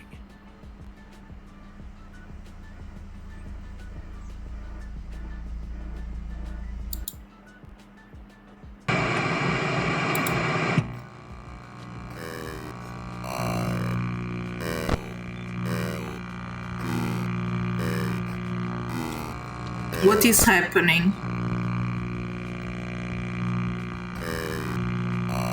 What? There's a purple guy. Okay, this is weird. What's happening? Oh no. Oh no. That's creepy. Hello, Internet! Welcome to Game Theory, the show that's always a bloody good time. Today, we have a few massive announcements before we get to the episode, so please skip to here if you're not interested in them, but I don't think you should do that because these aren't things you're going to want to miss. First, and most importantly, mark your calendars because on Tuesday, December 1st, right here on this channel, I am unveiling our biggest project ever. And I don't take that lightly. The Game Theory $1 million challenge. It's an all-day live stream to benefit St. Jude Children's Research Hospital and their fight to end childhood cancer. This show, I cannot express to you how massive it is. Like, I know that we did a St. Jude live stream last year and we were successfully able to raise $1.3 million, which was incredible, but this year's show is like 10 times that size. And look, honestly, jumpsuit of Five Nights at I Freddy. don't know about you, but I've been missing a sense of normalcy in 2020. And so for this show, I've really tried to pull out all the stops and call in all the favors to try and deliver you a show that is unlike anything that YouTube has seen this year especially, but just in general. We've already got ourselves 25 confirmed guests, ranging all the way from Mr. Beast and ZHC, who are going to be giving away thousands of dollars in prizes to you guys watching and donating at home. We've got the Try Guys and Rosanna Pansino, some of my favorite people on the platform, doing some insane food challenges with us. Odd Ones Out is going to be there, just being the amazing guy he is. Mark Rober, you know, former NASA scientist Mark Rober, is coming on and cooking up some science to throw in my face during the stream live. Suffice it to say, I'm gonna wind up pretty messy. And don't even get me started, because I'm in the process of arranging the highest IQ game of Among Us ever, with the likes of Disguised Toast and Vsauce 3, Veritasium, Physics Girl, Dream. Like, that is some big-brained gameplay that's going to be happening there. Oh yeah, and I should probably also mention the new FNAF project that I'm working on with Scott that allows you at home to play against some of the Kings of FNAF that you watch on YouTube each and every week. So will these Kings of FNAF be able to beat the game when you are trying to actively sabotage them? We're gonna have to find out. Long story short, this is gonna be a day full of the best of YouTube, all to benefit the best of causes. St. Jude, a hospital that, if you don't remember from last year, treats children with cancer for free. The families do not pay a dime for their child's treatment. And then St. Jude takes it one step further and passes those scientific learnings on to the rest of the world, which means that one child treated at St. Jude literally translates to 1,000 treated around the world. It's just amazing. Oh my God. Organization that is doing some of the most important work for some of the most important patients out there. And I know that in a year full of important causes, there's been a lot to donate to, but St. Jude's work is as important as ever and harder than ever given the challenges of 2020. So I know that this one is a few weeks away, but please, please, please mark your calendars and consider being there. If everything goes right, it should be an incredible day of joy and celebration in a year that's otherwise been really rough. So come take a break with us, come support a great cause, and just have fun. You know? Secondly, speaking of partnering with Scott Coffin, new Theoryware is available right now. Links are right below this video, right in time to keep you all snuggled and warm for the holiday season. That includes some amazing winter goodies like this. What? Super soft. Someone threw it? Which you can cuddle up with while you're doing your new 500-piece game theory puzzle. Yeah, that's right. We made an official game theory puzzle that's filled with all sorts of references to both this channel and GT Live. There's also a fantastic structured zip-up hoodie with embroidered patches, a varsity jacket for anyone who likes more of a female cut item, and this. Actually, the thing I'm wearing right now, a red vegan leather jacket, which is probably my favorite item that I've ever built. I built this thing from the ground up for you guys, literally stitch by stitch. I took my favorite red jacket of all time, the red jacket with shoes on the sofa, bro? And I rebuilt it to be this new thing that's cruelty-free and with a lot of additional details that I've always wanted, like this pocket right here. It's called a media pocket for things like your Nintendo Switch or if you have a tablet or anything like that. But why are you gonna put your Nintendo Switch on a jacket this year, friends? Because there's a dark twist to this merch launch. Theoryware X FNAF. The animatronics have taken over. Death coins are on the loose, and we've officially partnered with Five Nights at Freddy's itself to create this monstrosity. Oh my God! First official joint game theory and FNAF project ever. It's not every day that you get an ugly Christmas sweater with pizza detailing. Creepy. Grab it now before it grabs you. I'm also really proud of this hoodie I helped to create based off of everyone's favorite low-paying security guard position at your local pizzeria. Really cool, so may your days be merry and bright, and may your nights be scary and full of fright. Anyway, like I said, links for all of that stuff is down below this video. So, as you might be able to tell, between planning the live stream and working on the merch, there has been a lot going on. And in the middle of it all, more FNAF. FNAF Security Breach got its first trailer out during a PlayStation 5 announcement event, and PlayStation 5? This new game look incredible. Gregory. Your friends are worried about you. Long gone are the days of just looking at static-filled still image camera feeds, my friends. And before we move on, can I just say how cool it is to see an indie franchise started by one man working at Dollar General rise to the point that it's now getting a spotlight alongside time-honored franchises like Final Fantasy and God of War. And not only Never getting played those spotlit either. alongside them, getting more views than nearly everything else in that showcase. That's awesome. Lol. Well done, Scott. Really, really well deserved. Now, based on the trailer, it looks like we'll be trapped inside of a Freddy Fazbear's Pizzaplex, playing a life or death game Looks of hide and seek fancy. against a killer. And it's that killer, Vanny, that I really want to dive into today. She's teased twice in the trailer, once via a bunny-shaped shadow in the opening sequence, and again as the final jump scare. Now, we've suspected for a while that she's coming, via teaser images on Scott's website, merch leaks, Easter eggs hidden throughout FNAF VR, all things that I've covered before in past theories. But the thing I wanted to look closer at today is her backstory and her relationship to Glitchtrap. Because even though this game hasn't come out yet, and we honestly don't know when it's coming out, we do already Wait, this know is a console ton exclusive? about this new character. In Jeez. fact, true to Scott's style of storytelling, we probably won't get that much of a backstory for Vanny in this new game. I don't know if you've noticed this about Scott's games, but important story bits tend to happen around the games rather than in the games. Let me explain with an example. In Sister Location, we end with Baby being a part of Ennard, and if you get the super secret ending, you see that she gets puked up into a sewer. Fast forward to FNAF 6, wait, the and there's sewer? suddenly two separate entities again, Scrap Baby and Molten Freddy. To 99.9% of the players, you would have no idea how or why that would have happened. And I can't blame them because the only way you would know that Baby got voted out of the Ennard tribe was via the source code on Scott's website, as well as a separate standalone site, FNAFworld.com. Just goes to show that when you're talking about FNAF, the game never really stops. And the thing is, I guess the game is still going. Getting treated this same way. The information about her, what is now getting her to kill, the big twist reveal about Vanny's true nature has already been laid out for us if you're paying attention to all parts of the FNAF universe. So if, unlike me, you don't have time to keep track of the 12 games, 9 books, dozens of ports, hundreds of toys, and a moon-faced animatronic and a pizza tree, well, that's why I'm here. Because all the pieces are out there in place for us, and now we're going to be putting them back together to understand the true backstory of Vanny, the killer bunny, Purple Guy 2.0, before Security Breach comes out. Recently, the game FNAF Help Wanted got itself a mobile port. Big whoop, right? We've already seen this game 2 other times before, once in VR and again in a flat console port. Don't get me wrong, love this game, probably my favorite game of the franchise, but still, Scott, you ain't getting me to buy this for a 3rd time.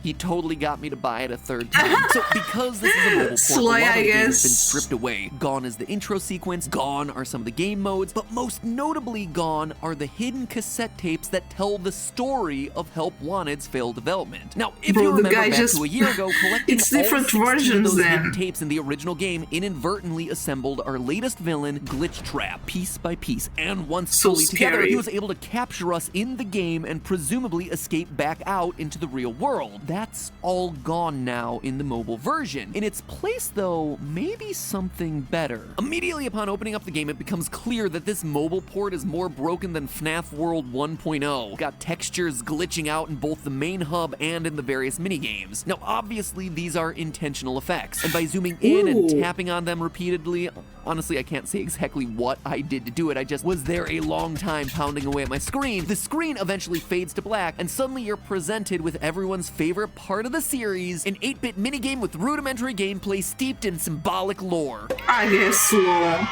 cool rainbow color letters, I guess. But still, we're told that this game is called Princess Quest, with you playing as a little girl lighting torches to unlock doors and so running away from cute. glitching bunny Oh my god, people. that's scary. Glitching bunnies, you say? After making your way through a ruined castle and cemetery, you eventually unlock a long corridor that leads to a final lantern and, no points if you guessed it, Glitchtrap himself. The screen goes dark and suddenly you're taken back to the game's main hub. Now, this seems fairly self-explanatory, right? It's a reference to Glitchtrap in a game that had to eliminate him due to size constraints. But it's the details here that really matter. Not counting the torches in front of the 6 gravestones, which are very clearly references to the original 5 missing children plus the child who possesses the puppet, there are 16 is that the torches clip? in total for the princess to light. This I will isn't watch a it, don't you coincidence. worry. It perfectly lines Wait up a with bit, the please. 16 cassette tapes that you had to collect in the original Help Wanted in order to release Glitch Trap. In fact, Glitch Trap only appears once the 16th one is lit, further cementing that connection. But where things get really interesting is when you decode what Glitch Trap is saying. As the game ends, there's clearly a dialogue box along the bottom containing weird glitching Watch the text, but you'll numbers. notice that the patterns aren't... Okay.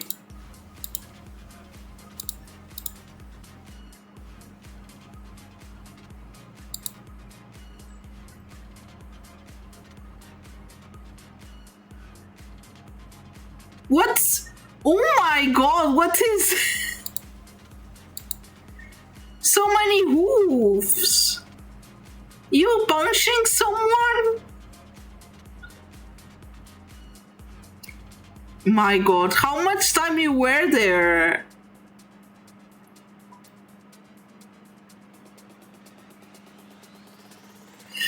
Oh my... You almost at 4,000.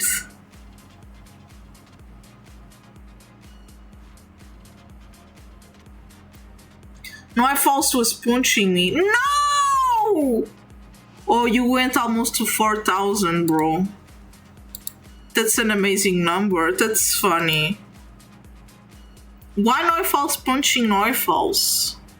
That's sad. Don't do that. Random. Some shapes actually repeat themselves. These Don't right punch here Neufal's, and these please. right Thank here. you. It's actually a letter substitution code that spells out everyone's favorite phrase from the game. I always come back.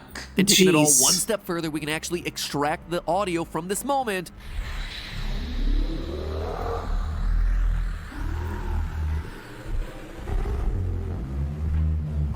What is happening?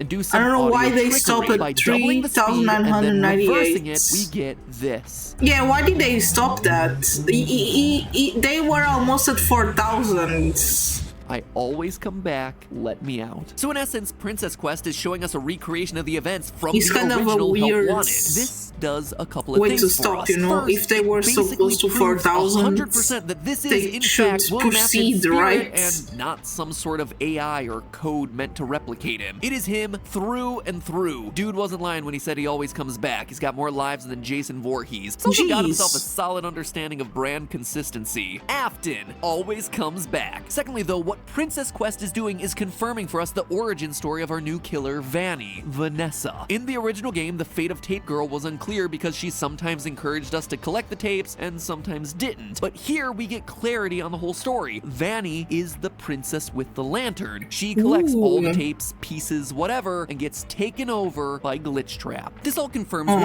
were speculating about before with Vanny in a previous theory from a year ago, that a young woman named Vanessa, Vanny for short, would be taken over by Afton to kill in his name, brainwashed or partially controlled by a spirit living inside of her. Yes, I hear you. I know. No. There's no miscommunication. There's also a similar conversation currently hidden in the source code of Scott's website, except here you see both sides of the conversation. Stay the course. I will. Focus on my voice. I will. Don't let anyone lead you astray. I won't. Have you selected one? I have. The one that seems to be selected random is Gregory conversation. from the new game's trailer. Gregory, be still. I think she's found us. So, is that it? Just a recap of a lot of What? information we already knew? Are we just left to speculate about the rest Why until the kid security breach didn't finally die comes instead out? of Well, the no. You see, in the animatronic? last Wasn't that year, there's supposed been to one happen? final source of information about Vanny, and it's a big one. A game that I've largely ignored up until now, FNAF's augmented reality game, Special Delivery. If you haven't heard about this one, basically the concept is that animatronics get shipped to your home so you'll have yourself some new friends. Because let's be honest, honest, fighting for your life against a malfunctioning robot is probably still better than trying to hold a normal conversation with a living, breathing human being. I think I've been dancing around this one just because the possible canonicity of characters like Shamrock, Freddy, Liberty, Chica, and Clown Springtrap makes me have a nervous breakdown. But bro, what is that? That's so cool. Flamethrower, Bear, Endo aside, this game has been seeding us more info over the entire last year about the history of Vanny and Glitchtrap, and it requires us to do one of the scariest tasks any FNAF game has ever required. What? Reading emails. Bro. You see, the game will occasionally show you on emails that aren't intended for your eyes. On one side, we have ourselves the story of a company working on behalf of Fazbear Entertainment to disassemble old animatronics and scan their circuit boards into their computer system. Just like Tape Girl warned us about back in FNAF VR, this causes a virus to spread through the system. Quote from those emails, "Turns out that wasn't a glitch. We released a virus when we scanned that last circuit board. It's spreading really fast. We're gonna need all hands on deck." New email. "Hey Jim, just checking in. I emailed you earlier this week about a virus caused by one of your circuit boards, which is currently spreading throughout our system. Is it possible that the virus is in a circuit board? Contact me ASAP. I don't know how Thanks, virus best, works. Steve." So that is our Glitchtrap origin story. And to me, it's especially interesting because I think it helps explain something that dates all the way back to FNAF 3. Recently in the series, we've learned that the FNAF games are canon in the games. Now, that's a really confusing sentence, so let me explain. In both FNAF VR and the Fazbear Frights books, it's confirmed that the urban legends about murders happening at Freddy's restaurants are mainstream enough to have gotten some video game spin-offs. Not necessarily the FNAF games that we know, and certainly not FNAF World, since everyone, including Scott, wants to forget that one, but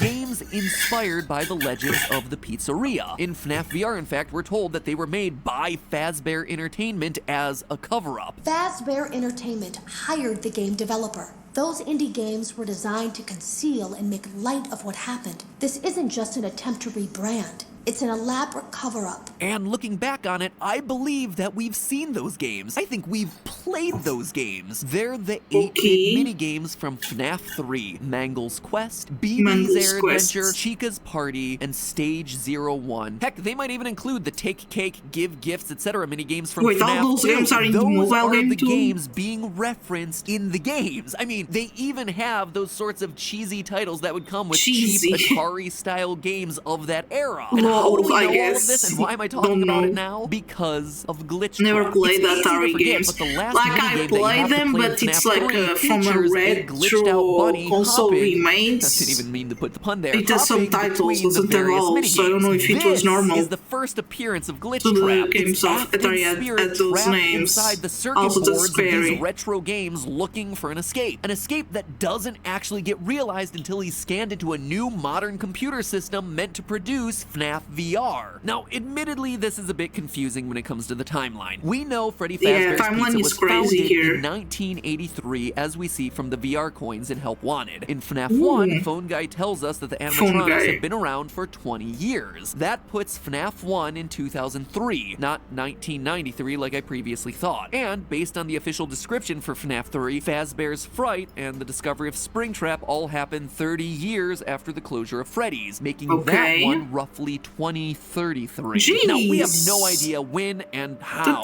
Afton got a piece of his soul into the circuit boards, probably via his extreme agony at getting spring-locked. But if this company is literally opening animatronic suits sent from Fazbear Entertainment and scanning the boards as implied by the emails, are we assuming that they opened up the Springtrap suit, completely ignored the dead body inside, and scanned it? Just doesn't seem I guess that's weird and scary. Entertainment rescuing the board after he was burned to death in FNAF 6? It's just odd. This is why I don't like to talk timeline with this series anymore. To me, the simplest solution here is that William Afton's soul is just in multiple places at once, split like a Harry Potter Horcrux, only instead of swords and scars, he's split between suits and circuit boards. And one of those iterations is Glitchtrap, stuck in the various games codes until he's eventually released. But reminding all the way back to FNAF Special Delivery, there's a separate and related story happening in the secret inbox between Lewis and his fellow employee, Ness. Ness, as in Vanessa. It's Vanny again, my friends. Here we see a series of of emails where Ness is acting weird, and Lewis the IT guy is honestly acting weirder because he's creeping on Ness. Here's a few highlights from these emails. Hey Ness, it's no big deal, but I wanted to reach out off the radar and remind you about the company policy about personal internet usage. Certain Personal words and internet phrases trigger usage, red okay. flag reports, so your last order got automatically sent to me. Basically, anything mentioning torture is gonna raise the alarm. If you have any What questions is about the policy, let me happening? know. We could even get coffee or something and go over all the words to avoid. And now I've raised my own red flag. Good thing I'm the one who gets the notification. Smiley, Lewis. What is Hey, Ness. that? Also Wanted to see cute if you're on doing face, but okay. what's I happening? appreciate your taking my advice about red flag search terms. If I thought I'd have to file an incident report on you, I think I'd just have to quit instead. I was a little worried maybe something is going on with you. One day you're researching flowers and the migration pattern of bees. Fascinating, right? And the next day you type in, how far can a human being be cut in half before losing consciousness? I figured What? maybe you're writing a screenplay or something. Always here if you need me, Lewis. Hey, So Ness. creepy. So the Okay, word more compliance by emails. itself isn't going to set off any red flags, but the sentence, how to induce compliance in human subjects and how to induce self-compliance did actually get my attention. I think the answer might involve chocolate chip cookies. What Always chocolate works for cookies? me. I also thought it was strange that these were immediately followed by searches that couldn't possibly have any relevant answers for you. Did you search for help by itself? Anyway, my offer still stands if you want to go over the company policy. I'm free any day after work. We could What grab is dinner, this? coffee if you I'm want. not at home if I don't try to stream in Lewis, time to play when you together. say Good stuff like luck. that, it Okay, makes Kitty me- Patootie, be well. I love you. But HR violations aside, these conversations tell us a lot about Vanny's mental state. She is sharing control of You have herself fun with streaming Glitch Win Trap. Battle That's why Royale. we get Thank references you. to her searching the internet for help. It's part of her psyche crying out for anything. Anyone who can best save streamer her. Anything ever. that'll Oh my god, provide you're an so escape. cute. It's Thank also you. why it's You're so important that Lewis adorable. calls out the searches for I love inducing you. compliance in human subjects and inducing But you're the self-compliance. best streamer. That is Glitch Trap, searching for a way to gain complete control over Vanny, over her psyche. This further Green. confirms something that we talked about in my last theory on Vanny. In that episode, we talked about how she's a reluctant follower, that Afton isn't in complete control. On Scott's Voices.com page, where he tends to hire out Yes. actors for the various vocal roles in the game, Vanny's listing was for a character today's named week game. Reluctant Follower. So this woman is clearly a devotee, brainwashed or controlled by Afton It's to an game that extent, won this but week. a part of her is actively fighting back, hesitant to do what he asks, which makes me think that in Security Breach, we may be able to save or redeem her. In fact, knowing that may help us out with the gameplay. Maybe it's a secret or a true ending condition. That, my friends, is what I believe to be the big twist that awaits us in Security Breach.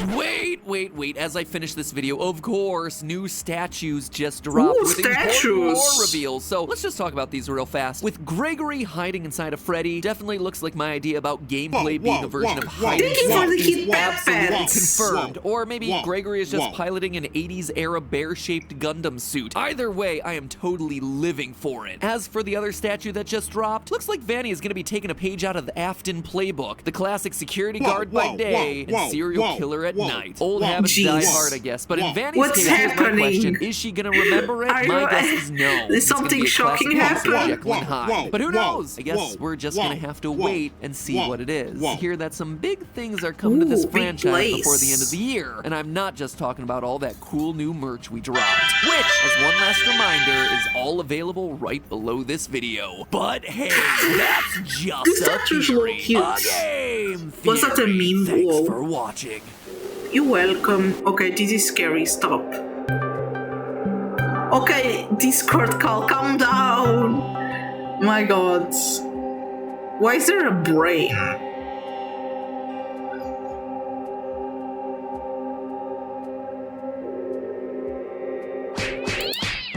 Thank you for the cats. Okay, last video. Probably will not finish watch. Will not watch it all to the end. Thank you for the mega bonk. Because then it's Fortnite time. Guys, huddle up. What's happened? Y'all here? It's kind of hard to count you all. At this point, there's more of you than there are Pokemon species. Thank you for the paper plate doggo. I love people. doggos. Here. Obscure lore-filled egg baby. Here. Jar of pickles. Lol. Great. What? Listen up, everyone. Y'all have a big problem on your hands. You all are yesterday's news. People know about you. They survived you. They remember you. Well, except for you, Egg Baby. Long story short, guys, people know what to expect of you. To be scary, you need to be unexpected, new, unpredictable. And that's why, gentle bears and lady chicks, I introduce you to the new breed. I like violin, it's good. What happened? Family, guys. What happened? I don't see...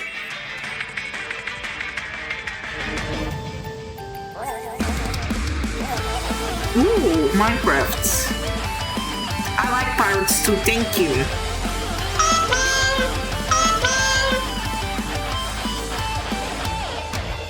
Hello, Internet! Welcome to Game Theory, the show where my waistline is extending faster than the FNAF universe. When it comes to Five Nights at Freddy's, I've made no small deal about how huge this franchise has gotten. I mean, if you're looking to keep up with all the lore, this year, 2020 alone is home to not one, but 5 new book releases. As if 7 main games, 4 spin-offs, and the Still in the Works movie weren't enough. More, I had the movie, I forgot about that. This year that I've been wanting to talk about for a while. Thank you for the Christmas bomb. Thank you. Franchise, That's so cute. I love that. All of gaming. Between all my jokes about how much I hate the franchise and how complex the lore has gotten, I've always said that the way Scott has crafted these games and how he's managed to run his community is perhaps the smartest, most modern way of making a video game. From the very first Five Nights game, he understood that the current age of gaming is all about sharing your experiences, that no 2 playthroughs should ever be alike, that obscure screens, jump scares, glitches, minigames, all of it should appear randomly and with very small probabilities so that people can go online and ask their friends, wait,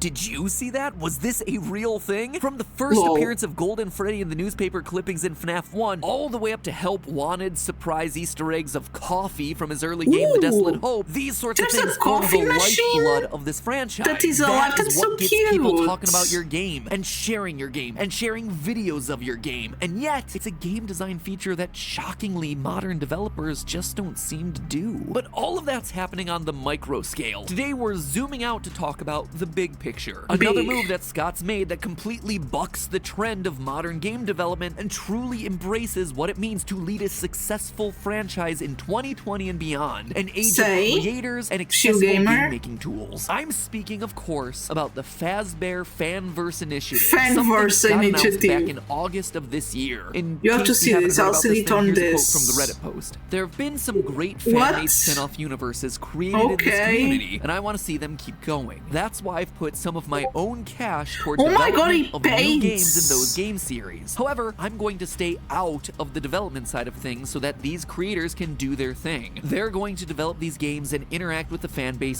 just as they would have normally. And when the games are done, they'll be released on Game Jolt for free, just like normal. The difference now is that they'll also be bundled up with other games and sold on most major consoles and mobile as well. At least that's the plan. Did I mention there may be some toys and other merchandise in these fan games too? It's a project that's designed to invest in those franchises, give back to the developers, and hopefully bring new entries to those franchises as well. So the TLDR version of this, Scott's pulling a reverse Nintendo. He's embracing and extending fan games. He's investing in them, helping them with distribution, and heck, maybe even merch. The first wave of this initiative involves 5 titles. Five Nights at Candy's 4, which, you know, is just FNAF, but with cats. Pop Goes Evergreen, which is, you know, FNAF with rodents. One Night at Freddy's, which is FNAF with eggs. The Joy of Creation, which is FNAF but on fire. And FNAF Plus, which is, well, it's just FNAF Plus. That is obviously a big simplification of all these games just for a joke, but you get the point here. They're all spin-off games with the basis of Five Nights at Freddy's. Now, all of this sounds well and good, right? I mentioned that it seemed like Scott Cawthon was taking the initiative to embrace and extend existing fan works. And those are words with warm and fuzzy vibes, but they're also words that have, well, they have themselves a history that's a lot less warm and fuzzy than you might think. Thanks to a third E that's less mentioned, extinguish. That might sound harsh and seem like it's coming out of nowhere, so let me explain what I mean with all this. I think it's necessary to talk about another company that publicly took the embrace and extend approach and what it meant for the evolution of an industry and how Scott is taking a similar approach but turning it on its head. Ladies and gentlemen, it's time for a lesson on everyone's favorite game theory topic, antitrust law. Antitrust law seems to be a hot topic these days, with Facebook robot Mark Zuckerberg and Twitter CEO Jack Dorsey getting grilled in front of Congress this year not just once, but twice. While it might be a trending topic in 2020, big tech companies getting taken to task for monopolistic and anti-competitive business practices is nothing new. Back in the 90s, before companies like Google and Twitter and Facebook were but a twinkle in some source code's eye, the tech giant that everyone had their sights on was Microsoft. And mind you, this was almost a decade before anyone had even heard of an Xbox. This is back in the days of Internet Explorer, who, let me tell you, was facing some fierce competition from the likes of Chrome?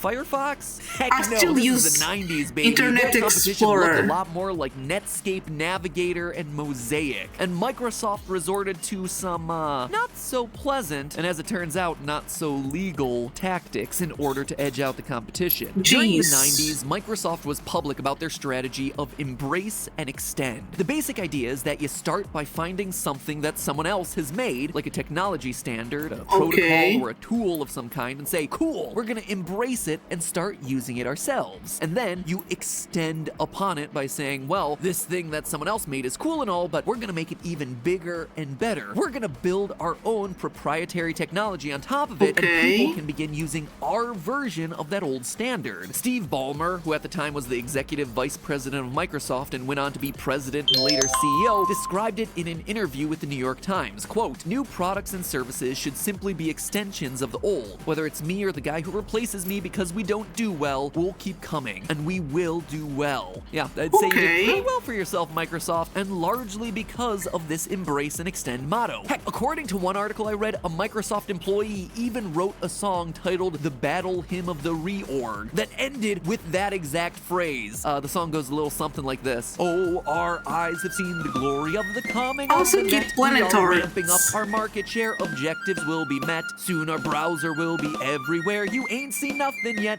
We embrace and we extend. Man, I guess thought I was it's nerdy. cute song. On its face, the policy of embracing and extending tools and protocols made by other people seems generous, right? You're adding to what's already there. But what this hides is the fact that once you take an existing standard and extend it with your own proprietary technology, you own the part that you're adding. And not only that, you're replacing the original public open standard with your own version that you alone have control over, effectively taking ownership over a standard that someone else created. And okay, let's pause this for next week, okay?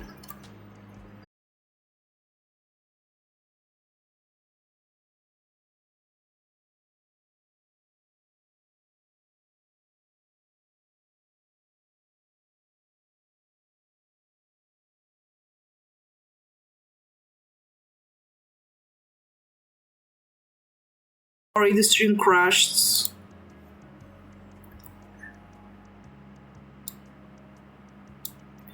Okay, saved. Let me see, my model crashed. Let's fix this.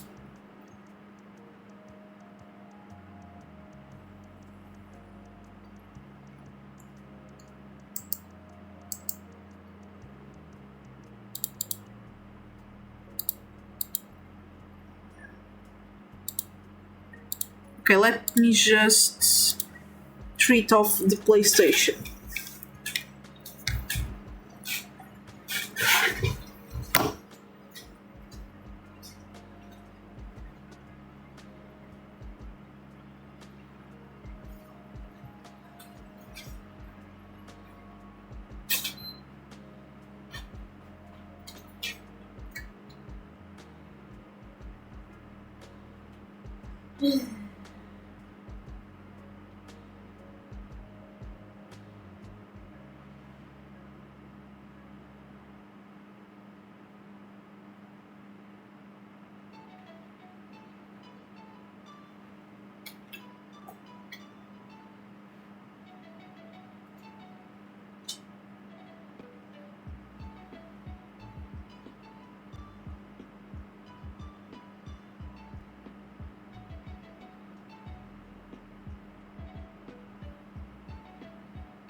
What does that mean? You're sick, you want eggs, Neufels? That's so random.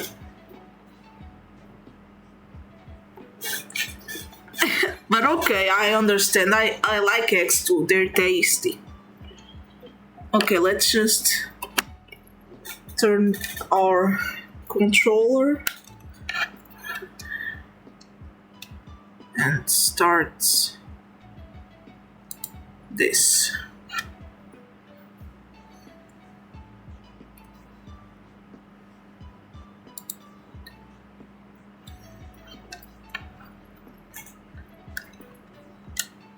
Okay. Let's start streaming.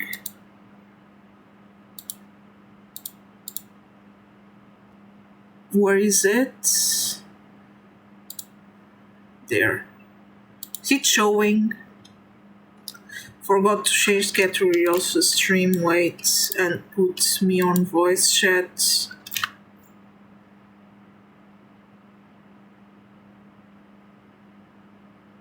Wait.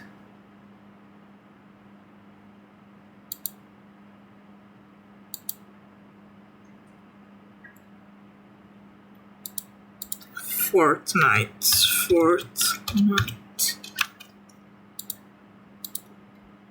Okay.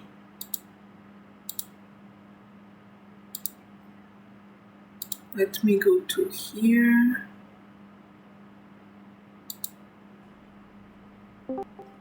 Okay.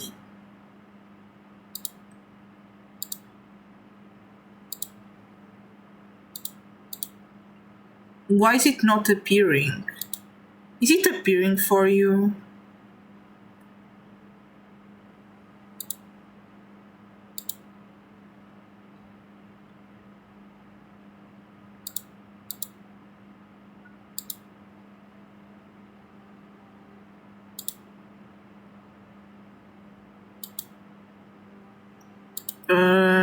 It's not showing, right? I guess we have to do this. Is it showing now? Okay, let's play this, I guess. Okay, so you suggested me to play quick matches, so I will do that, I guess. Who entered? Okay, let's see. I think quick stuff is Blitz. I guess, let's see. Blitz. Geez, this is like Roblox now. There's ads now? What the hell? Oh my god, how do I know? Yeah, this is basically Roblox now. What the hell? Okay, where do I see Blitz now? I guess it's... No, stop. Sorry for Portuguese language. Okay. Let's use Blitz. I guess it's the one that is quick matches. You wanted quick matches, so let's go to Blitz. Oh, you're playing Blitz. Okay, let's... I don't know how is this gonna go, bro. Hey, can you hear me? But I hope you like it, I guess. Ooh, nice background. Oh my god, slay. Hey, Manzanita, can you hear me? Let's proceed. Okay, it's a good match. It takes 1 minute to get a match here. Hello, can you hear me? Let's wait. Ooh, it was quick. Generally, mine take 1 minute.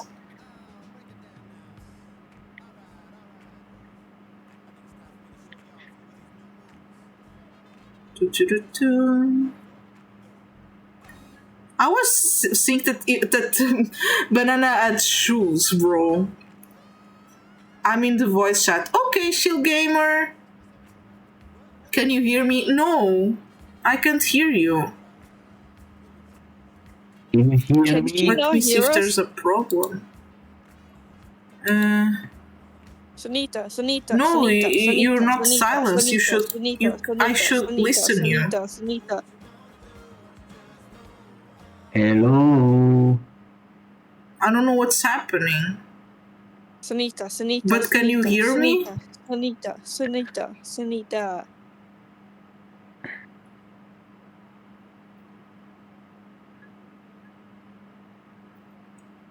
Yes, I can, but you can't hear us. Yeah, I can't. It's also no false here. Oh my god, I'm so. What is happening?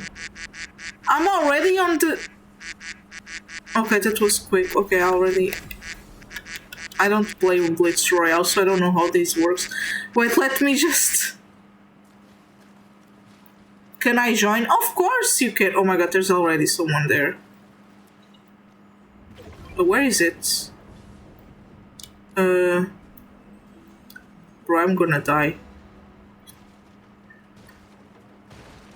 Oh my god. Oh my god. I'm so scared.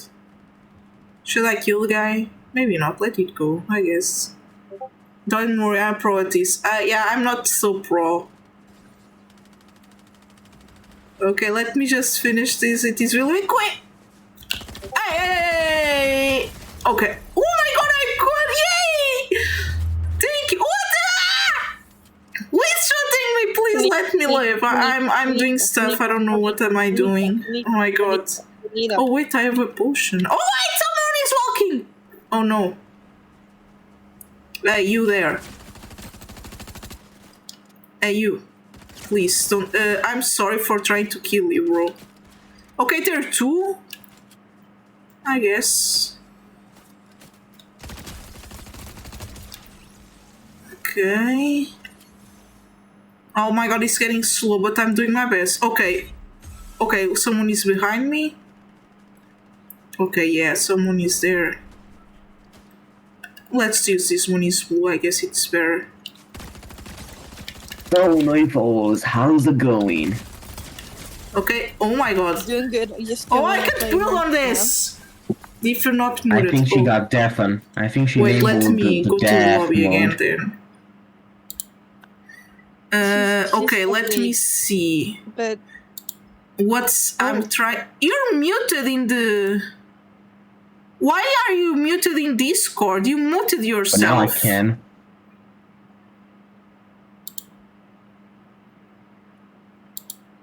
Wait. Why is this not? Let me go. I am not Wait. here.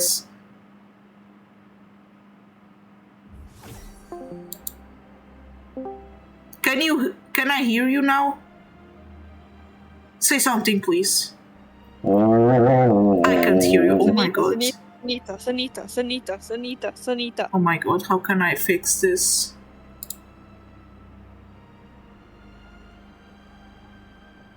Bro, why I can't hear you? Oh my spaghetti.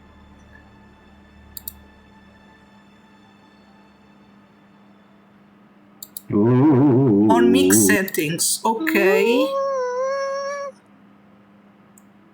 Wait, it's me. Oh my god, wait. Entrada. Saída. Wait, I'm reading something. Oh no, I can hear you! Yay! I was with the wrong out stuff. Now I'm here, okay. Finally, I'm hearing you guys. You're so cute, everyone. I'm not connecting right now. Just wait for me. Okay, I will wait. Until there, let me put a dance. How can I dance in the game? They changed some stuff now. Wait. Yeah, this. I'm gonna do this while I wait. Oh my god.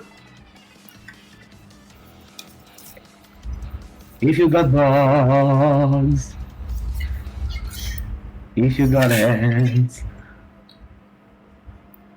Yeah, I have the Edward hand Caesar. It doesn't have hands, it's like Caesar hands. Can you see your skin collection? Do you want to see my skin collection? Yeah. Okay, let me... I played this since like 2018, so sorry if it's too much. Okay. Okay, I have this one. Do you want to start from the latest ones or the newest? Hey! V-Box. Damn. Do you want me to buy you something? I can buy you. I don't buy anything. I just have. Nah. Are you sure you don't want anything? I'll keep my mind on it. Okay. I'm generally I can give you. I don't buy anything. I just have it. Rarely I buy something. Do you want to see each individual stream category? I already changed. So what is your name on it? Okay, wait. Let me. I would really like the repo skin. The repo thing. My name. Okay, I will buy it then. The semi-bots. Mine is Manzanita _772. Wait a second, I'm loading. Okay. The problem is one time I wanted to buy something for someone. They now have a rule that I can only buy something after 2 days. Cutscene. But don't Maybe you worry. It's the South Park thing. No. Nice. Alright. Let's add you. Okay.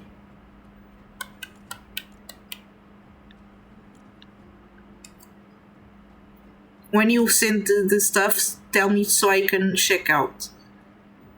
Please, thank you. How? Mezzanite _772.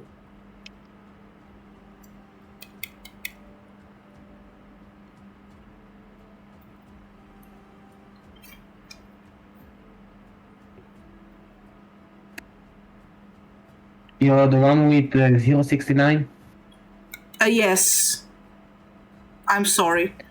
Okay. I wonder why is there a 69? Because I don't know if it was because of my Roblox username or stuff. I don't remember anymore. Okay, let me join. Okay, what game do you want to play? Delete, of course. Okay, let me do double. Wait, I sent you a party invite. How do I accept that? I'm sorry, I don't usually play this. You have to hold. Where? Wait. I'm gonna enter yours. That's easier.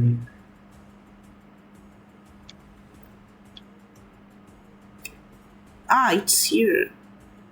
Wait, how can I? Did I enter? Ah, finally I entered. Okay, I'm here. Hello. Hello. Wait a second. Okay. I have something nice for you, but I don't know if it is going to give you a copyright thing that only lets viewers from specific countries see it. Don't worry, I made like an option before playing this, so only non-licensed stuff will play. So if you play something that will get me trouble, it will put another stuff, don't you worry. I also played Fortnite on this, I streamed it. It played Please Please Please, All I Want for Christmas Is You, and it didn't give me a copyright strike, but it kind of forbids people from specific countries to see it. Yeah, I got sometimes those warnings too. There was a specific music I had on my streams that made people from Russia don't see my streams. It was so weird.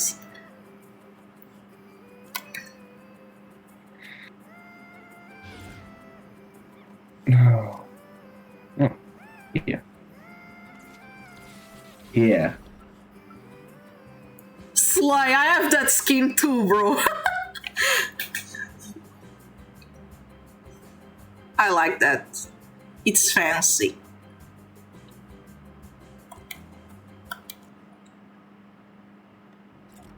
Do you hear the music or not? No, I don't get music. Oh. That's because I put that thing, but don't you worry.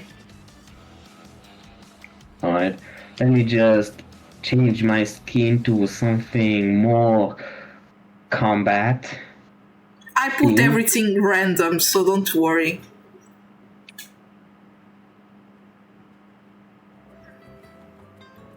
Slay.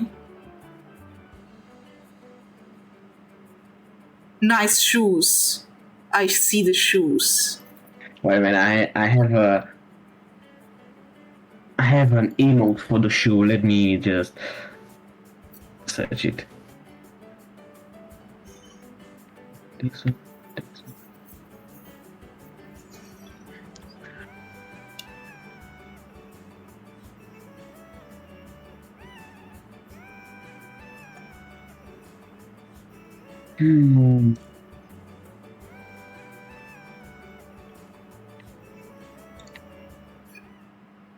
Wait. Yeah, this one doesn't have music too. I was playing some with copyright music. Doesn't play anything. There it is. This one. Ooh, slay. I like that. Hold on, I'm ready. Okay.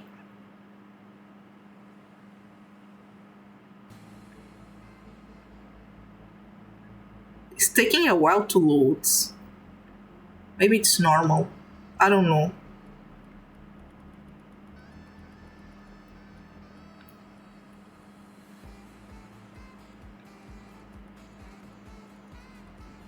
My goodness, it's so hard to load. Oh, it's don't you worry too much. I'll wait.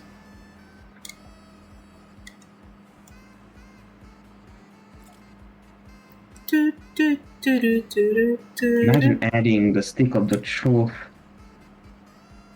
into it. Yeah, I don't know if the stick. Yeah, it would be cool. The stick of truth. That would be cool. It would be too OP. True, lol.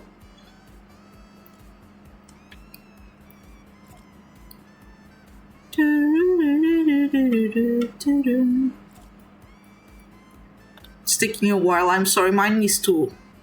Sometimes it's slow. I'm sorry. It's a PS4.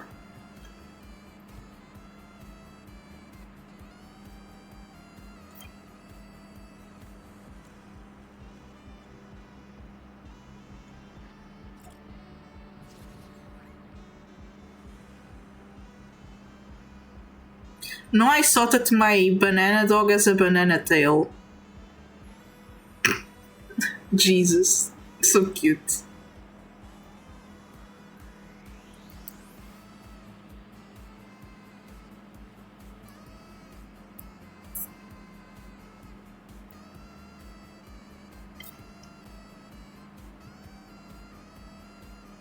Have you got to load? Yes, I'm loading. Okay. Loading. Takes a while, but we'll get there, don't worry. I'm playing on a Nintendo. What do you think? How much am I going to wait? I don't know.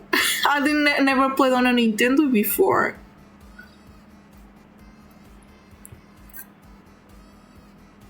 Also, they were giving a free emote for those who play Fortnite on a Nintendo Switch too. Ooh, did you get it? Do I look like I have a Nintendo Switch too? I don't know. Is Nintendo Switch 2 exclusive? Oh wait, I didn't load. Don't you worry, I'll wait for you. I'm following with you. Haven't. Oh, hey, it's me. I'm here waiting. Don't you worry. I'll land on the same spot. What? Oh, you're Spanish. English or Spanish? What? English or Spanish?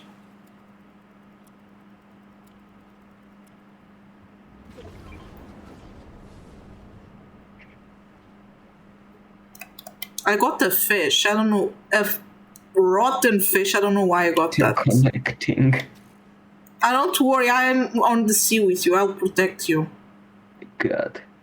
Don't you worry. I'm here. There's still no one here. We're on the sea. under the sea. You know, the thing is, the characters are moving by themselves in the sea. I'm not even doing anything. It's the They just current. move. Yeah, it's a current.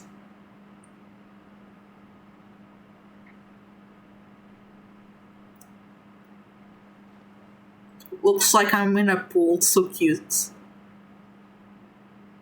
I remember the part where you said vegetable. Vegetable. Vegetable. I don't know how to say that in English. Vegetable. Thank you. I sometimes forget. Oh Because my in my... goodness, I'm still connecting. Don't you worry. I'm still here. I'm dying of waiting. Don't you worry. Gonna try push you to the circle because now there's a new circle. Wait, let me. Oh wait, I got a potion. Don't you worry. Oh my god. The storm! I need to save you. Oh my god, how can I save you? Oh my god, the storm. Let me put... Oh, I'm here. Jesus! Oh my goodness, the big glow. Oh my goodness, everything looks so like I'm playing from an N64. Oh my goodness. And that's why I don't kind of play Fortnite. I'm sorry. Oh, How do you know? A balloon parade. It must have something there. It's golden sleigh. First take the stuff you need.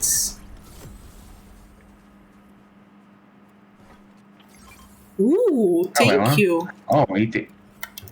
Didn't you already got one? It was supposed to be mine. You already got yours. Oh my god!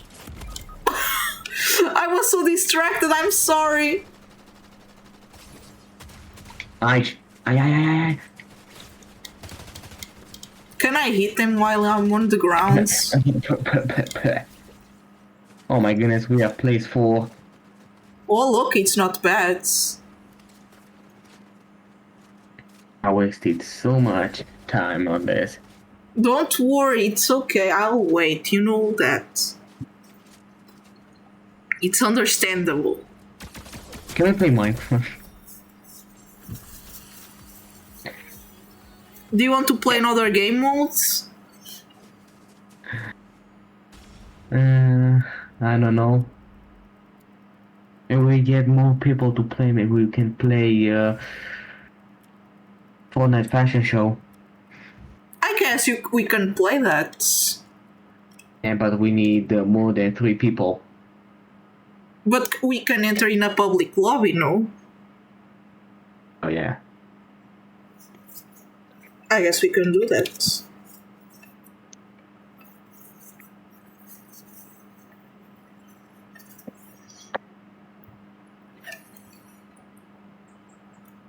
You know what? I'm gonna go streaming. Okay. Bye.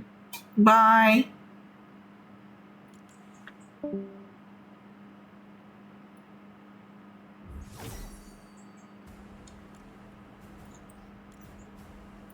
Oh, it's too big for solo. Okay. Okay, what do I do now?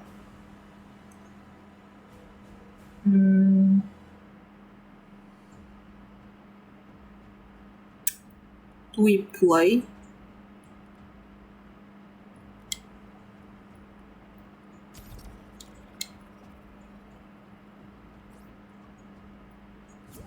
Oh, I'm alone now. Okay, let's play solo then. Let's play.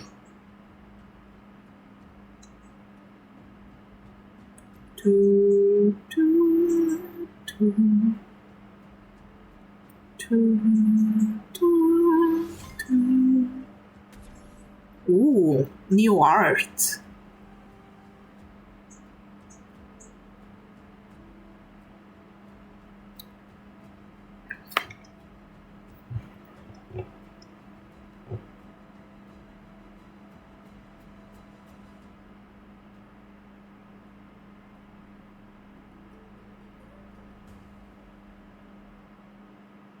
Do-do-do-do. Hopefully this game will not be too hard.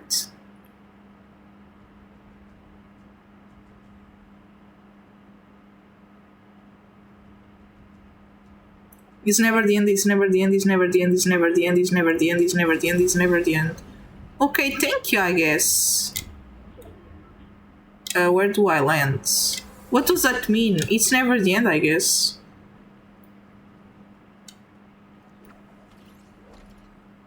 Okay, there's more people here. Okay, there's someone here.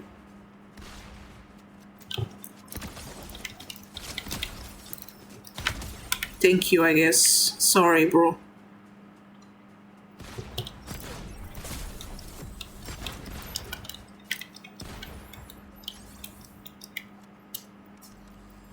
Bro, taking so time to load!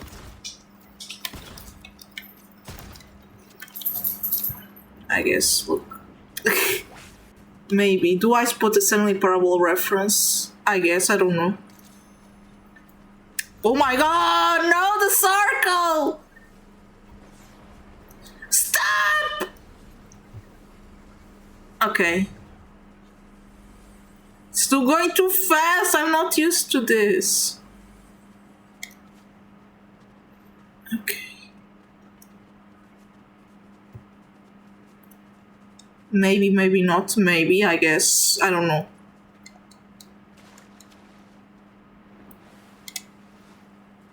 You know, I like shotguns, but this one takes a long time to load.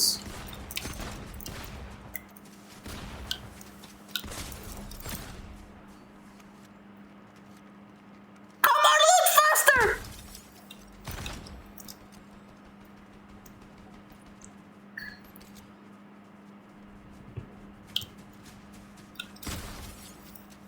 Bro, I don't have anything.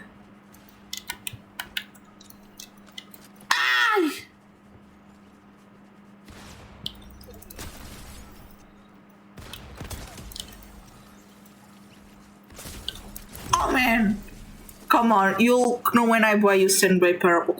Stop buying me games, I already told you that. My god.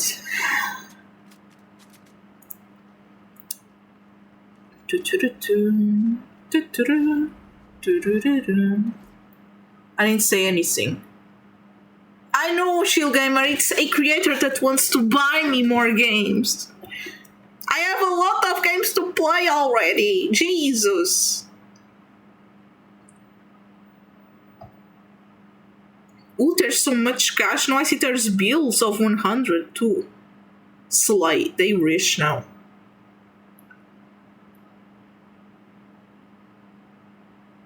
Oh my god, cute tiny face, thank you. But don't buy me more stuff. Thank you.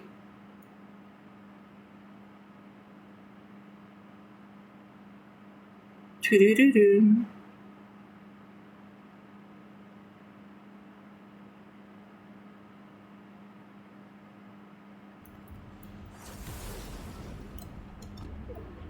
Do I load too late? Because why does it suddenly be like that? What? I don't understand this game. I only play ranked. Oh my god. What is this? There's a mountain. Why is it taking so long to load, bro? Okay, I guess. Bro, I'm sorry, bro. Forgive me. I have to kill you. I don't know. Let it be free. Come on. Maybe it has a life. Poor guy. Okay, now I need to go. Well, I'm home, I bet. Electrician, so I guess I'll just animate. Okay. Okay, someone is shooting me. 1, 2, I'll be live in. Okay, I'll raid you, don't you worry. Okay, what am I doing? What's happening? Who is shooting me? Oh, there's a guy there. Oh, look, guy, I'm sorry, bro. Forgive me.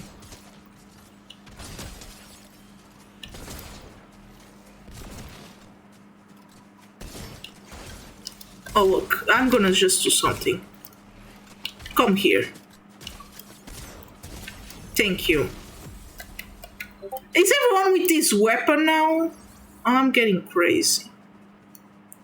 I need to get protected. Need to get stuff.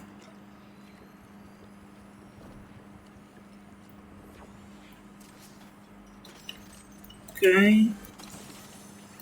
Good. I guess this one. What is this? Let me take this.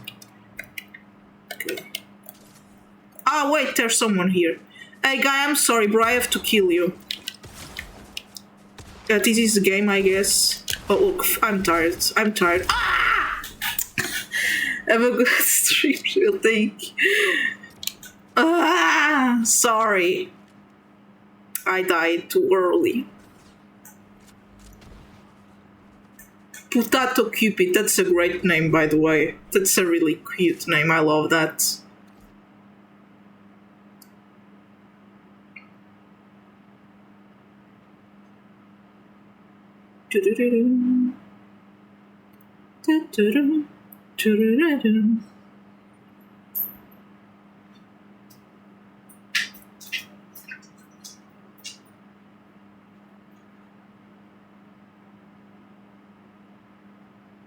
Okay, one more round and then we'll end the stream, okay?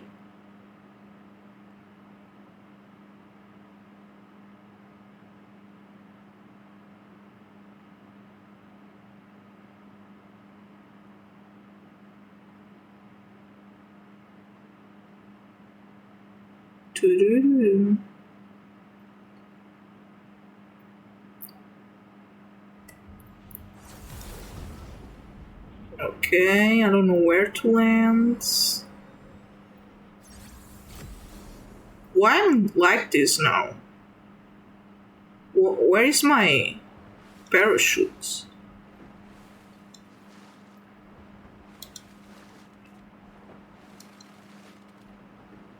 Many guns. I think I got macaroni. Yay, I love macaroni! It's tasty. I can't go up. Bro, help me! I'm stuck. But macaroni is good. Now I'm getting really hungry. Bro, I have to climb here, I guess. Okay, bro, where are the people? Ah, they're inside there. I'm sorry, bro. Forgive me. I know this is the objective of the game, but even that, I'm sorry for killing you.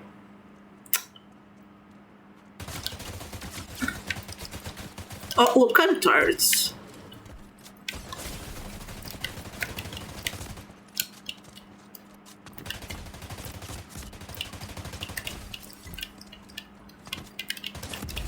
Okay, I guess we'll finish by here. Okay.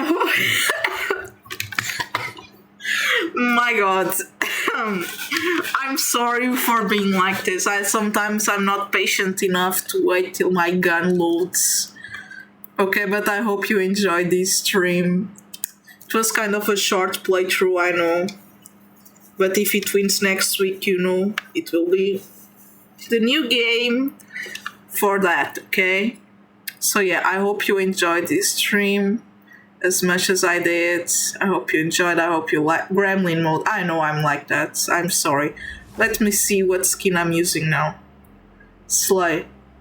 She imagined they were portal turrets. Kinda, yeah, true.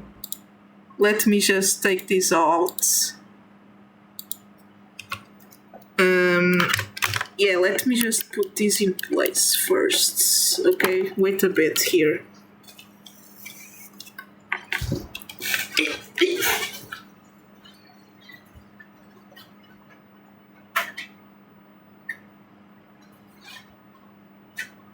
Macaroni! Okay, I'm back. I know I'm a gremlin, bro. I'm so sorry. But yeah, I hope you enjoyed this stream. I hope you liked it. It was really fun. Really different because Fortnite. But I hope you really enjoyed as much as I did, okay? Hope you liked it. Hope you appreciated it, okay? Don't forget, today will be a new votation for next game. Next weekend, I make a manzanita meme. Yay! Thank you. So yeah, I hope you enjoyed. Thank you so much. Keep shining and see you next time, okay? Bye! Now let's rate. Let's rate Chill Gamer. Let's rate Chill Gamer.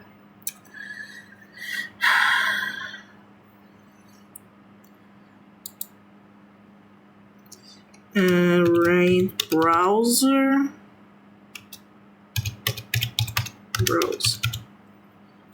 Okay. Is Shield Gaming here? Shield Gamer? No, I want Shield Gamer. Okay, Shield Gamer here.